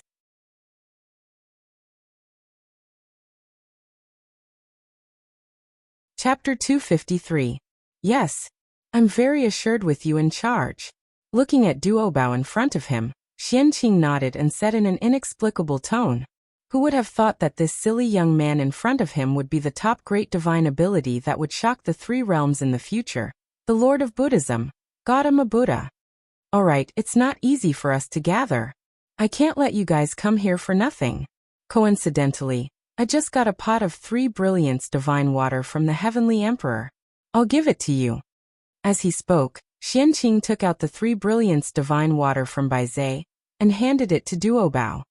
"Junior brother, go and distribute the 3 brilliance divine water. You must be fair and just. Even for those junior brothers who can't come here for some reason, you have to leave some for them. When they come out of seclusion, give it to them personally. Also, you can't forget about Chan School. They can be stingy, but we can't. Otherwise, how are we different from them?"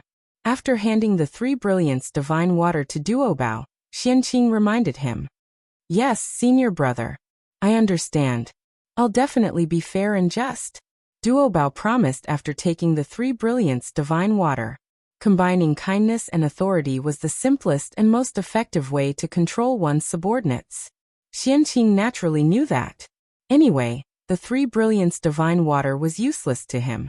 He might as well distribute it to the people of Jie School in exchange for their favor, and improve his image in their hearts. No matter how he looked at it, Xianqing would not lose out. After Duobao finished distributing the 3 brilliance divine water, Xianqing waved his hand and signaled everyone to be quiet. "Junior brothers, you haven't seen each other for many years. Let's exchange cultivation insights here to reminisce about the feelings of being in the same sect. I still have some mundane matters to attend to, so I'll take my leave first." After the scene quietened down, Xianqing bade farewell to everyone. "We'll see you off, eldest senior brother." Everyone hurriedly bowed to Xianqing. After receiving his benefits, everyone's already enthusiastic attitude became even more enthusiastic. It was also because Dijun had sent enough 3 brilliance divine water. In addition, the disciples of Jie School added up to less than 1,000 people. It was far from the grand occasion of the tens of thousands of immortals in the future. As a result, each disciple received no less than 100 drops of triple brilliance holy water, which was quite a fortune. One should know that the triple brilliance sacred water was the essence of the stars, a heavenly treasure that contained the essence of creation. Every drop of the 3 brilliance divine water was extremely precious. It could revive the dead and regenerate bones. It was a treasure that all living beings in the great desolate world yearned for but could not obtain. The disciples of the Jie School were mostly Khanate life forms. They were not as wealthy as the Khanate god fiends. Most of them were destitute. Not to mention the Khanate spiritual treasures and the Khanate Taoist scriptures, even the acquired spiritual treasures and the cultivation techniques and divine abilities were all basic Dharma formulations and Dharma treasures that were widely spread in the primitive world. Although his situation improved after he joined the Jie sect and received the treasure from the Grand Master of Heaven, it did not change much. At most, he was no longer so shabby. Therefore, how could they not be happy and excited when they suddenly obtained so much Sangguang holy water? How could they not be grateful to Xianqing? "Eldest senior brother, please wait." Outside the Tao Teaching Peak, Xianqing had just taken a few steps when he saw a beautiful female immortal hurriedly running to his side and calling out to him. "It's junior sister Yin Xiao. Why did you stop, senior brother?" Xianqing recognized the person in front of him and said with a smile. Yin Xiao was the true #1 person in the outer sect of the Jie School. Her cultivation level and aptitude were even stronger than Zhao Gongming's. However, she kept a low profile and did not want to steal her brother's limelight. That was why she was not famous. Speaking of Cloudsky's background, it was also extraordinary. Speaking of which, above the East Ocean, there was a breeze and 3 colorful clouds. They were hiding in an immortal island, and were protected by a Khanate array. After the Grand Master of Heaven accepted Xianqing as his disciple in the East Ocean, he felt that the East Ocean was fated with him, and often traveled to the East Ocean. It was also the will of the heavens. One day, the Grand Master of Heaven thought of something and came to the East Ocean again. By chance, he discovered the four little fellows and found them interesting. Hence, he preached the Tao to them for 1,000 years. With the help of this, the four of them transformed. 3 women and 1 man were Khanate god-fiends. They called each other brother and sister. The 4 of them were grateful for the kindness of the saint and begged bitterly, wanting to acknowledge the Grand Master of Heaven as his master. Looking at the 4 little fellows in front of him, the Grand Master of Heaven was delighted. With a wave of his hand, he brought them back to the Kunlun mountain and accepted them as outer sect disciples. The 4 of them were San Shao and Zhao Gongming. They were also the only 4 outer sect disciples of the Jie school that were not hated by the Heavenly Lord of Primordial Beginning and the Grand Pure One. In the primordial world, all natural phenomena that took form had the potential of Khanate god-fiends. Moreover, they were born with the Khanate luck and were top-notch perfected immortals of the primordial world.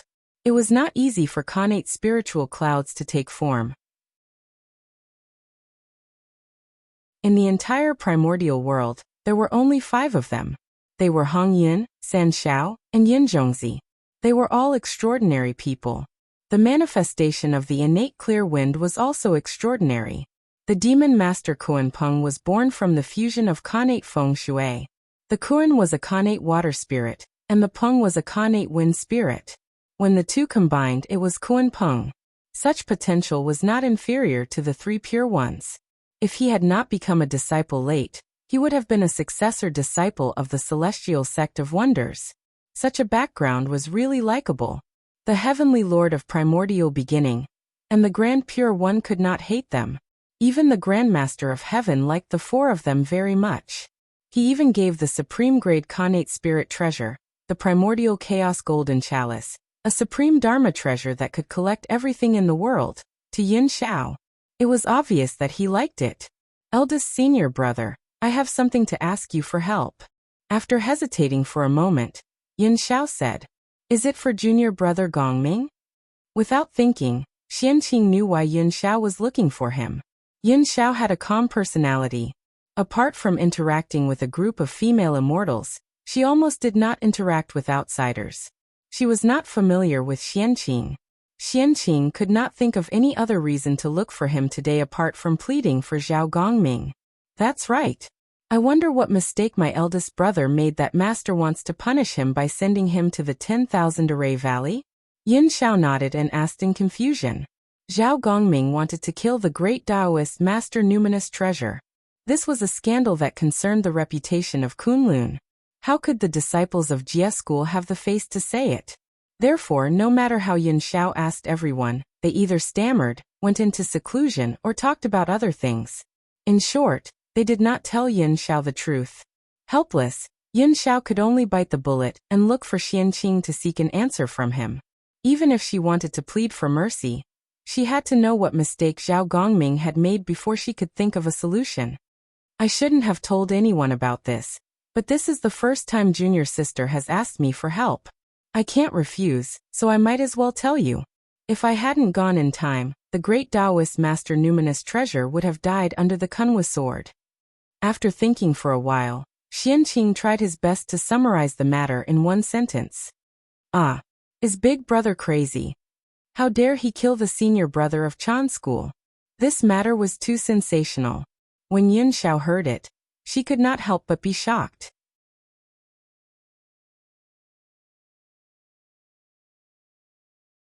Chapter 254. If the great Taoist Master Lingbao died, the relationship between the 3 pure ones would be ruined. Zhao Gongming's sin would be huge. Junior sister, junior brother Gongming almost made a huge mistake. Master and Uncle Master are already merciful for keeping him alive. Don't ask for too much. Moreover, although the 10,000 Formation Valley is dangerous, it won't endanger your life. Junior brother Gongming will at most suffer a little there. Compared to the mistake he made, it's nothing. It's good to let him remember. Moreover, danger and opportunity coexist in the 10,000 Formation Valley. If junior brother Gongming can comprehend something, it will benefit him for the rest of his life. Whether this is a punishment or a reward is still uncertain. Master's realm is high.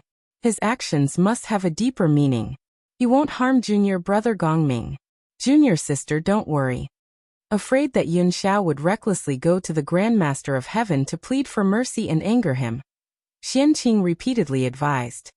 Thank you for clearing my doubts, senior brother. Yun Xiao understands. Yun Xiao was not a fool. After hearing Xianqing say so much, she naturally knew the severity of the matter. How would she dare to plead for Zhao Gongming? Yes, junior sister has always been steady. Senior brother, you don't need to remind me of anything. If all the junior brothers were like junior sister, then it would be a lot easier to worry about. Pfft. Senior brother, you must be joking. Yun Xiao is not as good as you say. Yun Xiao covered her mouth and chuckled. Junior sister, if there's nothing else, I'll take my leave first. I have urgent matters to attend to. Xianqing shook his head and did not say anything else. Instead, he said goodbye. He really had something important to do. If he could succeed, it would be enough to affect the future generations. It was related to countless lives and could be said to be immeasurable. Ah. Yun Xiao was rude. I almost delayed senior brother's important matter. Senior brother, you don't have to mind me. Go ahead. Yun Xiao seemed to have understood something and said embarrassedly. It's fine. Since you're fine, I'll take my leave first. By the way, if you have any questions about your cultivation in the future, you can ask me at the Xianqing Palace. No matter what, I'm still the Daoyuo Jingxian. I can still guide you in your cultivation. Xianqing gently shook his head and said, Thank you, senior apprentice brother. In the future, we will have to bring our junior brothers and sisters to the profound clear palace to disturb senior martial brother. I hope senior martial brother won't find us annoying. Yun Xiao was smart. Of course, she did not think that Xianqing was talking to her alone. Without a doubt, Xianqing wanted to use her to inform all the disciples of Jie School. As long as one wasn't a fool, they wouldn't reject a Daoyuo Jingxian who was willing to answer their questions for free. How could that be? Senior brother is more than happy to see you all here. I won't be annoyed. In that case, I will wait for your arrival in the profound clear palace. After saying that, Xianqing crossed the clouds and walked towards the Xianqing Palace. Yun Xiao respectfully sends senior brother off. Xianqing Palace, one of the 4 palaces of Kunlun. It was also the only main hall in Kunlun other than the 3 Pristines Palace. It belonged to Xianqing. Among the disciples of Kunlun, only Xianqing had such treatment. He enjoyed the privilege alone to show the difference between him and the other disciples of Kunlun. In the hall, Xianqing sat cross-legged. In front of him were 3 Khanate Qi. One was the Khanate 5 Elements Qi. One was the Khanate Yin-Yang Essence Qi. And one was the Chaos Origin Qi. What Xianqing said earlier was related to the 3 Khanate Qi. It was enough to affect the future. The Khanate 5 Elements Qi was the cornerstone of the untainted world. It could create all things and give birth to many Khanate Qi. In order to condense a Khanate 5 Elements Qi, a golden immortal had to collect the 5 Elements Qi from the void day and night. It could only be achieved after 1,000 years. The Khanate Yin-Yang Essence Qi was the foundation of the 5 elements and the essence of creation. A Khanate Yin-Yang Essence Qi could be compared to 10,000 Khanate 5 Elements Qi. It required a Tai Jingxian to condense the Yin-Yang Essence Qi from the world day and night. It would take 1,000 years to create it. The Chaos Origin Qi was the beginning of Yin and Yang, the foundation of all things, and the source of all Khanate Qi in the untainted world. A Chaos Origin Qi could be compared to 10,000 Khanate Yin-Yang Essence Qi, and 100 million Khanate 5 Elements Qi. In order to form a strand of primal Chaos Origin Qi, in addition to the natural derivation of heaven and earth, it required a Zenith Heaven Golden Immortal to gather primal Chaos Qi from the primal chaos outside the world, and condense it for 1,000 years before it could take form. It was extremely precious. Among the 3 Khanate Qi, the Khanate 5 Elements Qi was the most common. As long as one put effort into it, there were many of them in the untainted world. There was no need for a golden immortal to spend time and effort to condense them. The Khanate Yin-Yang Essence Qi was rare in the untainted world. However, it was just an ordinary thing in the blessed grotto heavens. It was not rare. Only the chaos origin chi was not rare at the beginning of the untainted world. However, it had been almost used up by the heaven and earth. It was the rarest and almost impossible to find. Only Mount Kunlun, the second most sacred place in the untainted world, would produce a few chaos origin chi every year. If it were somewhere else, Dao Yuo Jingxian would have to go to the chaos outside the world to condense it. Boom. Looking at the Khanate Chi in front of him, Xianqing suddenly moved. He formed a seal with both hands, and great Dao runes flew out of his body and arranged in the air, gradually forming a furnace. The furnace seemed real and illusory, and purple light flowed around it. The walls of the furnace were covered with great Dao runes, shining brightly. His body also released an ancient and desolate aura, ancient and peaceful. That was the aura of the great Dao. This furnace was like a carrier of the great Dao. As soon as it appeared, it emitted a supreme power. The laws of heaven and earth creaked under the pressure, as if they could collapse the world. It was extremely terrifying. This was the heaven and earth furnace. No, it should be called the great Dao furnace now. In the chaos outside the world, the heaven and earth furnace had corroborated with the great Dao, resulting in a shocking transformation.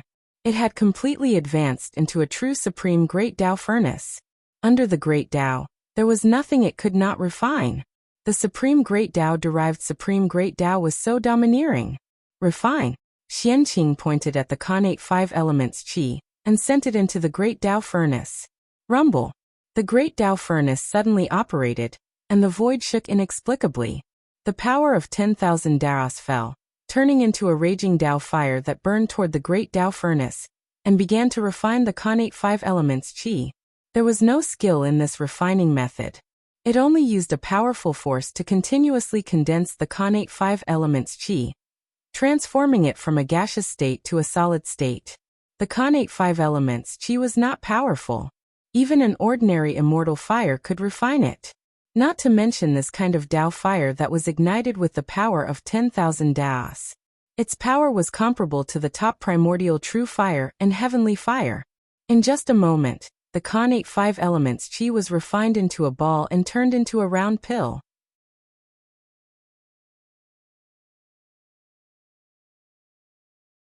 Chapter 255.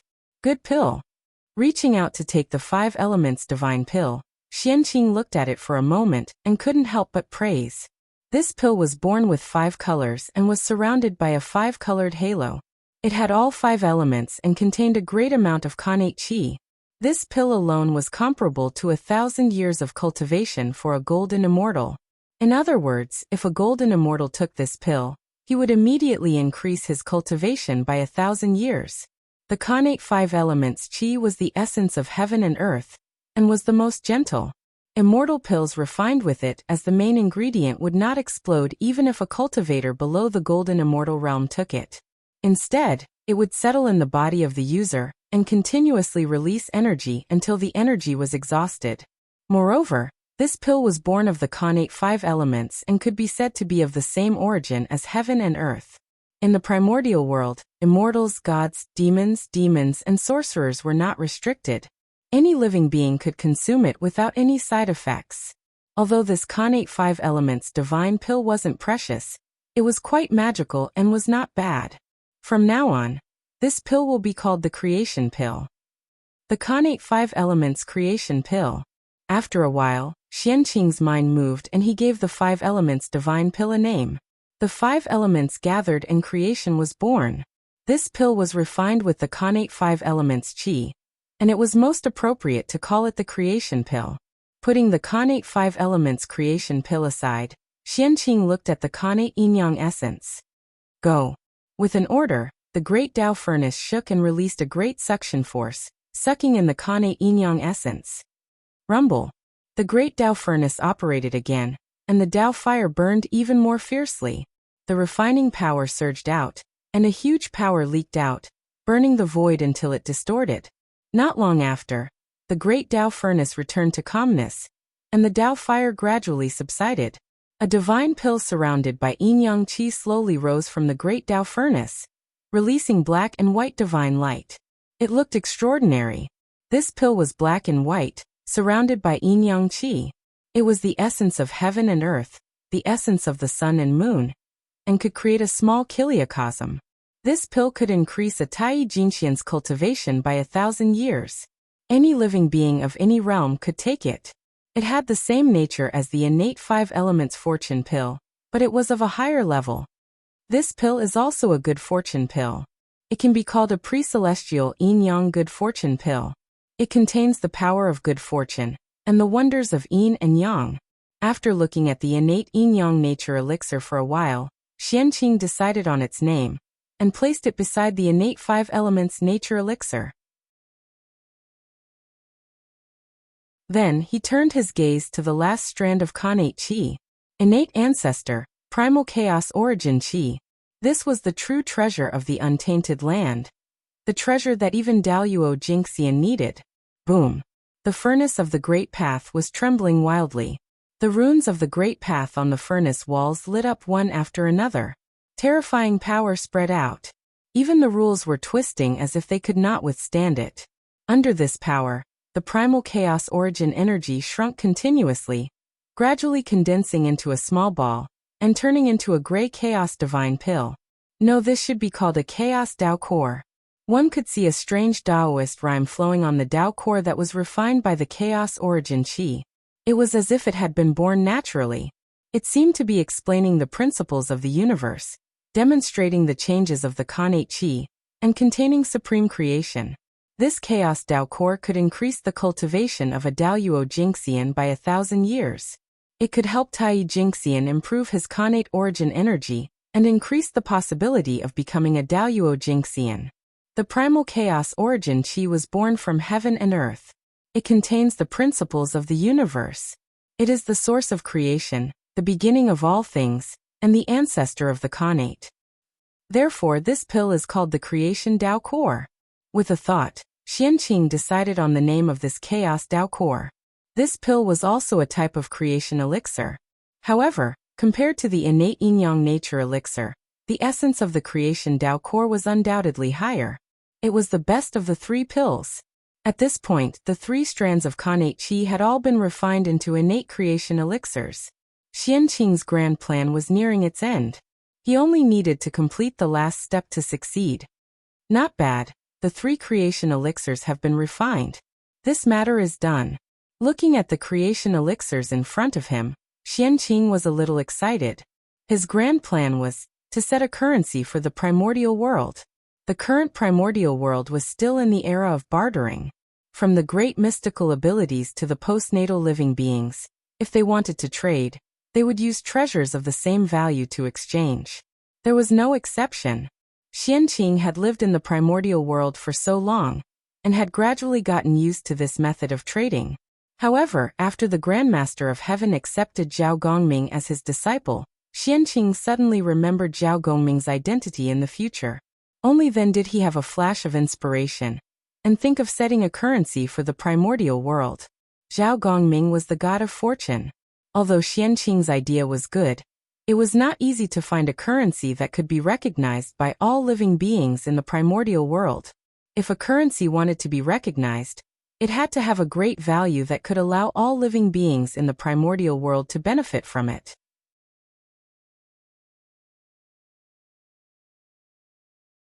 Or the person who issued it had a great influence, and could obtain the unanimous approval of all living beings in the primordial world. Only then could he turn something rotten into something magical, and make an ordinary item have extraordinary meaning. In the primordial world, there was only one person who could have such influence, Dao Ancestor Hong Jun. The Dao Ancestor had a noble status, and lived in seclusion in the Purple Cloud Palace. If there was no major event in the primordial world, he would not appear. Xianqing did not have the ability to invite the Dao Ancestor from the Purple Cloud Palace to guarantee the currency he issued, so that it could obtain the approval of all living beings in the primordial world, and replace the method of bartering. Therefore, he could only set his sights on the first method. In the primordial world, the only thing that all living beings in the primordial world liked and were closely related to it was the Khanate Qi. After all, This was the foundation of cultivation. If all living beings in the primordial world wanted to cultivate, they could not do without it. The fact that spirit stones that contain spiritual energy in the future could be popular and become the currency of the cultivation world also proved this point. However, this was the primordial world after all. Moreover, it was the most prosperous era of the primordial world. The Khanate chi was extremely dense and almost turned into spiritual rain. It was not something that the harsh cultivation environment of the future could compare to. It was probably faster to absorb a mouthful of chi than to refine spirit stones. Therefore, in this environment, using spirit stones as currency would probably not be recognized by all living beings. However, methods were all thought of by people. Xianqing thought hard for thousands of years, and finally thought of a way. Spirit stones could not be used as currency because their value was too low. It was not that this method was not good. Then, wouldn't it be fine to find a treasure that had the same nature as spirit stones, but was more valuable than them? As a result, these 3 revival pills were born. The Khanate 5 Elements Creation Pill had the cultivation of a golden immortal for 1,000 years. It was of great benefit to cultivators in the golden immortal realm and below.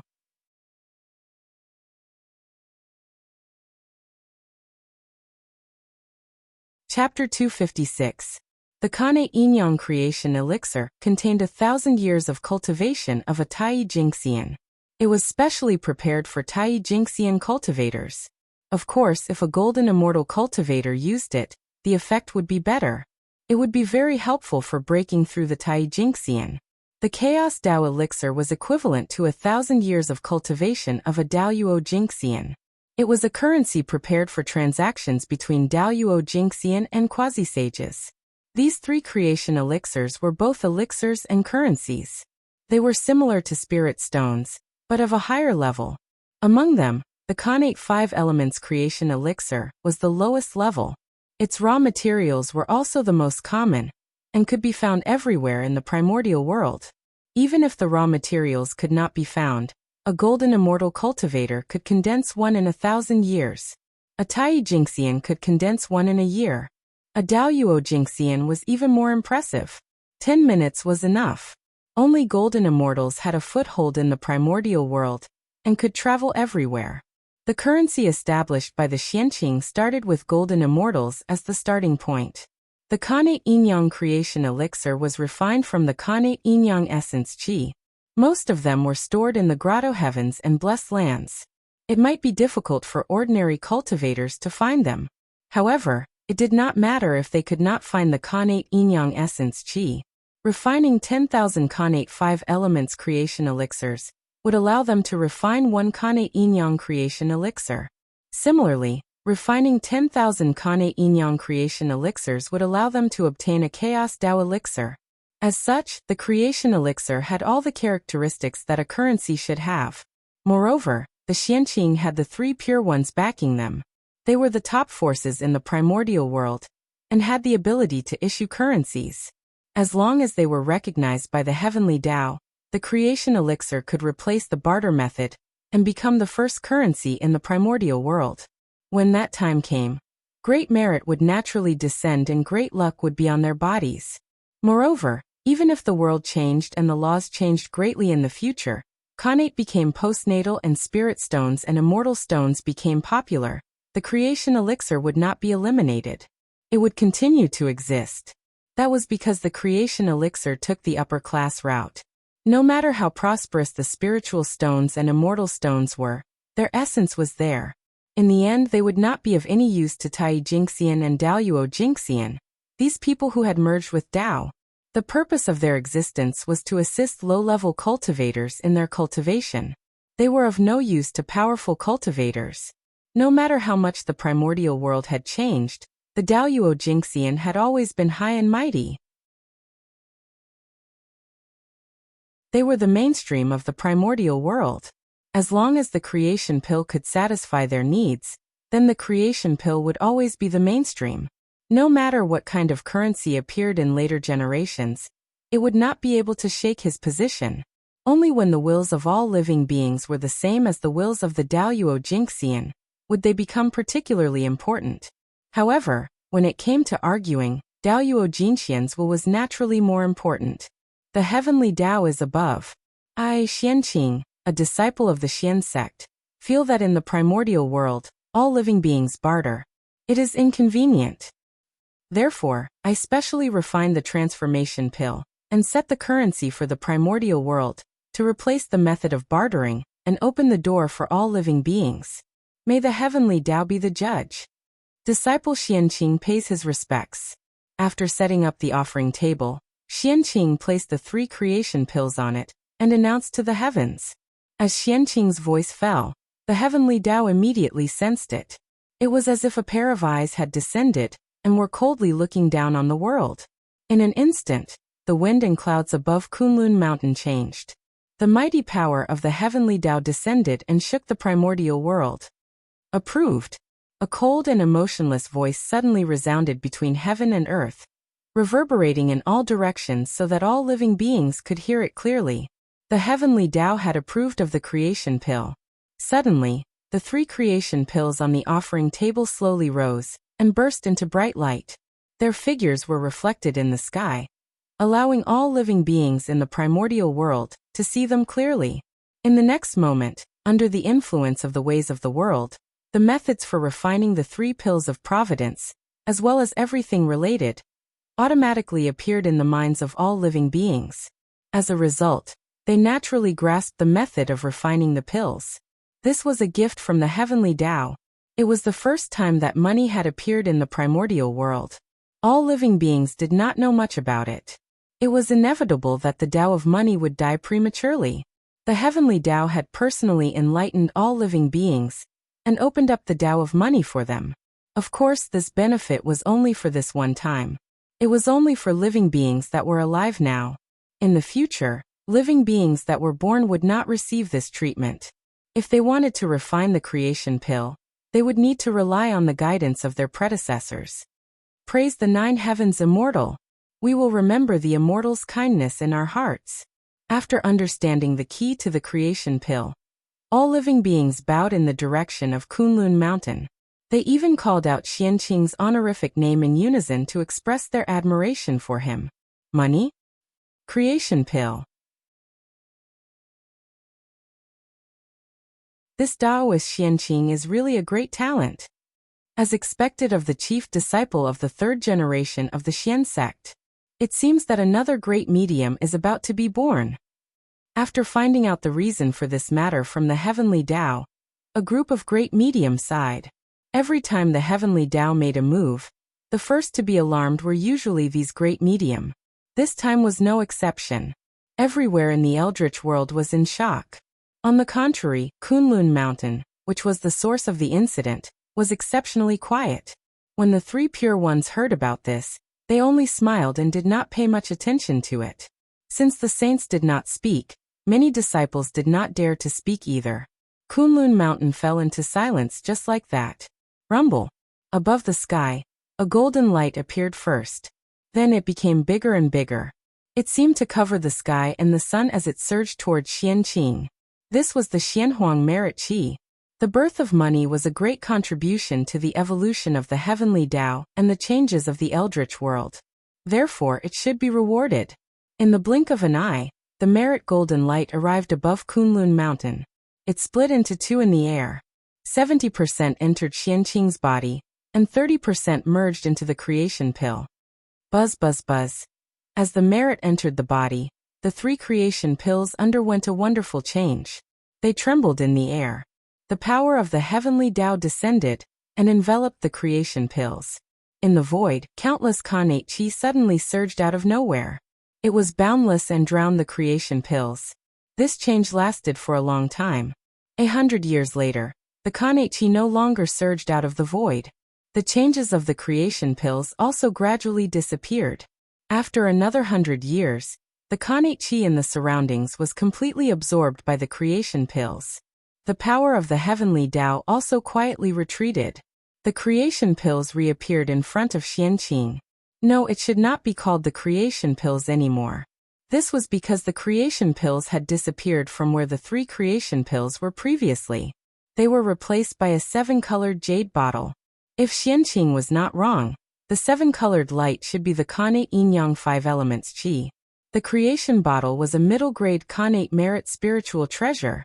Holding the jade bottle in his hand, Xianqing naturally understood its origin. This was a Kanate spiritual treasure formed by the 3 creation pills combined with the merit Qi, and the Kanate Qi with the help of the heavenly Tao. Other than being able to produce the creation pills on its own, it had no other use.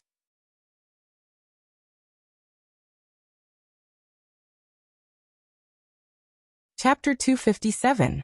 He, Xianqing, was Fengzichen. He had the chaos bead and the tree of world. Not to mention the Qi of origin, he didn't even lack the Kanate origin. Therefore, the fate bottle seemed a little redundant to him. However, the fate bottle was a Kanate merit spiritual treasure after all.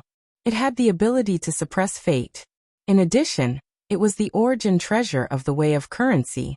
When the fate pill became popular in the Eldritch world, it might be able to take another step forward. It would become a superior grade Kanate spiritual treasure, or even a supreme grade Kanate spiritual treasure, and give birth to a Kanate origin. In this way, the fate bottle would no longer be redundant. It would be a true auxiliary treasure that could help people break through the Daoyuo Jingxian. It was rare in the world. The current fate bottle could produce 1 Chaos Dao pill, 10,000 Kanate Yin-Yang fate pills, and 100 million Kanate 5 elements fate pills every 1,000 years. It was equivalent to 3 Daoyuo Jingxian. It was not bad. I'll keep it. It was better than nothing. Even if he couldn't use it, it was not bad to give the fate pills produced by the fate bottle to others as a favor. Putting away the bottle of fortune, Xianqing pondered for a moment. Suddenly, he stretched out his hand and grabbed at the void. A terrifying aura burst out, and the strength of a perfected golden immortal was fully displayed. He grabbed tens of thousands of Xiantian Qi from the void. Refine.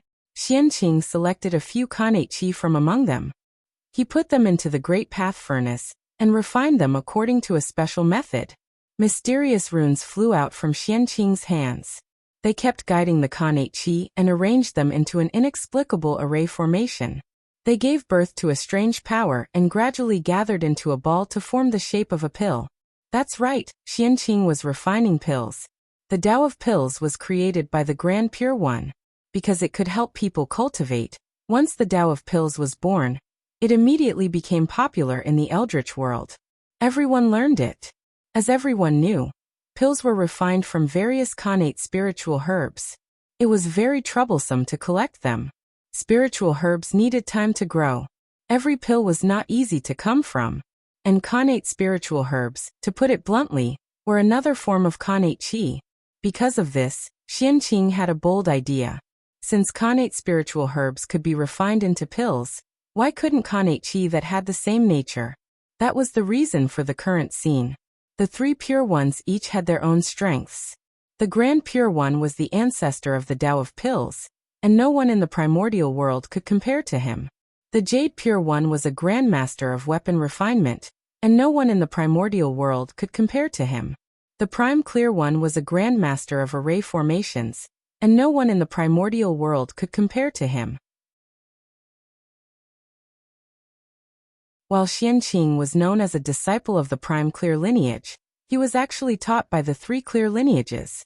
He possessed extraordinary insights into pill refinement, artifact refinement and formations. Otherwise, he would not have made up his mind to create another method besides the traditional alchemy method. It was clear that he had a deep foundation and was full of confidence. With the help of Hongmeng Daozhong, Feng Zichen's comprehension ability was only inferior to Dao ancestor Hong Jun, who had the creation jade butterfly. He could be said to be the second in the primordial world. Even so, Xianqing was not confident. His achievements in the Tao of alchemy had surpassed the Grand Pure One. His achievements in the Tao of artifact refinement had surpassed the Jade Pure Saint. His attainments in the field of formations had surpassed that of the Prime Clear Saints. It was not easy for him to come to the primordial world and have countless knowledge that far exceeded the era. Wouldn't it be a pity if he could not become the first in the Tao that he cultivated? Therefore, Xianqing painstakingly studied the 3 Taos under such a state of mind. He gathered the strengths of the 3 sects and finally opened up a method to refine pills with Kanate Spirit Qi. the Tao of Qi pills. Since he could not surpass the 3 clear lineages, he would create another Tao on their foundation. It could be considered another kind of transcendence.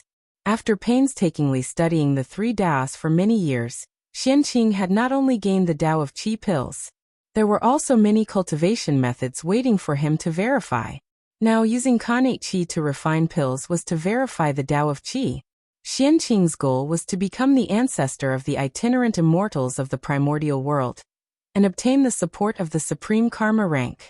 If he wanted to become the ancestor of the itinerant immortals, the 100 arts of immortal cultivation, pill formations, talisman artifacts, were naturally indispensable. Xianqing was working hard for this. After a tremor, a golden pill flew out of the great Tao furnace. It was accompanied by a golden halo and emitted a faint fragrance as it floated in the air. This was a golden pill at the first transformation. This was a golden pill refined with Khanate Qi, using a large array to refine the essence of Khanate Qi, then using the method of refining weapons to form it, and finally using the method of refining pills to form it. In this way, the golden pill at the first transformation in front of Xianqing was formed. According to the Tai Ching pill scripture, the golden pill was formed by creation. It was divided into 9 transformations. The first transformation was the lowest, and the creation was limited. It was used by celestial immortals. The golden pill had 9 transformations and endless creation. It could bring the dead back to life and go against the heavens to change one's fate. There were very few people in the primordial world who could refine the golden pill at the 9 transformations. Therefore, the golden pill at the 9 transformations was extremely precious. It was the pill used by Daoyuo Jingxian.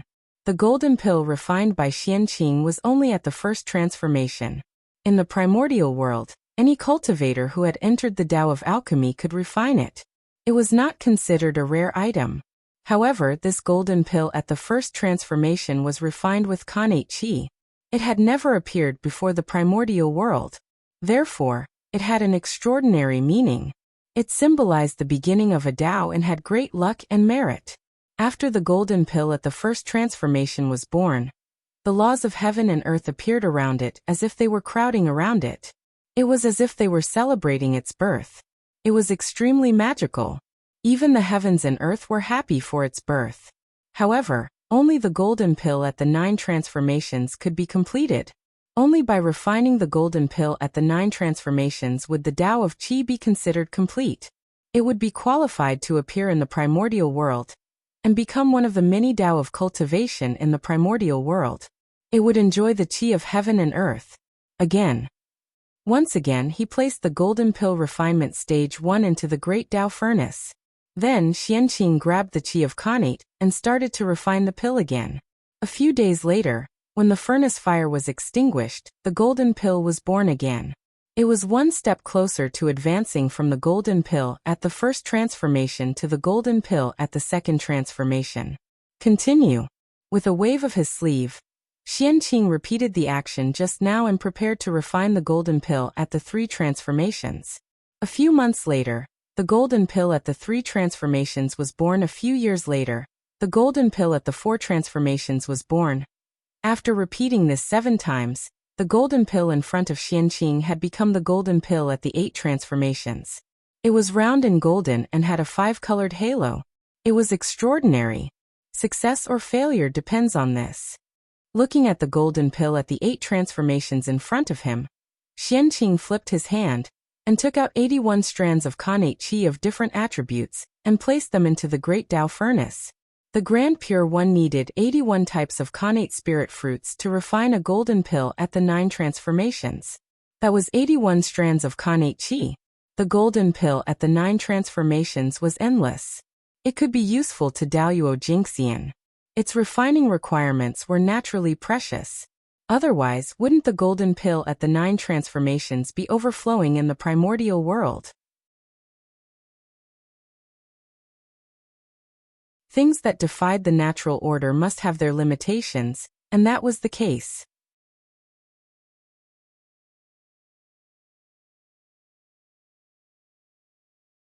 Chapter 258.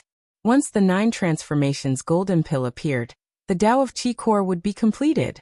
In this way, there would be another method in the untainted land, another Tao of alchemy, and another Tao of immortal cultivation. Xianqing could become the ancestor of Qi core and obtain great luck and merit. His status in the Tao of alchemy would be second only to the Grand Pure One. On the other hand, the failure of the 9 transformations golden pill meant that the Tao of Qi core was not perfect and not suitable to appear in the untainted land. It still needed to be perfected and waited for the future. The 9 transformations golden pill was also known as the Tao core. It contained the origin of the congenital realm and merged with Tao. Only in this way could it help Tao Yuo Jingxian. In front of the great Tao furnace, Xianqing calmed his mind and carefully controlled his Dharma power to promote the fusion of the congenital qi to form the pill. Xianqing was personally taught by the Grand Pure One and had a deep understanding of the Tao of alchemy. Refining the 9 transformation golden pill was extremely difficult for others, but for him, it was just a matter of time and effort. It was not difficult at all. But that was using congenital spiritual herbs to refine the 9 transformations golden pill. It was also his first time using congenital qi to refine the 9 transformations golden pill, so he did not have much experience. Moreover, the success or failure of the 9 transformations golden pill determined the success or failure of the Tao of Qi core. He had to be careful. Just like that, 1,000 years later, a golden core surrounded by 7 colored halos slowly rose from the furnace of the Great Path. It exploded with brilliant light like a small sun, illuminating the entire universe. The 9 transformations golden pill was completed. 9 refinements took 3,333 years and 3 months. The 9 transformations golden pill, which represented the Tao of Qi core, was finally refined by Xianqing. There was no need to announce it to the heavens. The moment the 9 transformations golden pill was completed, the Tao of heaven sensed it and looked down. In just an instant, Xianqing felt that he was enveloped by a great and vast will, and he felt powerless from the bottom of his heart. Under this force, even if he was already a golden immortal, he felt like an ant, and he'd lost all his divine abilities and was completely unable to arouse the thought of resisting. It was the Tao of heaven. At this moment, Xianqing turned pale. The will of the Tao of heaven that had just left came again. Because in the untainted land, the only thing that could make Tao Yuo Jingxian feel this way was the Tao of heaven. Unlike the previous time when the entire untainted land was alarmed, the arrival of the will of the heavenly Tao was completely silent and did not alarm too many people. Aside from Eastern Kunlun's 3 pure ones, Zhu Lin's true body under Qilin Cliff, and Western Kunlun's Queen Mother of the West, who sensed something in Kunlun Mountain, there was nothing else. The others didn't notice anything. The arrival of the will of the heavenly way was completely out of Xianqing's expectations. Although the Tao of Qi core was extraordinary, it was still a small Tao after all. Its influence on the primordial world was limited. It was far inferior to setting a currency, which had a profound influence on the primordial world. Xianqing originally thought that the heavenly Tao would bestow some merit and luck. He would announce the birth of the Tao of Qi core to the primordial world, and this matter would end. However, he had never expected that as soon as the Tao of Qi core was formed, the will of the heavenly axiom would descend and appear near him, looking at him indifferently. This scared him to death. Could it be that there were still secrets about the way of Qi core that he did not know? For a moment, Xianqing's thoughts ran wild. The feeling of being stared at by the heavenly Tao was not a good feeling. Even Tao Yuo Jingxian did not feel good about it. Xianqing's heart was already in a mess. Otherwise, with Tao Yuo Jingxian's cultivation, his state of mind should be as calm as still water without any ripples. How could he let his thoughts run wild? Thou hast contributed to the primordial world. Thou shalt be rewarded. Just when Xianqing was so nervous that he could not help but ask the heavenly Tao, the will of the heavenly Tao spoke. It was fine if he did not speak, but once he spoke, he wanted to reward Xianqing. Then, under Xianqing's surprised gaze, a purple brilliance surged out from the void and merged into the 36 heavens in his body. Of course, Xianqing recognized that purple brilliance. It was the origin of the heavenly Tao that the heavenly Tao had bestowed to Fengzichen. The origin of the heavenly Tao entered his body and went all the way up along the first heavens, passing through layers of heavens and directly arriving at the 36th heavens, the supreme heaven Daoyuo heaven. As soon as he arrived at the Daoyuo heaven, the origin of the heavenly Tao suddenly dispersed and turned into purple runes. They were endless and merged with the heavenly palace in the middle of the heavens. There, the strongest supernatural power in the 36 heavens was nurtured. Rumble. After the originally illusory heavenly palace merged with the runes formed by the origin of the heavenly Tao, it gradually turned from illusory to real and quickly evolved. Golden stone as the palace, white jade as the stairs, magnificent and magnificent. There were phantoms of 10,000 spirits, dragons, phoenixes, cheilants, all kinds of auspicious beasts. There were all kinds of them. They turned into Tao patterns, vivid and lifelike, imprinted on the walls of the palace. There were rules manifested, surrounding the main hall, crowding him in the center, deducing the principles of the operation of heaven and earth, and endless Tao runes filled the air. This heavenly palace seemed to be at the top of the universe, high and mighty, looking down on everything. At the same time, it seemed to have become the center of heaven and earth, accepting the worship of all living beings in the primordial world. Above the tall and towering palace gate, there were 3 big words written with innate divine runes: Miluo Palace. This heavenly palace was called Miluo Palace.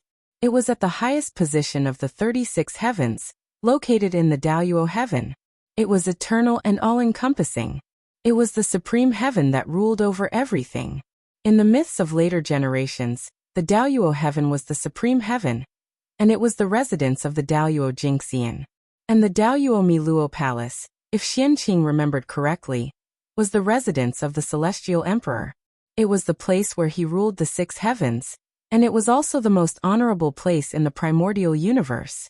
What does this mean? Is it appointing me as the celestial emperor? Looking at the Miluo Palace in his body, Xianqing couldn't help but make a bold guess. The incarnation of the origin of heaven, the top innate god fiend in the primordial world, and the celestial lord of Xianmen, the first of the 3rd generation disciples. He could also sit on the throne of the celestial emperor. Otherwise, the heavenly Tao would symbolize the center of the universe's power. Why would the Miluo Palace, which ruled the heavens, manifest in the heaven realm in his body? Wasn't this intentionally appointing him as the celestial emperor? That was the celestial emperor, the highest position in the primordial world, the master of the universe in name. Everything in this world, whether it existed or not, whether it was life or death, or where it was under his rule. If an ordinary person could sit in this position, he would immediately have the strength second only to the saints. His status in name was even higher than that of the saints. In later generations, Haotian was called the celestial emperor, but he was actually a puppet. His position was really awkward. But when Tathagata saw him, he also had to bow and not dare to be disrespectful. When the 3 pure ones saw him, they also had to call him His Majesty to show respect. The celestial emperor was the master of the primordial world. His face was the face of the world. Disrespect to him was disrespect to the world.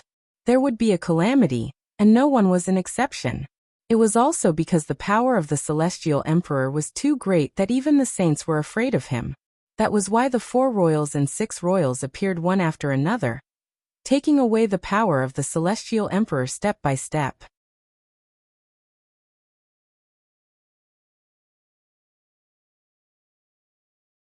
Chapter 259. Although Dijun and Hao Tian were both celestial emperors, their natures were completely different. Dijun had the strength that a celestial emperor should have, but because of the existence of Panga's descendants, his position as the lord of the heavens and earth seemed to be a little unjustified. Hao Tian was the complete opposite of Dijun. He, who had the strong support of Tao ancestor Hongjun, rightfully sat on the position of celestial emperor. However, Hao Tian did not have the strength to match the position of celestial emperor, causing him to gradually be controlled by the saints in the future and become a puppet in name only. In the primordial world, strength was the most important. External forces were ultimately external forces, not as practical as one's own strength. Hao Tian's future situation was a true portrayal of virtue, not matching the position. At this moment, in Xianqing's heart, he was already thinking about how to feign civility with the saints after he ascended the position of Celestial Emperor.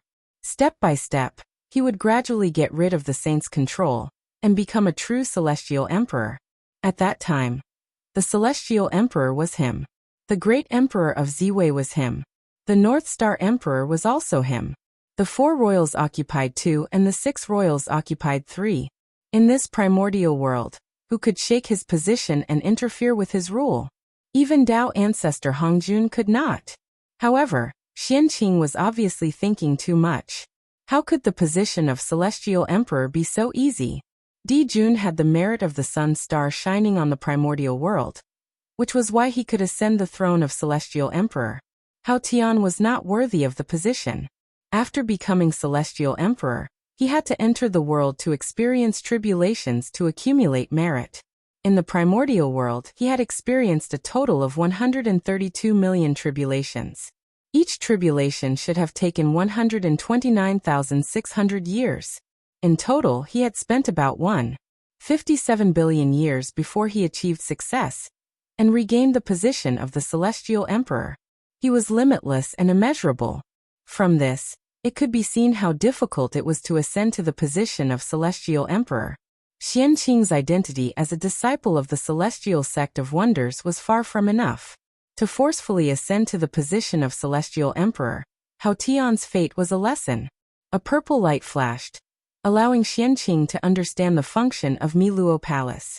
The highest achievement of the 36 heavens, the Supreme Miluo Palace.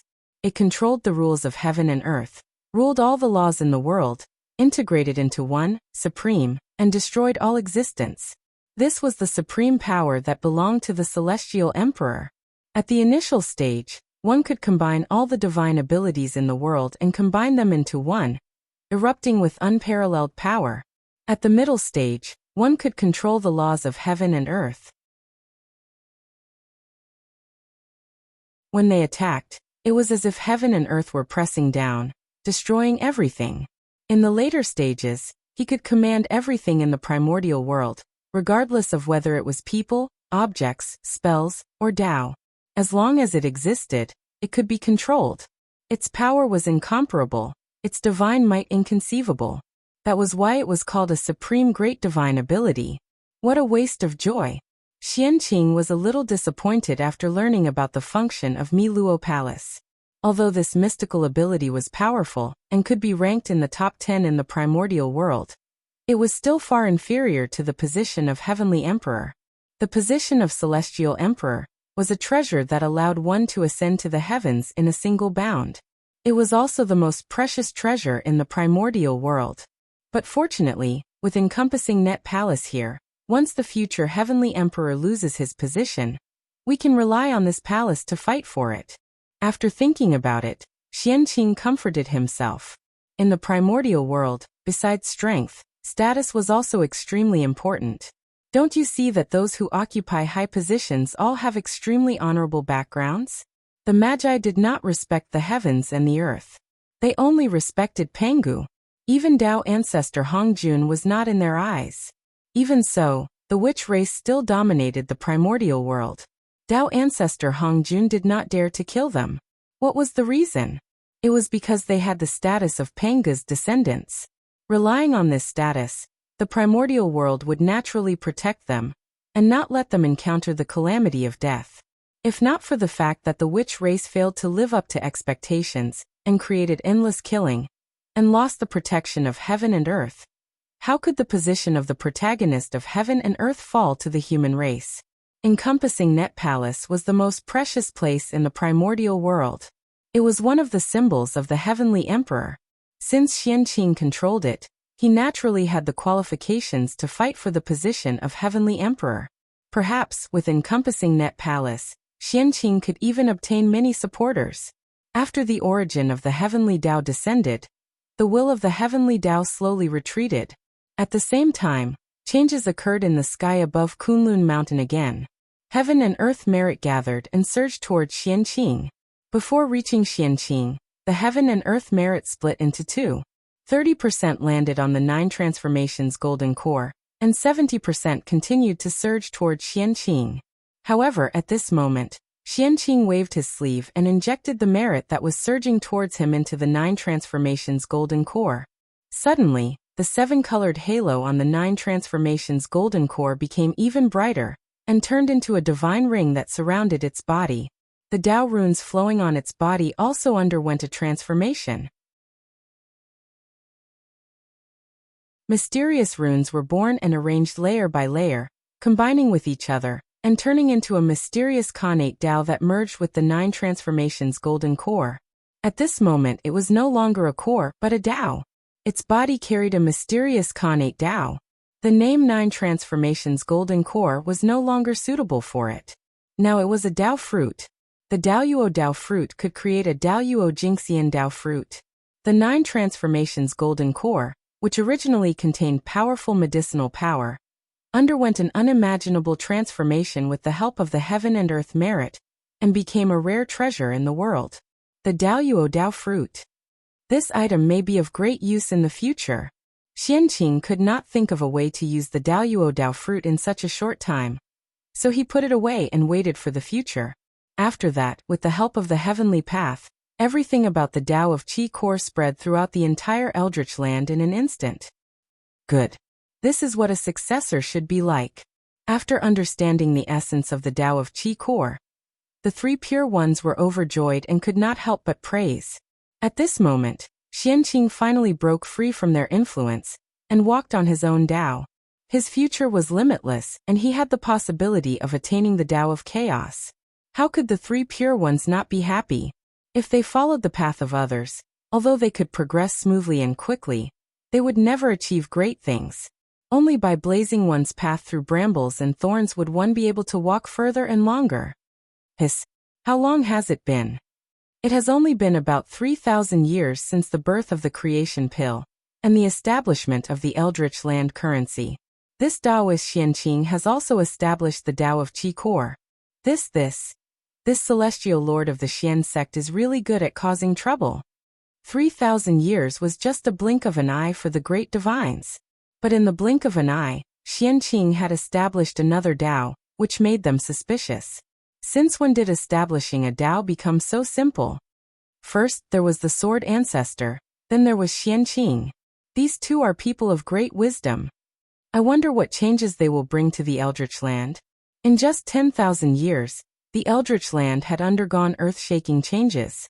First, there was the birth of the Tao of sword, then the Tao of currency, and the Tao of Qi core. The changes were more intense than the previous tens of millions of years. I wonder what the future will be like. At this moment, in the Eldritch land, there was another change. Above Kunlun Mountain, endless merit gathered.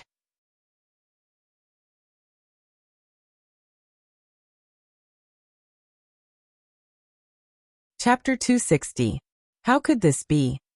What is Taoist Xianqing doing? Why is there no end to it? Looking at the merits above Kunlun Mountain, the great mediums were helpless. In the blink of an eye, the Xianhuang merit had descended 3 times.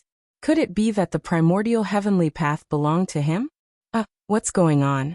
Looking at the Xianhuang merit that was surging towards him, Xianqing was a little confused. He did not know where these merits came from. Originally, Xianqing had planned to leave the Xianqing Palace and go to the Jade Void Palace to visit the 3 pure ones and share his joy with them. But who knew that before he could move, boundless merit would suddenly descend from the sky, causing him to be a little surprised for a moment. This merit came out of nowhere, and it really made him a little confused. The great sage is merciful. Great sorrow and great wish. Save the suffering and save the suffering, infinite and boundless. Praise the 9 heavens immortals. The great sage is merciful. Great sorrow and great wish. Save the suffering and save the suffering and save the suffering, infinite and boundless. Praise the 9 heavens immortals. The great sage is merciful. Great sorrow and great wish. Save the suffering and save the suffering and save the suffering, infinite and boundless. Praise the 9 heavens immortals. Just as Xianqing was puzzled, the praises of all spirits suddenly sounded in his ears. One after another, it was incomparably grand. It was inexplicably moving and shook his heart. What's going on? Why is there the wish of all spirits coming? The sudden turn of events made Xianqing confused and shocked. Other than the Tao of currency and the Tao of Qi core, he did not do anything else. It was true that these two Taos could obtain merit, but it was a little exaggerated to say that they could attract the gratitude of all spirits. Only the gratitude of all spirits from the bottom of their hearts could stimulate the power that was enough to shake everything in his heart. Obviously, the Tao of Qi core and the Tao of currency did not have this ability. No matter what Xianqing thought, the merit aura was still surging. It covered the sky and covered the earth, covering everything. Virtuous Qi was everywhere, and nothing could be seen. Otherwise, with the strength of Daoyuo Jingxian and the strength of many great mediums, how could they not see what was going on? Rumble. More and more Xianhuang merits were accumulated. In the blink of an eye, it exceeded the capacity of Xianqing's body.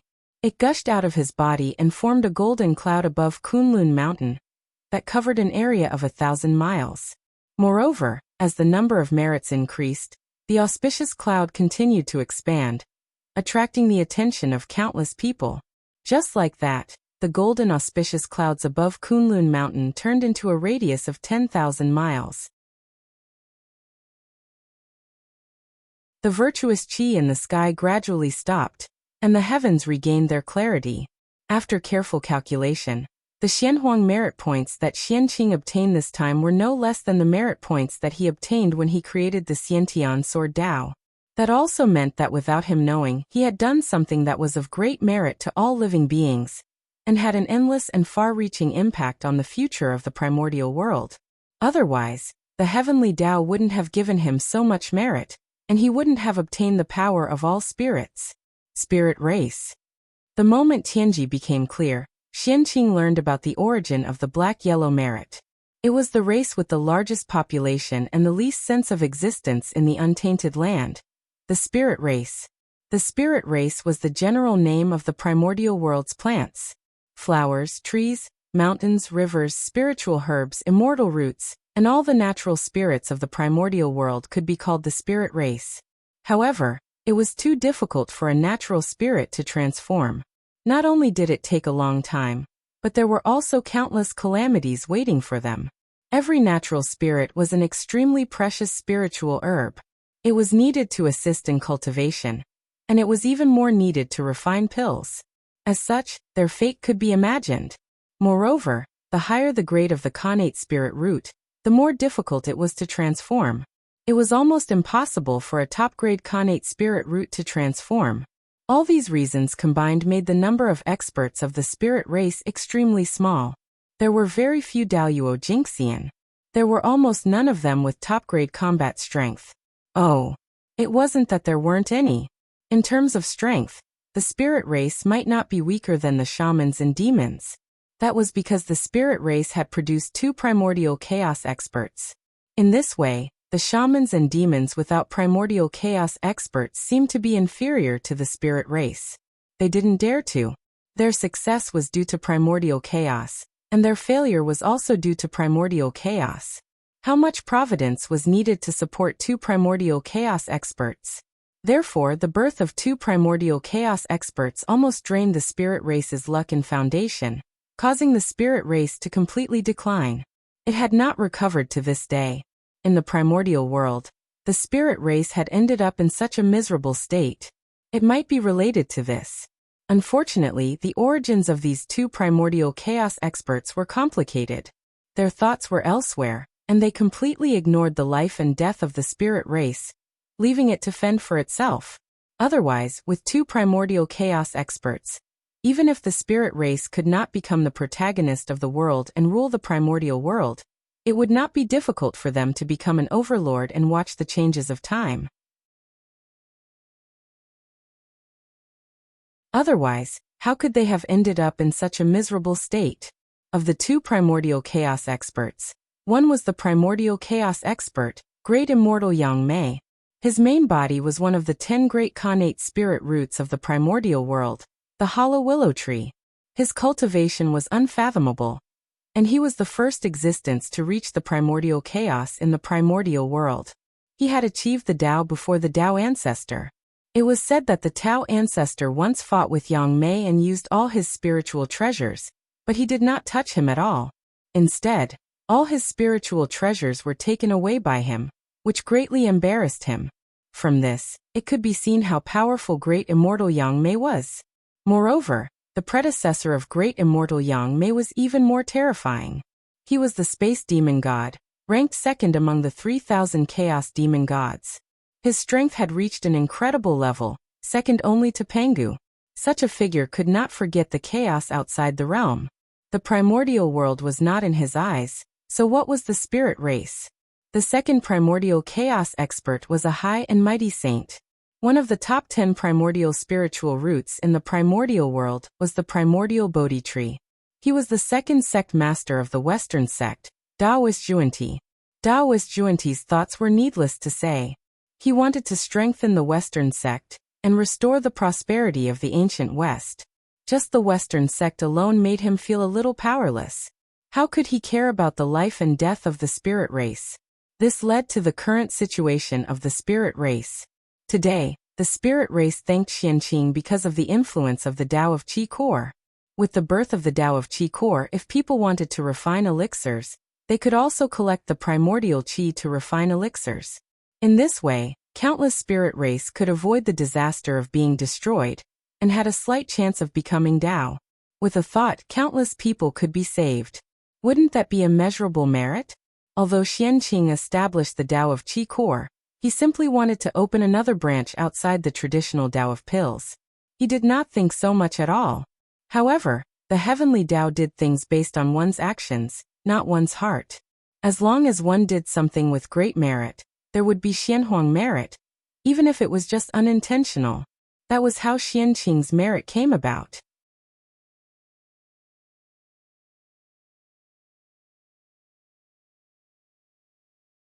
Chapter 261. Spiritual Venerable? Under the wishes of the Ling clan, Xianqing found that there was a new karmic rank on him, Spiritual Venerable, the Venerable of the Ling clan. With the Spiritual Venerable karmic rank, Xianqing's body immediately had a wonderful change. In his perception, the world was different.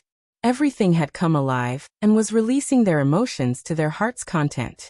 Their happiness, anger, sorrow, and joy, and everything they had experienced in the past were all sensed by Xianqing.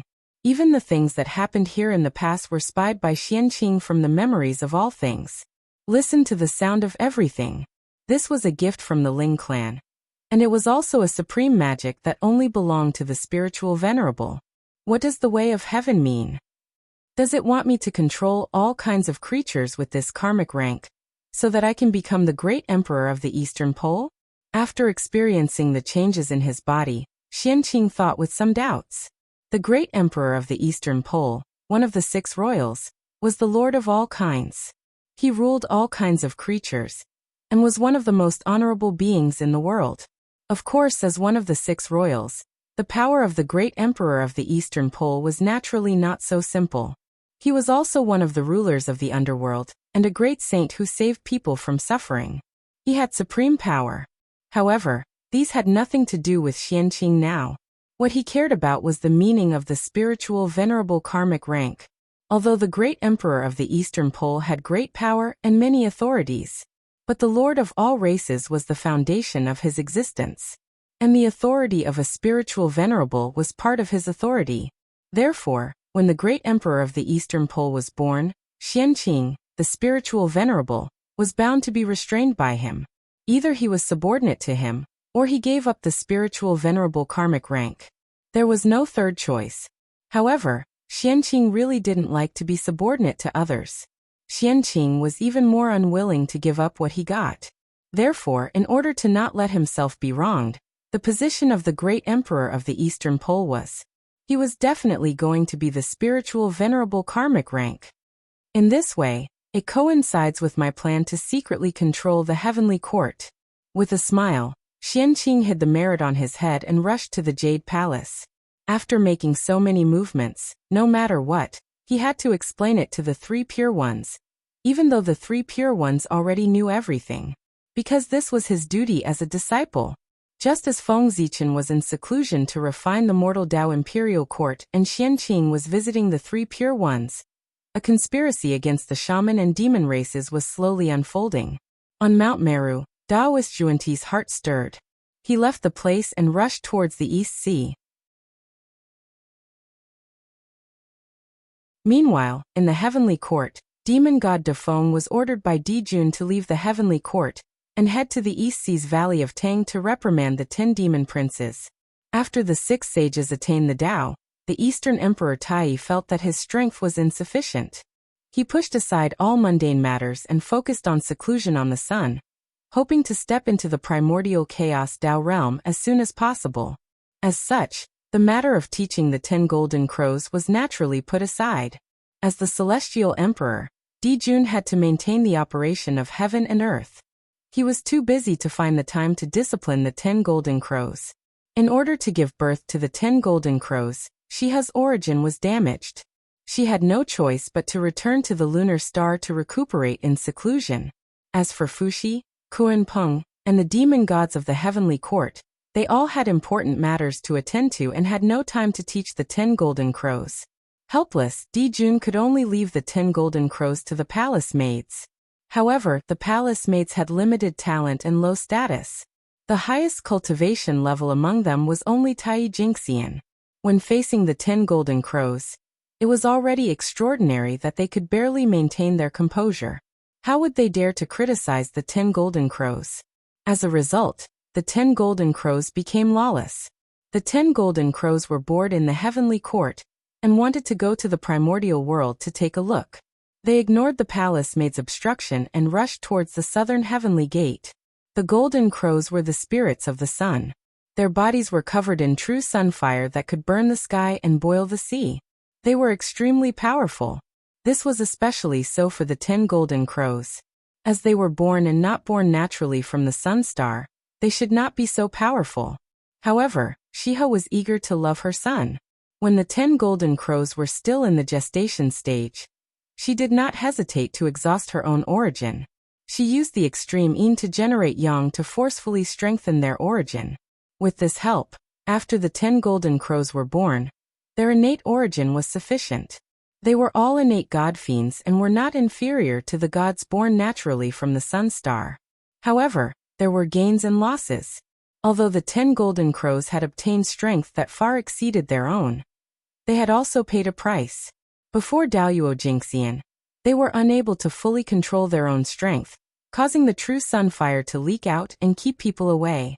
Therefore, if the 10 golden crows ran to the primordial world rashly, the true sunfire emitted from their bodies would cause a terrible disaster to the primordial world. Unfortunately, the 10 golden crows were noble. Even if the heavenly soldiers and heavenly generals had the strength to take them down, who would dare to do so? Fortunately, when the 10 golden crows were about to rush out of the southern heavenly gate, Kunpeng returned to the heavenly court because of Feng Zichen and bumped into them. The heavenly generals did not dare to attack the 10 golden crows, but Kunpeng did not have such scruples. He immediately took them down and brought them to Dijun for him to deal with. Dijun was very angry about the 10 golden crows' actions. He immediately locked the 10 golden crows in the Tang Valley. They were not allowed to come out until their cultivation was Daoyuo Jinxian's. Demon god Defeng went out of the southern heavenly gate. After confirming the direction, he flew straight to the East Sea. However, just as he was about to reach the East Sea, a 7-colored light suddenly appeared in the void and enveloped him. But strangely, Defeng did not seem to notice the abnormality around him. He continued to rush to the Tang Valley without looking back. This 7-colored light was naturally formed by Daoist Juanti. Otherwise, with the strength of demon god Defeng and Daoyuo Jingxian, how could he not notice the abnormality? Only a saint could do something like that. The Tang Valley, the legendary place where the sun rises. Of course, this was only a legend in the future. Since ancient times, the sun star had always been high above the 9 heavens. It had never changed. Naturally, there would not be a place where the sun rises and sets. The so-called place where the sun rises was just a misunderstanding caused by the 10 golden crows playing here. They were seen by others and spread false rumors over countless years. Open. Outside the Tang Valley, Defeng took out the token given to him by Dijun and drew in the void. Suddenly, the void was like the surface of the water, undulating. Innate formation patterns appeared and entangled with each other, gradually forming a passage.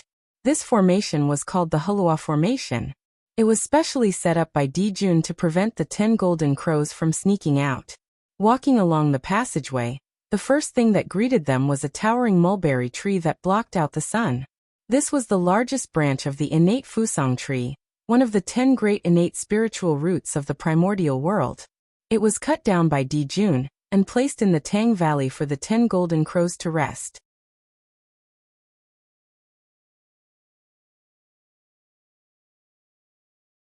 Chapter 262. Defeng of the Demon Clan greets the 10 princes. Under the mulberry tree, Defeng bowed slightly and said, "It's Defeng. The demon god Defeng is here. Father sent someone to see us." On the mulberry tree, the 10 golden crows heard the commotion and flew to Defeng, shouting excitedly, "Defeng, Defeng, did Imperial Father send you here to let us out? Or to bring us back to the heavenly court? The Valley of Tang is too small and too boring. It's not fun at all. It's far less lively than the heavenly court." The 10 golden crows scrambled to ask as they came to Defeng. Obviously, the time in the Valley of Tang had suffocated them. "No." Defeng shook his head and replied. "His Majesty sent me to urge you to cultivate well and strive to advance to the realm of Daluo Jingxian as soon as possible." "Ah. It's not to let us out." Hearing this, the big golden crow said with disappointment, his expression full of depression, "A golden immortal of the great firmament. How many years would it take to step into that realm? 100,000 years? 1,000,000 years? How many years had it been since they were born? It had only been a few 100,000 years, not even as old as Feng Zichen. But now they had to wait bitterly in a small place like the Valley of Tang for tens of millions of years. How could these young golden crows endure this? Father is really too much. We just wanted to go to the primordial world to take a look. We didn't do anything, and he directly locked us in the Valley of Tang, not allowing us to leave this place. This is too much." The 10 golden crows muttered in dissatisfaction. Defeng was speechless. These little ancestors really did not know how many sins they would commit if they went to the primordial world for a tour, and how much karma they would attract. At that time, even if they were the sons of the celestial emperor, they would not be able to escape the calamity of death. No one would be able to save them. "Your Highness, don't say that. His Majesty is doing this for your own good." At this moment, an undetectable 7-colored light suddenly appeared on Defeng's body, causing him to be in a daze. When he came back to his senses, the words that he wanted to describe the pros and cons of the 10 golden crows became words of provocation. "Ah. The princes are still too young. They do not know the dangers of the primordial world and His Majesty's painstaking efforts. In the untainted land, there is a great evil of the world, the sorcerer tribe. They are extremely ferocious. They feed on us demons and dominate the untainted land. Even His Majesty could do nothing to them. He could only retreat to the heavenly court and use Zhouxing as a barrier to resist them." "What? How is this possible? We demons have the heavenly courts. Who in the primordial world can compare to us? My uncle is the strongest in the primordial world. He can even suppress a saint. How powerful is the Magi?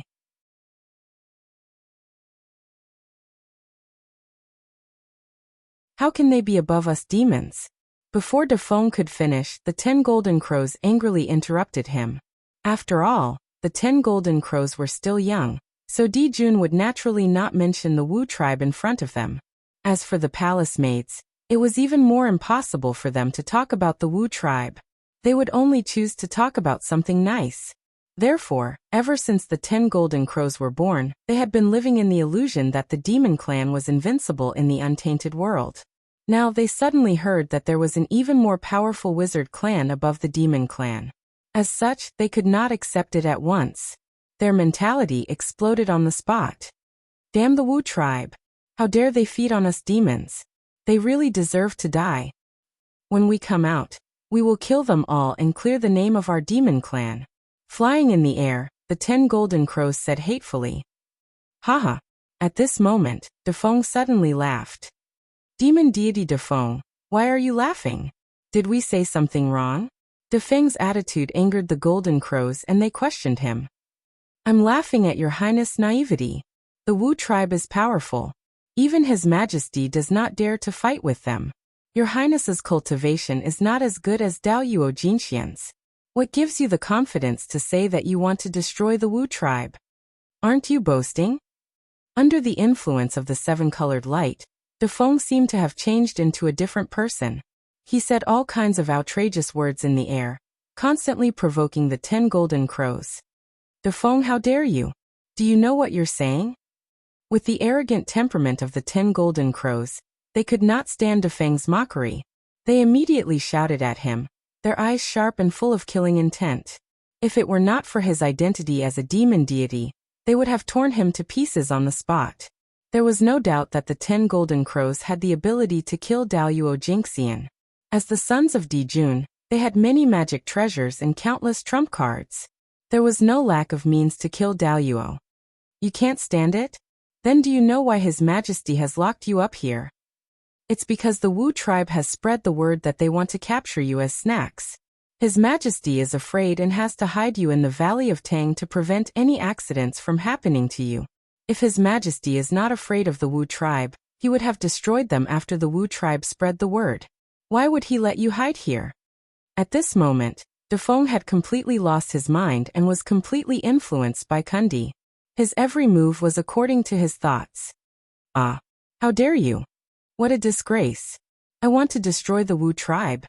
At this moment, the 10 golden crows' eyes were red and their bodies were full of killing intent. The sun's genuine fire rolled out and burned the void until it was distorted. If it were any other time, Defeng's nonsense would not have been able to fool the 10 golden crows. However, with Kundi present, Defeng was not the only one who was bewitched. The strength of the 10 golden crows was only Tai Jingxian. It was much easier for Kundi to play with their minds than for Defeng. Let's go out and have a look. Let's see what the Wu tribe is capable of. How dare they treat us as snacks? The more they thought about it, the angrier they became. The 10 golden crows shouted at the same time, and suddenly merged into one huge golden crow. This was the divine sense of the 10 golden crows. As they were of the same origin, they could merge into one and temporarily raise their strength to a higher level. In other words, this huge golden crow had the strength of Dao Yuo Jinxian. Caw. With a long caw, the golden crow moved and suddenly came in front of Defeng. It snatched Dijun's token from his hand, opened the formation, and left the Valley of Tang. It flew straight to the untainted land. Oh no! This is a disaster. As the 10 golden crows left, Defeng felt a strong sense of danger and recovered a trace of clarity. At this moment, he could not care less and hurriedly chased after the 10 golden crows. After all, Defeng was too influenced by Kundi and lost his former wisdom.